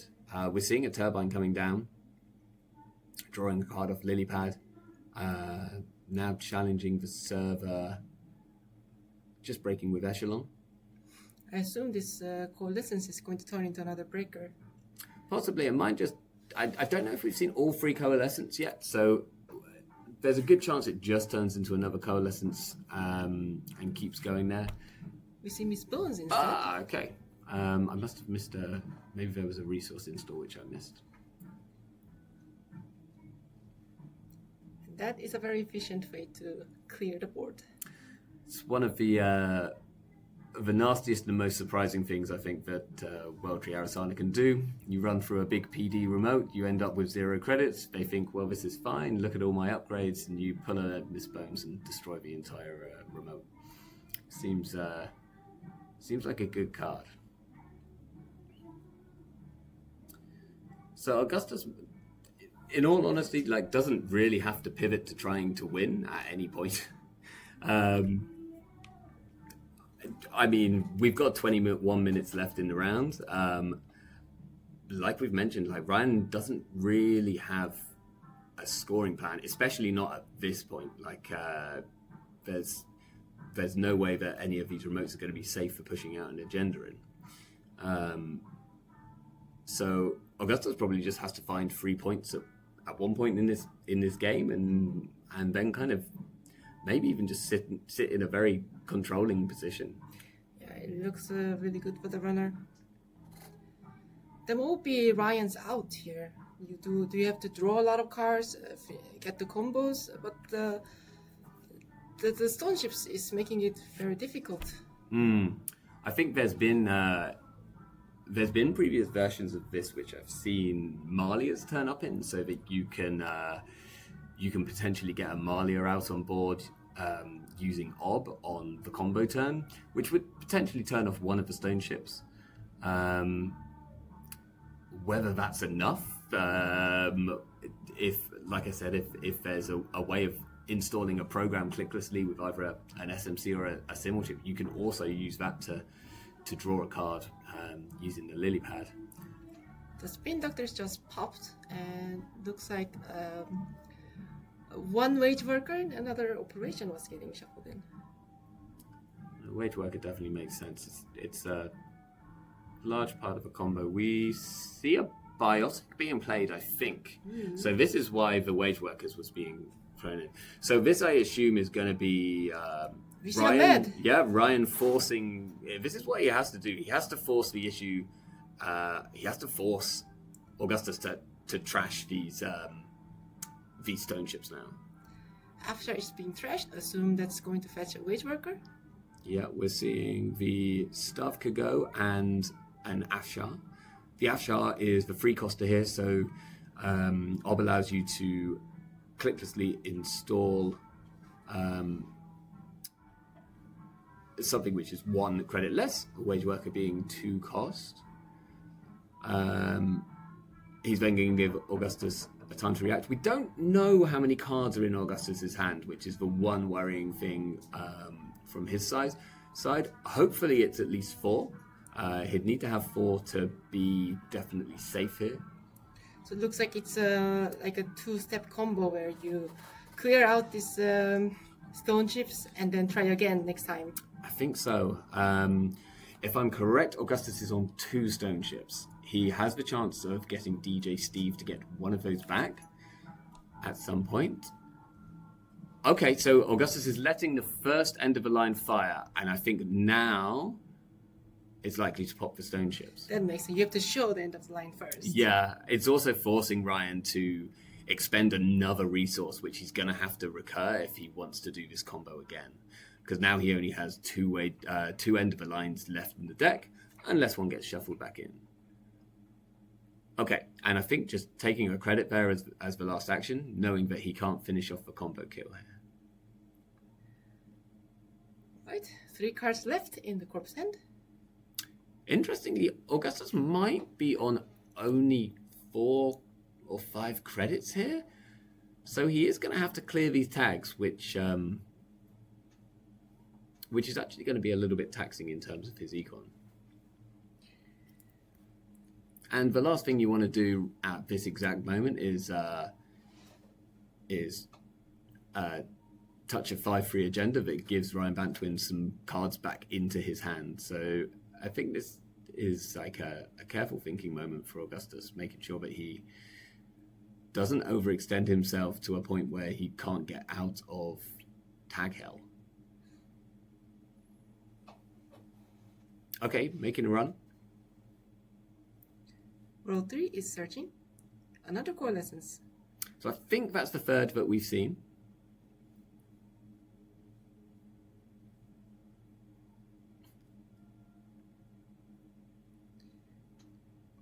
Okay, one card. It looked like it might be an extract. It's I couldn't be sure, but so with that's going to give Augustus at least 4 credits, which should be enough for him to clear the tags. He still has at least 2 clicks left. I think 3 clicks left, if I'm not mistaken. And I believe he was just given 2 tags. Ryan trashed as Stavka and an Afshar, if I'm right. Mm-hmm.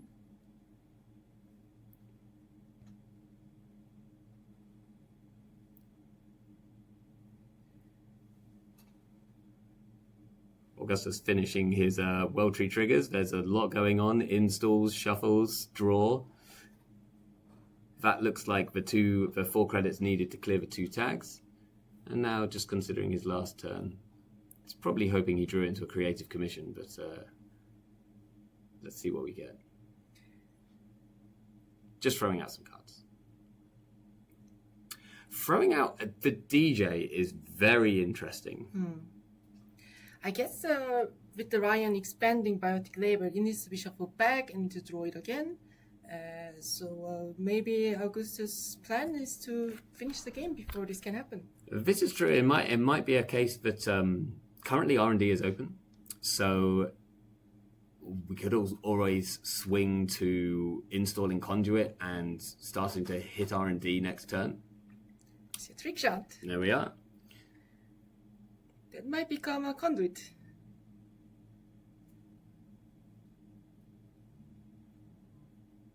Trashing the Coalescence.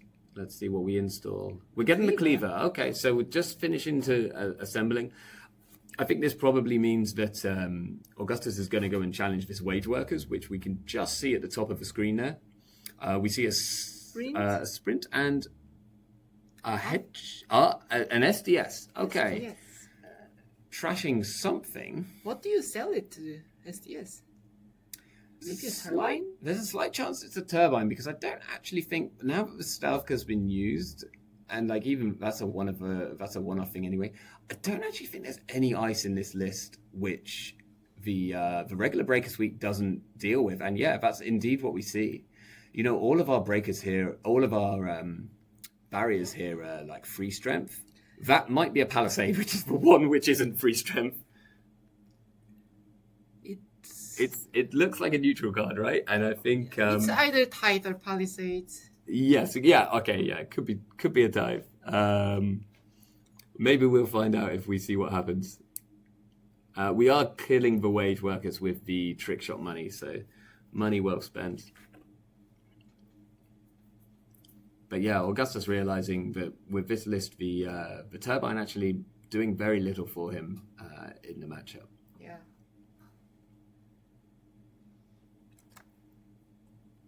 We've got about 14 minutes left here. Augustus now on 3 points, so the pressure is really on Ryan Bantwins now to find a way to get his combo off for a second time.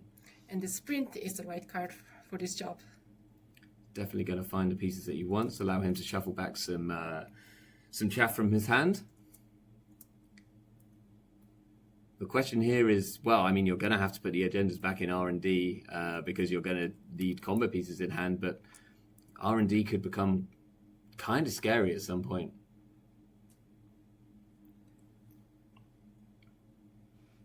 Augustus does have the ability to close this out with a conduit if it comes to it. And we've also already seen quite a bit of ice. We've seen some ice get trashed. And I don't think anything which Ryan has left is gonna cost Augustus more than a single credit if it's installed on R&D.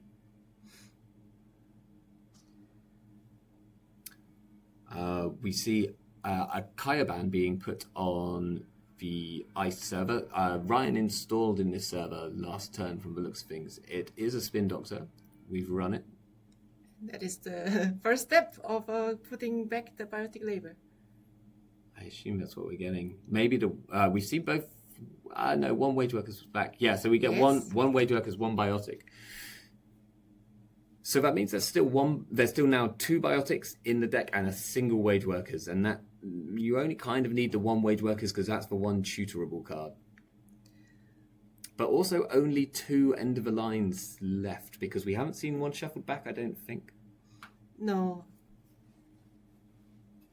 I think you'd love to have a cupulation in the list in this instance, because if you can now just find one of the end of the lines and stick it on a cupulation, then you're probably feeling pretty good about your chances then.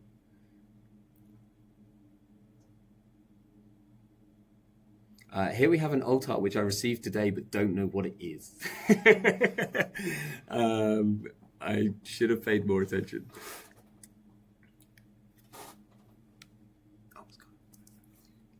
We see a pivot. So Ryan is assembling the combos, and biotic labor goes back to hand. Oh, it was a creative commission, but Augustus played last click apparently. So, but we don't see a 3-cost rest on board. So, but Ryan needs to find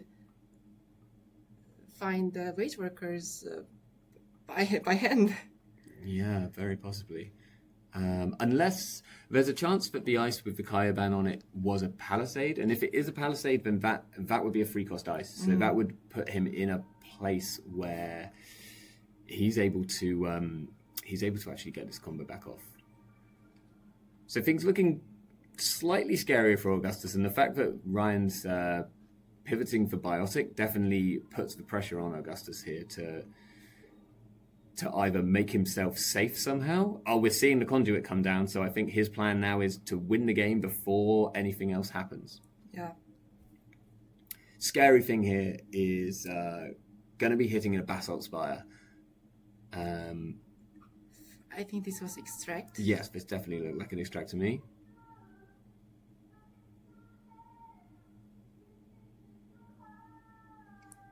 Let's see if we go back. Do you think there's any chance that there's an agenda hiding in archives? I mean, I was going to say, I think it's unlikely, but not totally unlikely. We're seeing another one star. It's an SDS. Okay, that's the best potential case for Augustus at this point, actually, because you don't want to find a Basalt Spire. And now we're going to be seeing 3 fresh cards, actually, I believe. This orb, due to the influence which it needs to spend, is an orb which does not run the virus as well. If he has combo now, he can win here. If the we see biotic we labor. are seeing a biotic labor. Things are getting spicy. And he's just showing it, and that's the game. Augustus doesn't have a way to save it. I think they're just making sure that he can actually do it. But there's the handshake, and Ryan Bantwins takes it again against what should be an unkillable Arasana.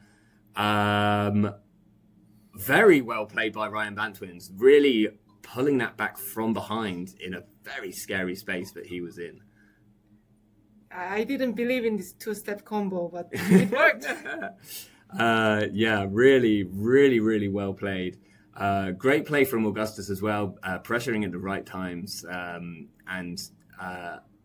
Maybe we were like just one turn off Augustus finding the winning agenda there before Ryan could get the combo. I think that's the last commentary from me, so I'm going to say goodbye for now. Rahi? Yeah, goodbye as well.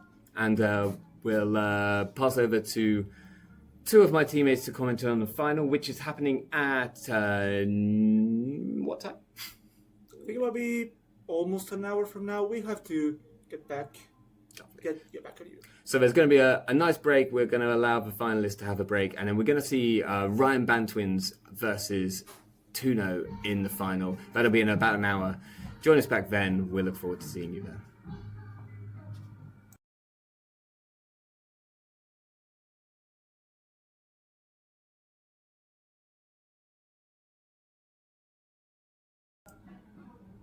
Hello everyone, welcome back to EMEA Bergamo 2024, powered by Null Signal Games and Spazio Polaresco.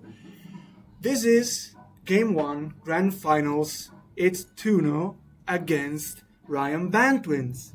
You are about to see a grueling match. This is Tuno's Op against Ryan Bantwins' Lat.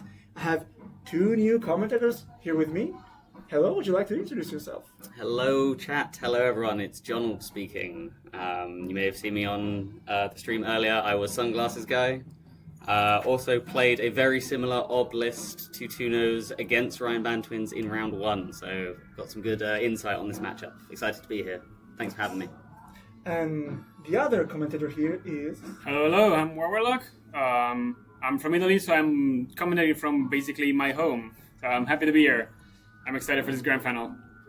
Alright, I'll let you be here.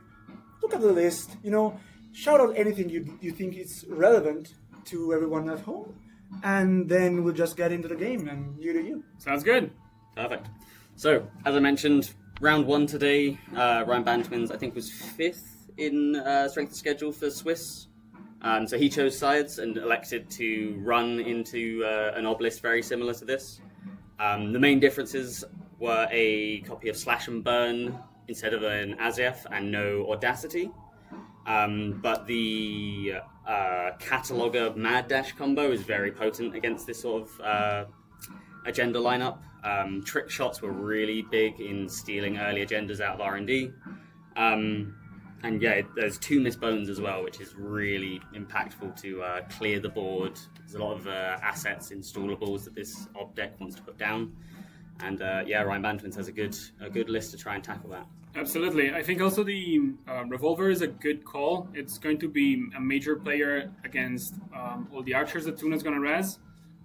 It's important to mention that Ryan is only running 2 simul chips, so all the SDS kind of hit a little bit harder than they would in a regular Shaper list, I want to say. Absolutely, yeah. I think it was turn 2 I scored an Azef, knocking one of the breakers out of hand, and it took a long time for Ryan Bantwins to find that simul chip, put it back on the board, so there can be a big swing there. As you mentioned, Warlock, the Revolver is actually a really good breaker for breaking Archer.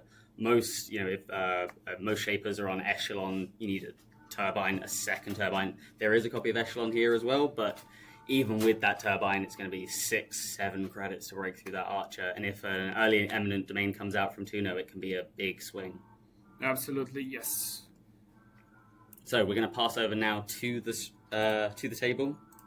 I believe the game is already ongoing. Great. I believe they've decided on mulligans, and we've seen turn 1. There's been install and ice from Tuno. And looks like there's a card like there in archives.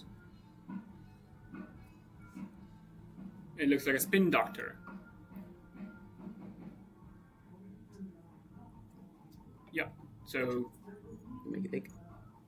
Ryan going for a trick shot on R&D.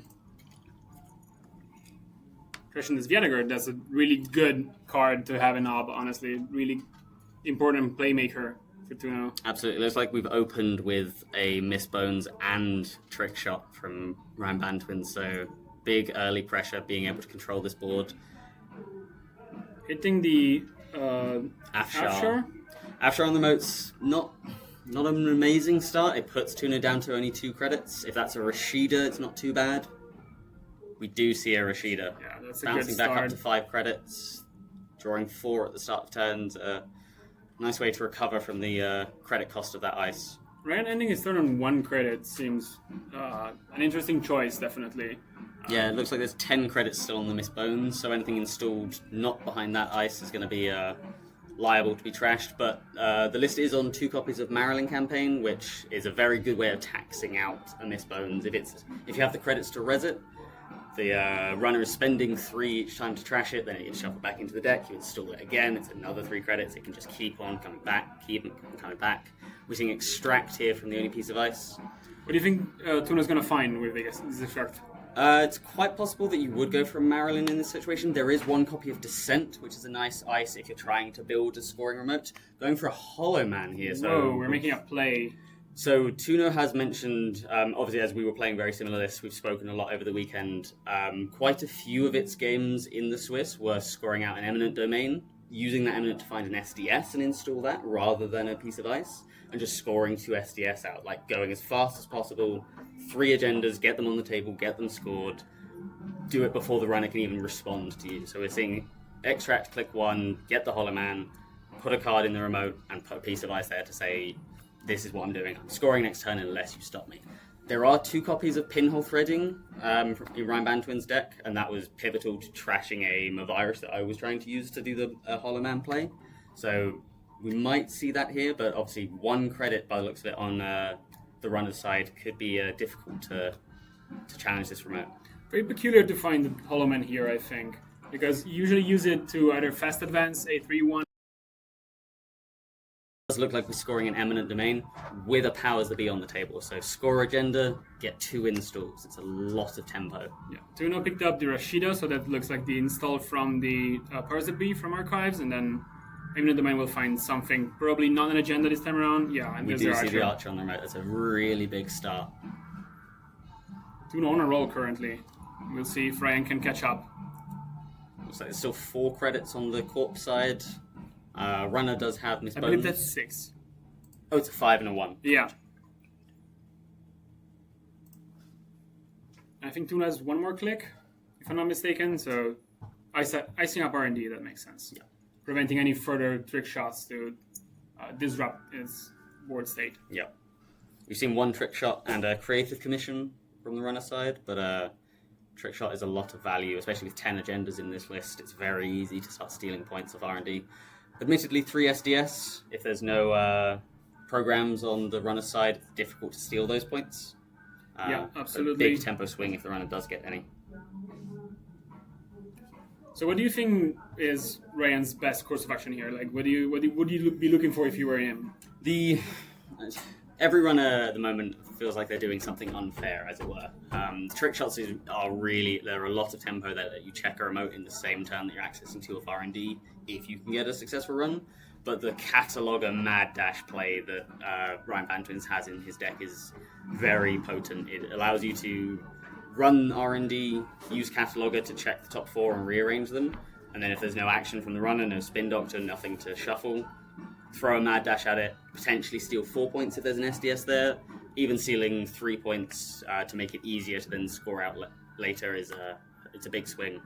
That being said, Ob is known for shuffling the deck. It has a lot of triggers, a lot of ways that it can, if there's a border control on R&D, you can pop that during the run. If there's a Mavirus installed on the board, or in Tuna's list, there's 1 copy of calibration testing.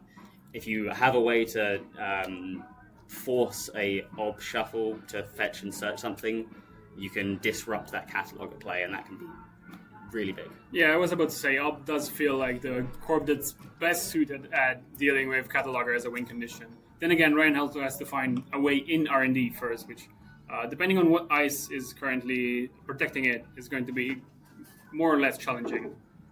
Yeah, on 6 credits, especially with as it were, a very expendable 1 point scored. That could be a 2nd copy of Archer on R&D, and that is if you've got anything installed, that can really hurt. It is difficult to res it when there's nothing on the board. There's no programs to trash. You feel like it's a bit of a waste, but it's gonna keep Ryan Bantwins out for a long time if that is the 2nd Archer. Especially with Revolver, as we mentioned before. Like Revolver breaks Archer very well, very cheaply, but it runs out very quickly against Archer. So if you have to run against Archer many times with only 2 single chips, it might be straining the Revolver way too thin. So we see the 2nd copy of Rashida here, drawing another 4 cards at the start of turn with the mandatory draw and another 3 credits. That obviously was the Rashida that was installed from the powers that be, so it was known on the runner's side, but unable to contest that 2-iced Archer remote. There are quite a few ice in this deck that aren't too threatening. 2 copies of Ice Wall, it's still a cheap gear check. Descent serves the same purpose, but if that's a border control, that is almost a remote that you're never getting back into as the runner. Absolutely, yeah. It sounds like a nightmarish thing to run against, and the border control only turns into a different piece of ice protecting the server, or something even nastier. Do we know if Tuno is on a copy of Zatogrid? There isn't a copy of Zatogrid. There was a copy of Zatogrid in my list, which was tech partially stolen from spectating Cable Carnage. Cable and Tuno are obviously both part of the illustrious SBT banlist testing team. They seem to play together a lot, and yeah, this list, when you see it in full motion, and you never see it piloted by anyone the way you see it piloted by Tuno, it is poetry in motion. It is amazing to watch, and we're seeing it here. It's firing on all cylinders already. Yeah, setting up some kind of play already, putting up one more card in the Holoman server, potentially threatening a score, and setting up 2 more remote servers, which could be honestly anything at this point. Yeah, so Tuno played a very similar list, and I believe came second in the first Continentals this year. It was American Continentals. That version of the list had a Vladisibirsk grid and a copy of Business as Usual. But this version swapping out those cards for Audacity and a calibration testing for more sort of fast advanced angles. But in the write-up for that, Tuno mentioned that in person, especially or in these sorts of high-pressure games, installing 3 cards on the table is a very daunting prospect for the runner. Even if they aren't important assets that you need to check, sometimes it baits the runner into checking when they don't need to, wasting those valuable clicks, wasting valuable resources, trashing things that aren't important imminently that you don't have to deal with, but you feel like you do. You feel like you're falling behind if you're not dealing with the table, and the deck just keeps churning out cards on the table, cards on the table. Something in the remote, is it an agenda? Is it another Rashida? Can you afford to pinhole it? Which is exactly what happened here. So Ryan ran the Spin Doctor, Tuna popped it right away, shuffling the other Spin Doctor back in the deck, keeping the recursion going.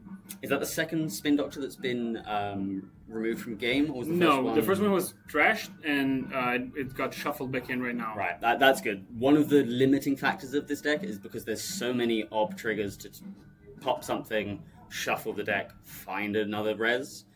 If the corp has to go through all 3 copies of Spin early, then you're struggling to deal with Flood, or you're struggling to deal with both of my powers that be have been trashed. I cannot get any recursion back.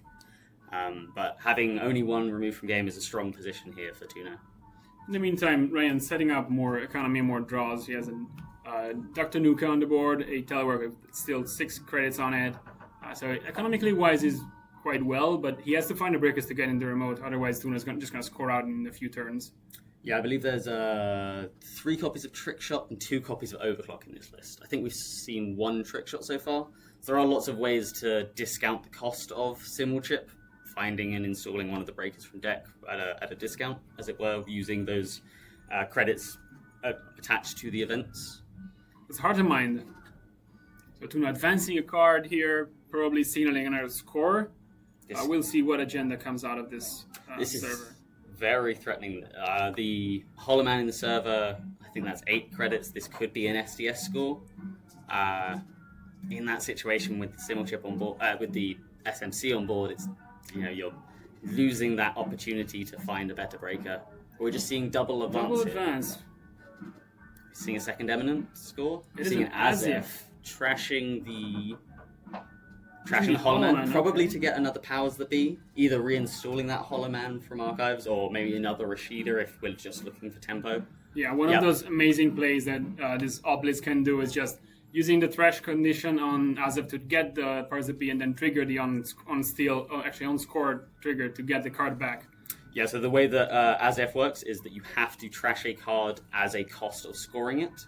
But Ob will interrupt that and go before the actual score itself. So Azef is still on the table being scored while you get the Ob shuffle. So Powers that Be hits the table in time to see the agenda being scored. Fires, gets you an install from archives. In this case, reinstalling the Holoman that was trashed to find it, which a very big, again, tempo swing. The Azef damage hits Mad Dash and Cataloger, so two very important playmaking tools for Ryan Badwins that really need something going. And accessing the remote looks harder and harder every turn. So the run on R&D would have probably been a strategy he was looking forward to following at least. Yeah, it looks like taking the last click to install again in that server with the Hollow Man, discarding one card, obviously drawing up beyond the hand size limit with Rashida. But we still don't know that R&D ice. It looks like there's 6 credits on the Corp side, which is a very threatening total. Could be the second Archer, could be a border control just to keep you out and pop the disrupt the Cataloger play.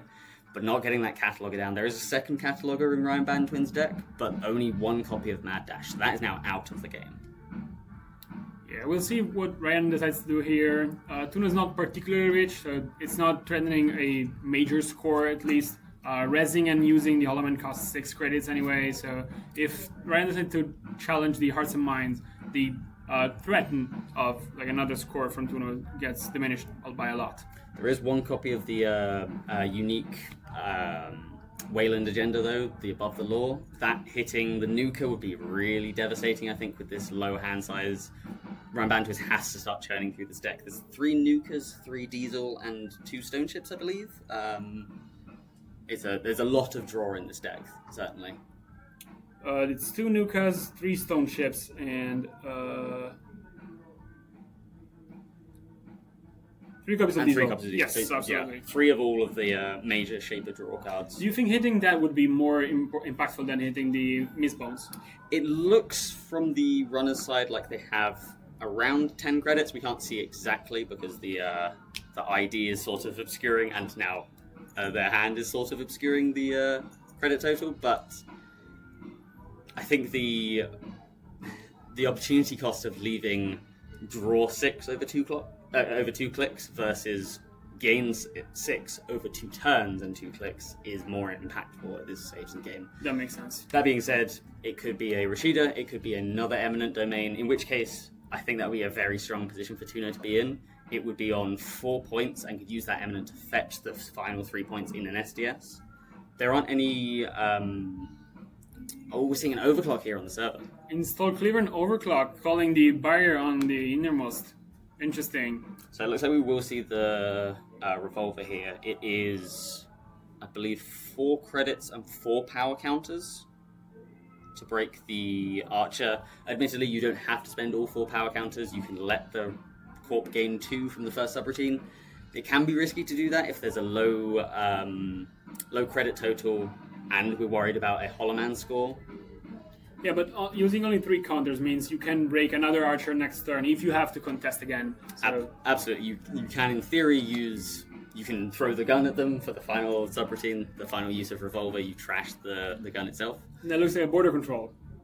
Yeah, we did see the gain 2 subroutine being fired from the Archer.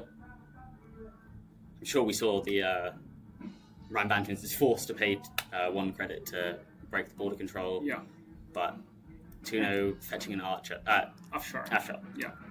Putting a code gate on the remote, making it impossible for Ryan to get in this turn, at least with his setup right now. He's down to 5 credits. With no economy on the board, it's very unlikely that we see a score next turn. That being said, if there's an extract in hand, you can still extract a card on the board, for instance, the Hearts and Minds after using it for value, fetching a 0 cost from the deck with the Ob's ID ability, and then Hollow Man is still at full value because you haven't installed from hand. You've installed from the deck using the ability, and you will get 3 counters on the agenda if you click it. So there is still a line here where extract click 1, click Hollow Man click 2, advance final click. If Hearts and Minds advances, that could be an SDS and we could see a 3-point score next turn. Yeah, I'm absolutely playing magic tricks here with cards, for like making credits out of nowhere and just advancing agendas for nothing. Absolutely, we've heard Ob being described as Shaper in Corp, but today World Tree was described as Ob as a runner, which seems appropriate. World Tree Arasana doing the same thing of putting your deck in your hand and just saying, what do you want? Of course, this could just be a Rashida. This could just be, another Eminent Domain, as we said. That's although it would put it onto low credits, it's still advancing the game plan. you can fetch a Sphere Excavator and force the runner to deal with that. There is still a Miss Bones on the board, but it looks like now only 5 credits left on that Miss Bones. Yeah, after challenging the Hearts of Mine, thrashing it, making sure Tuno probably can't score out this turn. That's important. It is only a 2 credit trash, the Hearts and Minds, but it's not a card you can afford to leave on the table. Tuno not resing the card in remote, so it's not a Rashida. It's probably either an agenda or maybe the single copy of Calibration Testing here to make a play later. That's true. Equally could be a Mavirus looking just I think if it was a Mavirus, you'd probably use that to fetch a Marilyn at the start of turn, something like that, just to get more economy on the board and again force the issue with the runner. But yeah, Calibration could be a good option. Ooh, Rayan on 0 cards. Is this going to be another as of kill like the one we saw in ACC a few weeks ago? Yeah, no, we did see Tuna getting a flatline on Riel in the bottom half of the grand finals, as it were, using Azef and Slash and Burn in a very similar list. This list playing, as you mentioned, the Calibration Testing or an Audacity, either of which, if you install, use one of them, we can get a surprise Azef score here. Yeah, Tuna mentioned it's on 1 Audacity, so technically there is a window to score even without like operations that make more credits. But here we go, we see an extract finding more money and trashing the powers that be. Trashing the powers that be. So this could be getting a Spin Doctor if there's no agenda in the remote or there's no agenda in hand. Digging through the deck while we have this scoring window available would be really important. Putting a Rashida on the board. So this is saying you have to challenge this remote, you have to spend one of your valuable clicks here. I've just gone up in credits. I've got a Hollow Man in the remote. I'm not bothered about it. There's a chance Tuno uses one of its other remaining clicks to ice up the remote and make it even harder to challenge the remote. Entirely possible. I think there's a chance that that ice would be better served on either R&D, maybe the remote, or maybe HQ. There's a chance of this deck flooding up, as you may have seen of my game on stream. But we are still seeing the Hollow Man remote. This might be the line that I mentioned. It's probably just a 2-pointer though. Oh, it's an above the law. And we are trashing the Nuka, as mentioned. That's the big card, especially with no cards in hand. Absolutely. From the runner. A very commanding position here for Tuno. 5 points on the board against 0. Mad Dash out of the deck. One of the catalogue is out of the deck. There's a big hill to climb here, and Tuno as the higher seed going into this, undefeated in the cut so far. Yeah, Tuno only needs 1 game to win, and on board, it shows it can fast advance the last 3-2 if it wants to. If it can find it from the Rashida, the crates are there. So Rayan has a very, very big task to claim here. There are a lot of code gates in the deck that that ice protecting the Rashida might be. There's 2 ice walls, there's 2 more border controls, there's an Aket, there is a sandstone, which would be a bit difficult to break, but a lot of this ice could be broken in theory just with the breakers that we have on board. So I think there's a chance. We see Tuno starting its turn, so... No, the Rashida stayed on the board. Will we see the score out here? Tuno made an amazing face. I don't know if you catch that, but... On 7 credits, there are 2 more Azefs in the deck. That if it drew Azef, throw it in the remote, click Hollow Man, advance final click, and that would be game. I think that would happen immediately with shaky hands, very, very frantically, but it seems to not be the case. It might be calculating here whether it's worth going for an Eminent play. You could fast advance an Eminent, use the Eminent domain to find the final copy and throw it in that remote because it's probably safe. It would put you down to a very low credit amount, and I don't think if a Pinhole Threading trashes the Hollow Man, it would be able to score out on the final turn, and it would need to click up to 3 credits. We're seeing a 3rd piece of ice hit the server, so that suggests maybe an SDS. That's my same read, yes. Although on 6 credits, you still need all of them to score out, so the piece of ice is more like placebo than anything else. Yeah, in theory, if that's a border control, there's no way that you're getting through the 4 remote. But I think on Ryan Bantwin's side, you have to force the res. That being said, there's no reason for Tuno to res if he doesn't produce a Kogate Breaker, which is a buzzsaw in this list. Even if you SMC and then Trickshot or SMC and Overclock, it's still a 6 cost install alongside the self-modifying code 2 cost. I believe by looking at Ryan, he's on 4 credits, so even if he has the buzzsaw in hand, that would be an extremely expensive install, and then he would need to muster some more credits to enter. So as he flicked through his hand there, we saw the second copy of Cataloger and one trick shot in hand. So there is a chance here that putting down a self-modifying code, playing the trick shot, could force the issue. First click seems to be clearing the telework. Second click is installing Hermes. It's a one-of console in this list.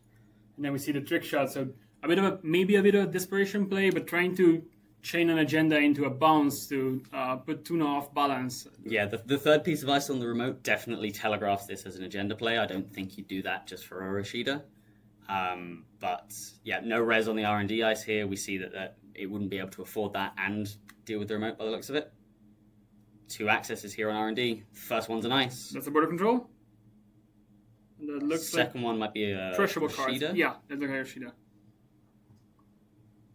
And by is the that looks of going back it, to that? Yep, yeah, that is refreshing it. Yoshida. Makes sense. There's still 5 credits, I believe, on this trick shot, but with no SMC on the board, no decoder either. There's no point running that remote. Tuna would just say no res on the outermost ice. After will fire.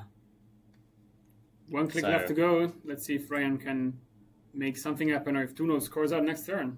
Yeah, there might be a value in running HQ, hoping that there's a second copy of SDS or, another agenda in hand that's stealable. Maybe a copy of Eminent Domain that it didn't want to push out. Yeah, Tuno drew a lot of cards with all the Rashida it fired, so there's a chance there's another agenda in hand. And it's exactly what happens. It was like accessing a Marilyn from HQ last click. On 6 credits, that's enough to score an SDS in the remote. And we do see an SDS score. That is it. Jan Tuno on home turf, taking the win. Only managing to make second place at American Continentals, but at EMEA, Jan Tuno is your EMEA 2024 champion. An absolutely incredible showing here. Like extreme dominance, scoring out to 8 points to the 0 that Ryan could find. Amazing game. And we see the Archer on R&D, so running that would have been really annoying for Ryan in the early part of the game. I think we saw the rest of HQ there, and there weren't any agendas. There was no value in running it, but I think that was the second Archer on R&D. Yes, so yes. It would have been very difficult if a cataloger came down for Ryan Bantwins to make any real impact there. Completely 180 version of Ryan's first game today against me, where for 2 trick shots stole 4 points of R&D very early, unable to spend that ice on R&D. In this case, that early Eminent Domain score was pivotal to keeping that remote locked down. Even the Revolver, which is probably the best breaker early, at least, to try and get through that on the killer side in the standard meta right now. Just unable to get there with the border control, managing to force them through that remote multiple times. Then again, great showing from Ryan, getting second at the EMEA, still a very, very impressive run. Absolutely. I'm told Ryan Bantwins does not play online. Yeah. He is a solely in-person player, so we're not sure if he's going to attend Intercontinentals, but I feel like it would be a shame, really, having come this far in EMEA, not to see him at Intercons. But I think he said before the round he's probably going to play. Yeah, I think it depends on the prizes. If there's interesting prizes, he's going to attend. But I think he needs to figure out how Jaina actually works in order to play online. I mean, your face on a card sounds like a good prize, so that could be a good enough incentive. Yeah, I believe we're going to get some interviews with the winners. I think that's what we're going to go for soon. But we're getting confirmation on that right now. But yeah, an amazing run from both of these players. Ryan Bantwins, we saw 2 rounds of on stream during Swiss. I think round 6, round 7. Again, today has been on stream for the last 3 rounds, coming up through losers bracket. Showing up in a very unique corp, definitely. Something that caught a lot of people off guard in Swiss and still won several games in the top cut, even with the decks known. Exactly, yeah. He took a very similar list to Barcelona Worlds last year. Tore its way through Swiss because runners aren't expecting it. But then it lost in the cut once it faced a very strong opponent that saw the list, saw what it was trying to do. But even with full information, full deck lists in the cut today, he was still able to take a number of big names in Kike, Augustus Caesar. I'm sure there were some other flatlines along the way. An amazing showing from him, and obviously not to discredit Tuno's run. Undefeated in the cut today, I believe. The only Continental this season that didn't have a record reset. Yes, that's true. We can see here the standings. Obviously, a massive shout out to Augustus Caesar. I think it's an incredible achievement to. He was top of Swiss in American Continentals and APAC. Still made top cut in 3 Continentals and made top 8 in all 3 Continentals this season. Great showing. Kike as well, making 4th. Cobra Bubbles, a fellow teammate of Ben's, in 5th. Bridgman, who we didn't see any other Continentals, he's been taking a bit of a competitive break, but making 6th was a big return to form from him. Test running actually had a game loss in round 1, so making it all the way back up to 7th was a very strong run from them. Ziat, a fellow tiebreaker that knocked me out of the cut earlier, making 8th. I believe that might have just placed him below the Intercontinentals invite list, but there are some invites being passed down, as Tuno and Augustus already have invites, and there are some other players that may not be able to make it. The rest of the cut, obviously, amazing showings, and big congrats to Rahi in 9th, Not Yeti in 10th, myself. Yourself in 11th. Thank you for not making it sound like I'm congratulating myself, but Quercia in 12th, Belazor in 13th, Snoobs 14th, James Harrison in 15th, and Golden Witch, or Larea, as some may know her, in 16th. Absolutely amazing show by all of our top cutters here, playing 2 days of like extremely well played Netrunner to get themselves here. Yeah, yesterday was I think 12 or maybe over 12 hours of grueling Netrunner in 30 degrees Celsius, or like I think it's like 88, 90 degree Fahrenheit for the Americans heat. There were, by the end of it, your brain is fried, your body is melting. There were major misplays everywhere. Warlock, my fellow commentator here, was very generous in letting me take back a critical mistake in one of the earlier rounds. It was grueling. It was very tough, and everyone here today and everyone yesterday deserves a massive round of applause for just surviving that, let alone trying to play Netrunner, a very challenging game, mentally taxing game, for so many hours in a row. Can we give a shout out to the organizers for like organizing this amazing event? Absolutely. We have Koga, who was on stream the entire day yesterday, has been running the stream from behind the scenes. I believe him and Alflex have been using their own phones to make this stream happen, to keep it alive. This whole setup is run on shoestrings and bubblegum. Yeah. Atienne, obviously, being the main TO for this. Warlock being the Friday TO and also running the startup event today. We've had OF1515 being the runner for this entire event. Amazing thanks there. Lots of great people all around working on this. We need a shout out for our head judge, who is Netmum in my mind, but Harmon B. Harmon B has doing been all the head judging and doing an amazing job with it. An amazing job. Obviously, all of the rest of our judges. Amazing thanks to everyone there. And a big thanks to everyone at home for tuning into this. And this would be possible if there weren't people watching it, but this is an amazing community. Every time I come to an event like this, you just meet new people. You some of the best people that you can hope to spend time with, even when it's competitive, even when you're both fighting it out in that last round, that 11th hour. You just have so much fun playing these games. Yeah, absolutely. Like live Netrunner is the best, but like the Netrunner community is honestly amazing. All the people in the community are honestly great people. It's extremely fun to play anyone. It's extremely fun to meet them in person or even online. And the whole, like the several communities that have spawned from the game show that it's greatness, honestly. Yeah, Not Yeti was speaking to me earlier that said, everyone sort of knows Yantuno as this powerhouse that you meet them online. They are, it's hard to describe. It's hard to put it into words how efficient the games are. How even in the worst positions, it can turn a game around. When playing in person yesterday for the first time, he expected this serious, by the numbers, rules hardy person, and they spent the whole game, making jokes, having fun. Like this was, I think, not the final round, but the penultimate round. So 8, 9, 10 hours into playing Netrunner in a hot room, like. It's an amazing community. Yeah, absolutely. Every person here has been an extremely pleasure to meet. So as we're speaking, we are seeing Tuno join us here at the commentary booth. So in a second, we'll have it on commentary. Hi, Tuno. How are you doing? Here's everyone. Hi. Our 2024 European champion. Congrats. Hi. Yeah. How are you feeling? I won. I feel good. Ask me more pointed questions. Has your brain melted alongside your body at this point? No, actually, because I was very relaxed the whole day because I didn't care about my result much. So only for this game I was particularly anxious, and then I had the cards. Yeah, and I was okay, I'll do this. Yeah, I think so I'm not very melty. The only thing I really had to get melty about was the game against Augustus, because I really didn't want to lose that one. Yeah, and it was pretty tricky. I still made very dumb mistakes. But the grudge rematch of the Italian nationals finals. I am really this is not meant to be a slide against neither Augustus nor Ryan, but I really would have liked to have the grand finals against Augustus. Yeah, I know. There's a rivalry for the ages. Yeah, Tuna Augustus. Maybe Intercontinentals. Yes, yeah, both players already having Intercontinentals invites. Actually, several invites at this point. Yeah, there's multiple invites being passed down here. Tell us a bit about your decks that you played today. My decks, okay, so both decks are variations of the decks I played at SEC, like they're derived from those. The other deck I decided to make worse.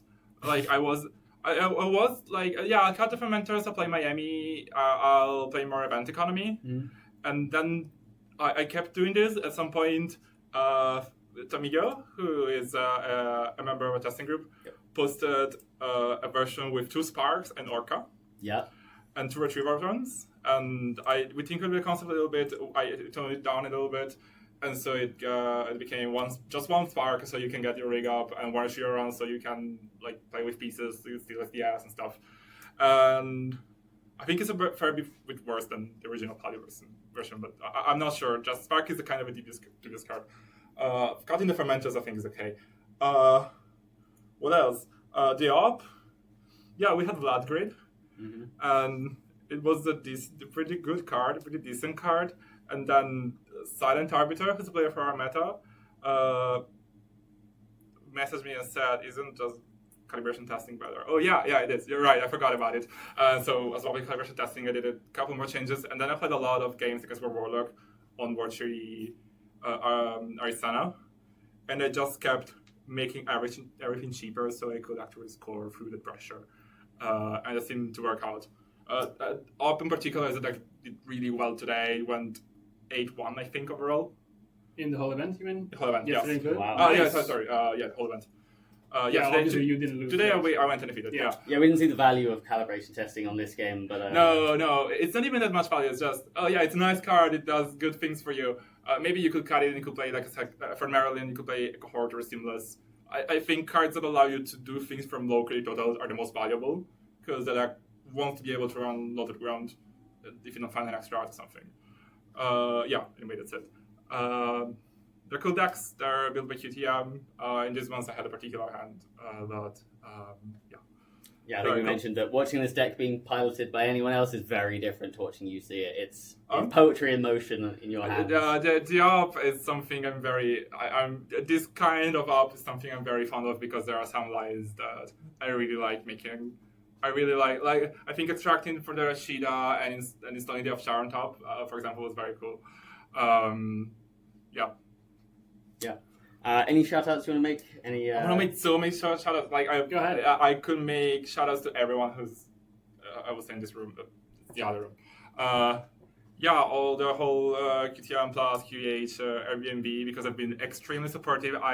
This has been a hell of an event, temperature speaking. Yes. It's been really tough getting food and water. Has been really tough, and without people helping me to do the very basic survival tests that are required to keep your mind working, I don't think I would have made top cut at all. I think I owe Top Cut to Augusta Caesar buying me a pizza last night at 9 p.m. between the final rounds, where there's no time to feed yourself, there's no time to think about anything, you're right into the next game. Yeah, this is originally known as the unbanned banana strategy. Absolutely, yes. Yeah, which is something that Council invented, I think. And we adopted it for this run. It worked very well. Shout outs to everyone who organized. So I think mostly Ati and Porco, Cross and Warlock. Congratulations for running throwback for the team event. Because it was such an incredible format. When it was announced, some people were like, maybe it's kind of just the same, it's just kind of just standard. It felt completely different. It felt so exciting to be for. I believe, did your team win the throwback tournament as well? No, we or- came second. Came second. The okay. first team was called Doot, and it was a team of NWE players. My team was me, Koga, and Council, and we came second with some incredible corp decks. Yeah, we're looking forward to seeing those deck lists get We're published. publishing. We're publishing. Congratulations to Koga for running the stream and all the people who came to commentate, though I didn't get to see any of it, of course. I'm going to be very happy to listen back. Congratulations to EA Sports for bringing the most Seiko deck of the event. Mari was taking names today. I was like, yeah, okay, Arisana 3 is going to be fun to watch because there are going to be some small changes, but this was something I really didn't expect, like 2 dupes had 2 free punitive. I lost the game to Klevetnik from Banhar, like I had it, and there was Klevetnik. Yeah. The ice nobody expects.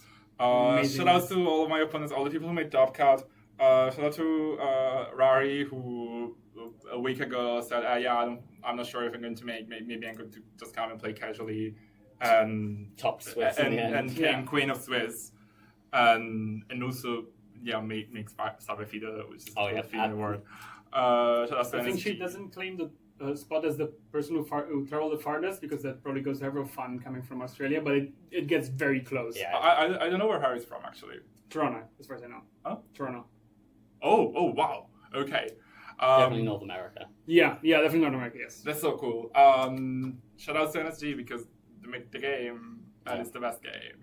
Totally. I have so many people I'm going to offend by not mentioning, and you can call me out in GSC. So I have one more question. Yes, go. 2 weeks ago, we saw Jai win APAC Continentals, and he became what people call as the Nisan al-Jahid. Do you have any fictional character you want to be assigned to or like affiliated with? I don't know. The fictional character I feel like with the most is Martaba the Scrivener by Melville, but I don't know if there's it's popular enough. I don't know if the slogan you can follow them. Okay. I'm sure the QTs will find something. Maybe because I think the QTs have something I don't even know. There's got to be something. I don't know what spam this axe was for me if there was that in chat. I think QTs just spam QTM over and over. Cool. Yeah. I don't blame them. Longer are the times of mulch. So Thank you for 2 hours for making the flag. Oh, the QTM flag. Yes. Yeah. Amazing. Yeah, not the trans flag. That one was a while ago. What else? I can answer questions all day because I'm super excited. I have a question. Yes. What do you think of Ryan Bantwin's op? It's really cool. I think a bunch of people have been building this for a while, and we had built it a while ago, and it was very similar. The mindscaping is a very nice touch that allows you to kill in some cases, and we actually played a game earlier in the Top Cut where I was 60% to die for the mindscaping because I hadn't watched out properly for the combo kill, despite knowing the list and everything. I think the Wage Workers version is a lot better than the base version. And we had seen this already. Bailu had worked on a Wage Workers version a bunch, but ultimately we were like, we're not playing this. Congratulations to him for taking it so far. Yeah. He's very good he has always been very good at this deck. I played against him with a similar deck, like the base version at Worlds. And there was a game I lost, but really I won, but really by a hair. Like, I was about to die. He's very good in Netrunner. I think no one is surprised. Yeah, we mentioned earlier on. Shout out to Tiebreakers for having a very cool playmat. Yes. Yeah, thanks. The playmat view was amazing, but we've actually got the man here himself. We mentioned earlier that Ryan Bantwin's not a JNet player, purely in-person player. It's not. Oh, hello. Introduce yourself. Hi. Do you want to introduce yourself? I shouldn't be doing that thing. Hi, I'm Brian. I'm Brian Bantwin's player from Belgium. That's it. Once again, congratulations. Congratulations to everyone that made Top Cut, but especially these two. It was an amazing run. I had a lot of insight in this game, having played you on a very similar list this morning. Yeah. This game went very differently for you. But we saw you on stream a lot of times. The mad combo kill orb is a spicy list. That definitely carried me throughout the weekend. That was the stronger deck of the two. I think we mentioned it, if you don't mind talking about it, we've seen you play a similar list in the past, but it's usually a bit of a Swiss killer and then falls apart in the cut once the runner knows exactly what they're facing. But today, even with full information, runners weren't able to capitalize on that, it seemed. I would say, like, in the past, it didn't really matter so much because, like, there were not that many, like, hard counters. Not everybody was playing, like, Anarch with double steel skin. It was still, like, a lot of Criminal and Shaper. But nowadays, like, it gets hard, and especially having to kill, like, an Arisana with, like, Stone Chip and Simmel Chip, Lily Petra gets really rough, and then Oshiko gets really rough. So I didn't think it would be great in the top cut, but apparently it performed. You're really good. So it's just you've leveled up, is what we're saying. So there's more counters to it, but you've leveled up yours. I got lucky that I didn't have to face, like, an Oshiko in the top cut, I think, because that would be awkward. I have the same feelings I had after ICC, which is this seems like a meta where if you're good in Netrunner, you can play. You can play whatever you are good at, and you can do very well with PE or with combo up or with ESA or whatever happens. Just up in general. Yeah, just up in general. Yeah, the up is probably not above everything else, but yeah. That's true. 2 obs in the top 2 this time. Completely different builds. It's getting banned this time. I promise. No, do not ban it. This time we're banning it. This time it's not Never. banning. Never. Cut the stream. Get it rid. I will allow you to ban Matt. Mutually sure. Yeah. I don't want to ban Matt. Ban Matt, unban HPT. HPT, yes. Yeah. Tell us a bit about the runner deck. How did that perform today? And over the weekend? Today, it's like, I think it was slightly above average, but it has its strengths and it has its weaknesses. I changed a lot of things, like, quite recently. It was originally, like, just a Coalescence Aesop's build with triple Miss Bones, triple Pinhole. I just copied it from Rotage, but, like, over time I took away, like, the Aesop's Coalescence. So I got 1 Miss Bones, I included the Hermes and just changed a few cards around, but still, like, good shaper, just value, and then some spicier things like Mad Dash. The Cataloger Mad Dash is a spicy combo. Like Mad Dashing Archives for 6 points and then the Mad Dash for the 7 points. That's the highlight, I guess. There's one way to get around the eSports' spicy as Mario list, I hear. Yeah, I'll take some games. Yeah. Any shout outs for yourself? Any personal highlights from the weekend? Just meeting so many great people. Just have fun to travel and just meet everybody. Yeah. Anyone you want to shout out in particular? Probably just Alpi, like player from the local meta. We traveled here. Mostly just because he beat me so hard when I had to play PD that I was convinced I just cannot play PD. I'll just play combo up, even though I think it's bad in the meta. So yeah, without him, I would probably just play PD and went bad. Always play the fun deck over PD. Yes, absolutely. That's the fun lesson. deck. Don't play PD. It's fun for one half of the table. Yeah, fun ass stories. Yeah. Shout out to Test Running for helping me with cut math, because otherwise I would have maybe ID'd in the last round and missed the top cut. Because someone else who I'm not going to name gave me bad advice. I also tried to ID last round, which definitely wouldn't have made the top cut. So yeah, good to your report.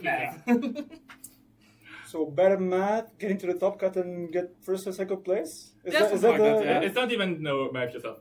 Find someone who's good at math. I see. This, of course, being the only Continentals that was double-sided Swiss, so maybe this is leaning towards reasons to play single-sided, so that no one has to do 2 for 1 math.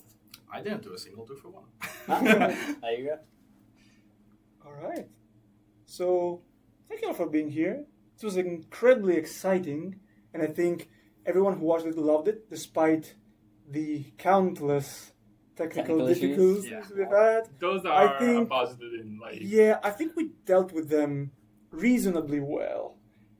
There are so many stories to share to people if they want to know the amount of stuff that happened. Thanks to F1515 for handling so much of the stream stuff. We got F1515 on stream yesterday after his own games to, again, like, shout out how amazing of a person he is. Yes. With all the help he gave us, all the technical stuff, fixing issues left and right, even while playing the tournament. So, middle of the game, he gets to get up, fix the camera, goes back to playing, and just misses the top cut by a hair. Just 2 games, I think, against you, me. right? Yes. Oh. Yeah, that was the last one. Also, she plays Nair in R+, so that's important. Yes, Snare in R+, pretty relevant. I would So say. you would not believe how heavy of a bag OF-1515 came in with a few days ago, traveling 5 hours of train with something that was at least 20 kilograms of Yeah, all the equipment. stream stuff, all the prizes for Summer Showdown. Yes. On all the their tokens for people. Absolutely, yes. On their first big event, like Oh my God. it said, it was the first event with more than 17 players. I was about to say that OF15, they won an AMT earlier this year, like a couple of months ago. But yeah, First live event. Yeah. to go from an AMT to something in person of 115 players, I think we had. Yes. 116. Yeah, something and then like 11, I thought. I mean, We numbers had, maybe. we had 58 tables. 110 at one point. plus. Let's Okay. call it that. When was it by? I'm not sure. No, I definitely played at table 58, so I think there was 116 Okay. players at the start of the tournament. Okay. Wow. Right. But yeah, an amazing turnout. Yes, absolutely. Incredible. This is the biggest Continentals of the season. I don't know how it compares to previous Continentals, but we don't care about that. This is a live tournament. We're just happy to be here. Right? So glad everyone came, honestly. So happy to see, so many familiar faces and new faces as well. I think making friends at Worlds last year and then meeting them again today, Yeah. like this weekend, was amazing. Throwback tournament, really, really fun. Dying to like unseen combos you spend maybe weeks trying to find is crazy. If you never played the format, I encourage you to try it out at least once. It's really cracked. It's really crazy. It's really fun. We definitely need more Friday events as throwback. Yes, for and more wild formats too. Weird build things like. I will like. This is just a showing dark. I would really like to do 1-1-1-1. Oh, the one gateway, one NSG set, one FFG set, one card, something like that. Oh yeah. I know this is just an idea. Deck builders will love something like that. Yeah. yeah, Yes. absolutely. Absolutely. We'll see what we can. We'll talk about it. We'll talk about it. Italian Nats Friday Mega. This is interesting. Okay. Let's talk about it between closed doors. Yeah. Yeah, no scoops on the stream. All right. Well, again, thank you all. Thank you. Thanks for Thank you, having us. people in the stream. I hope you enjoyed the tournament. I think we had some slight issues with videos coming up. That will be fixed. You'll be able to find the videos on the Null Signal Netrunner YouTube channel in hopefully soon. So I think that's all from us. I guess we can just wrap it up and call it a day. All right? All right. Thank you. All right. Thank you, Chad. See you, chat.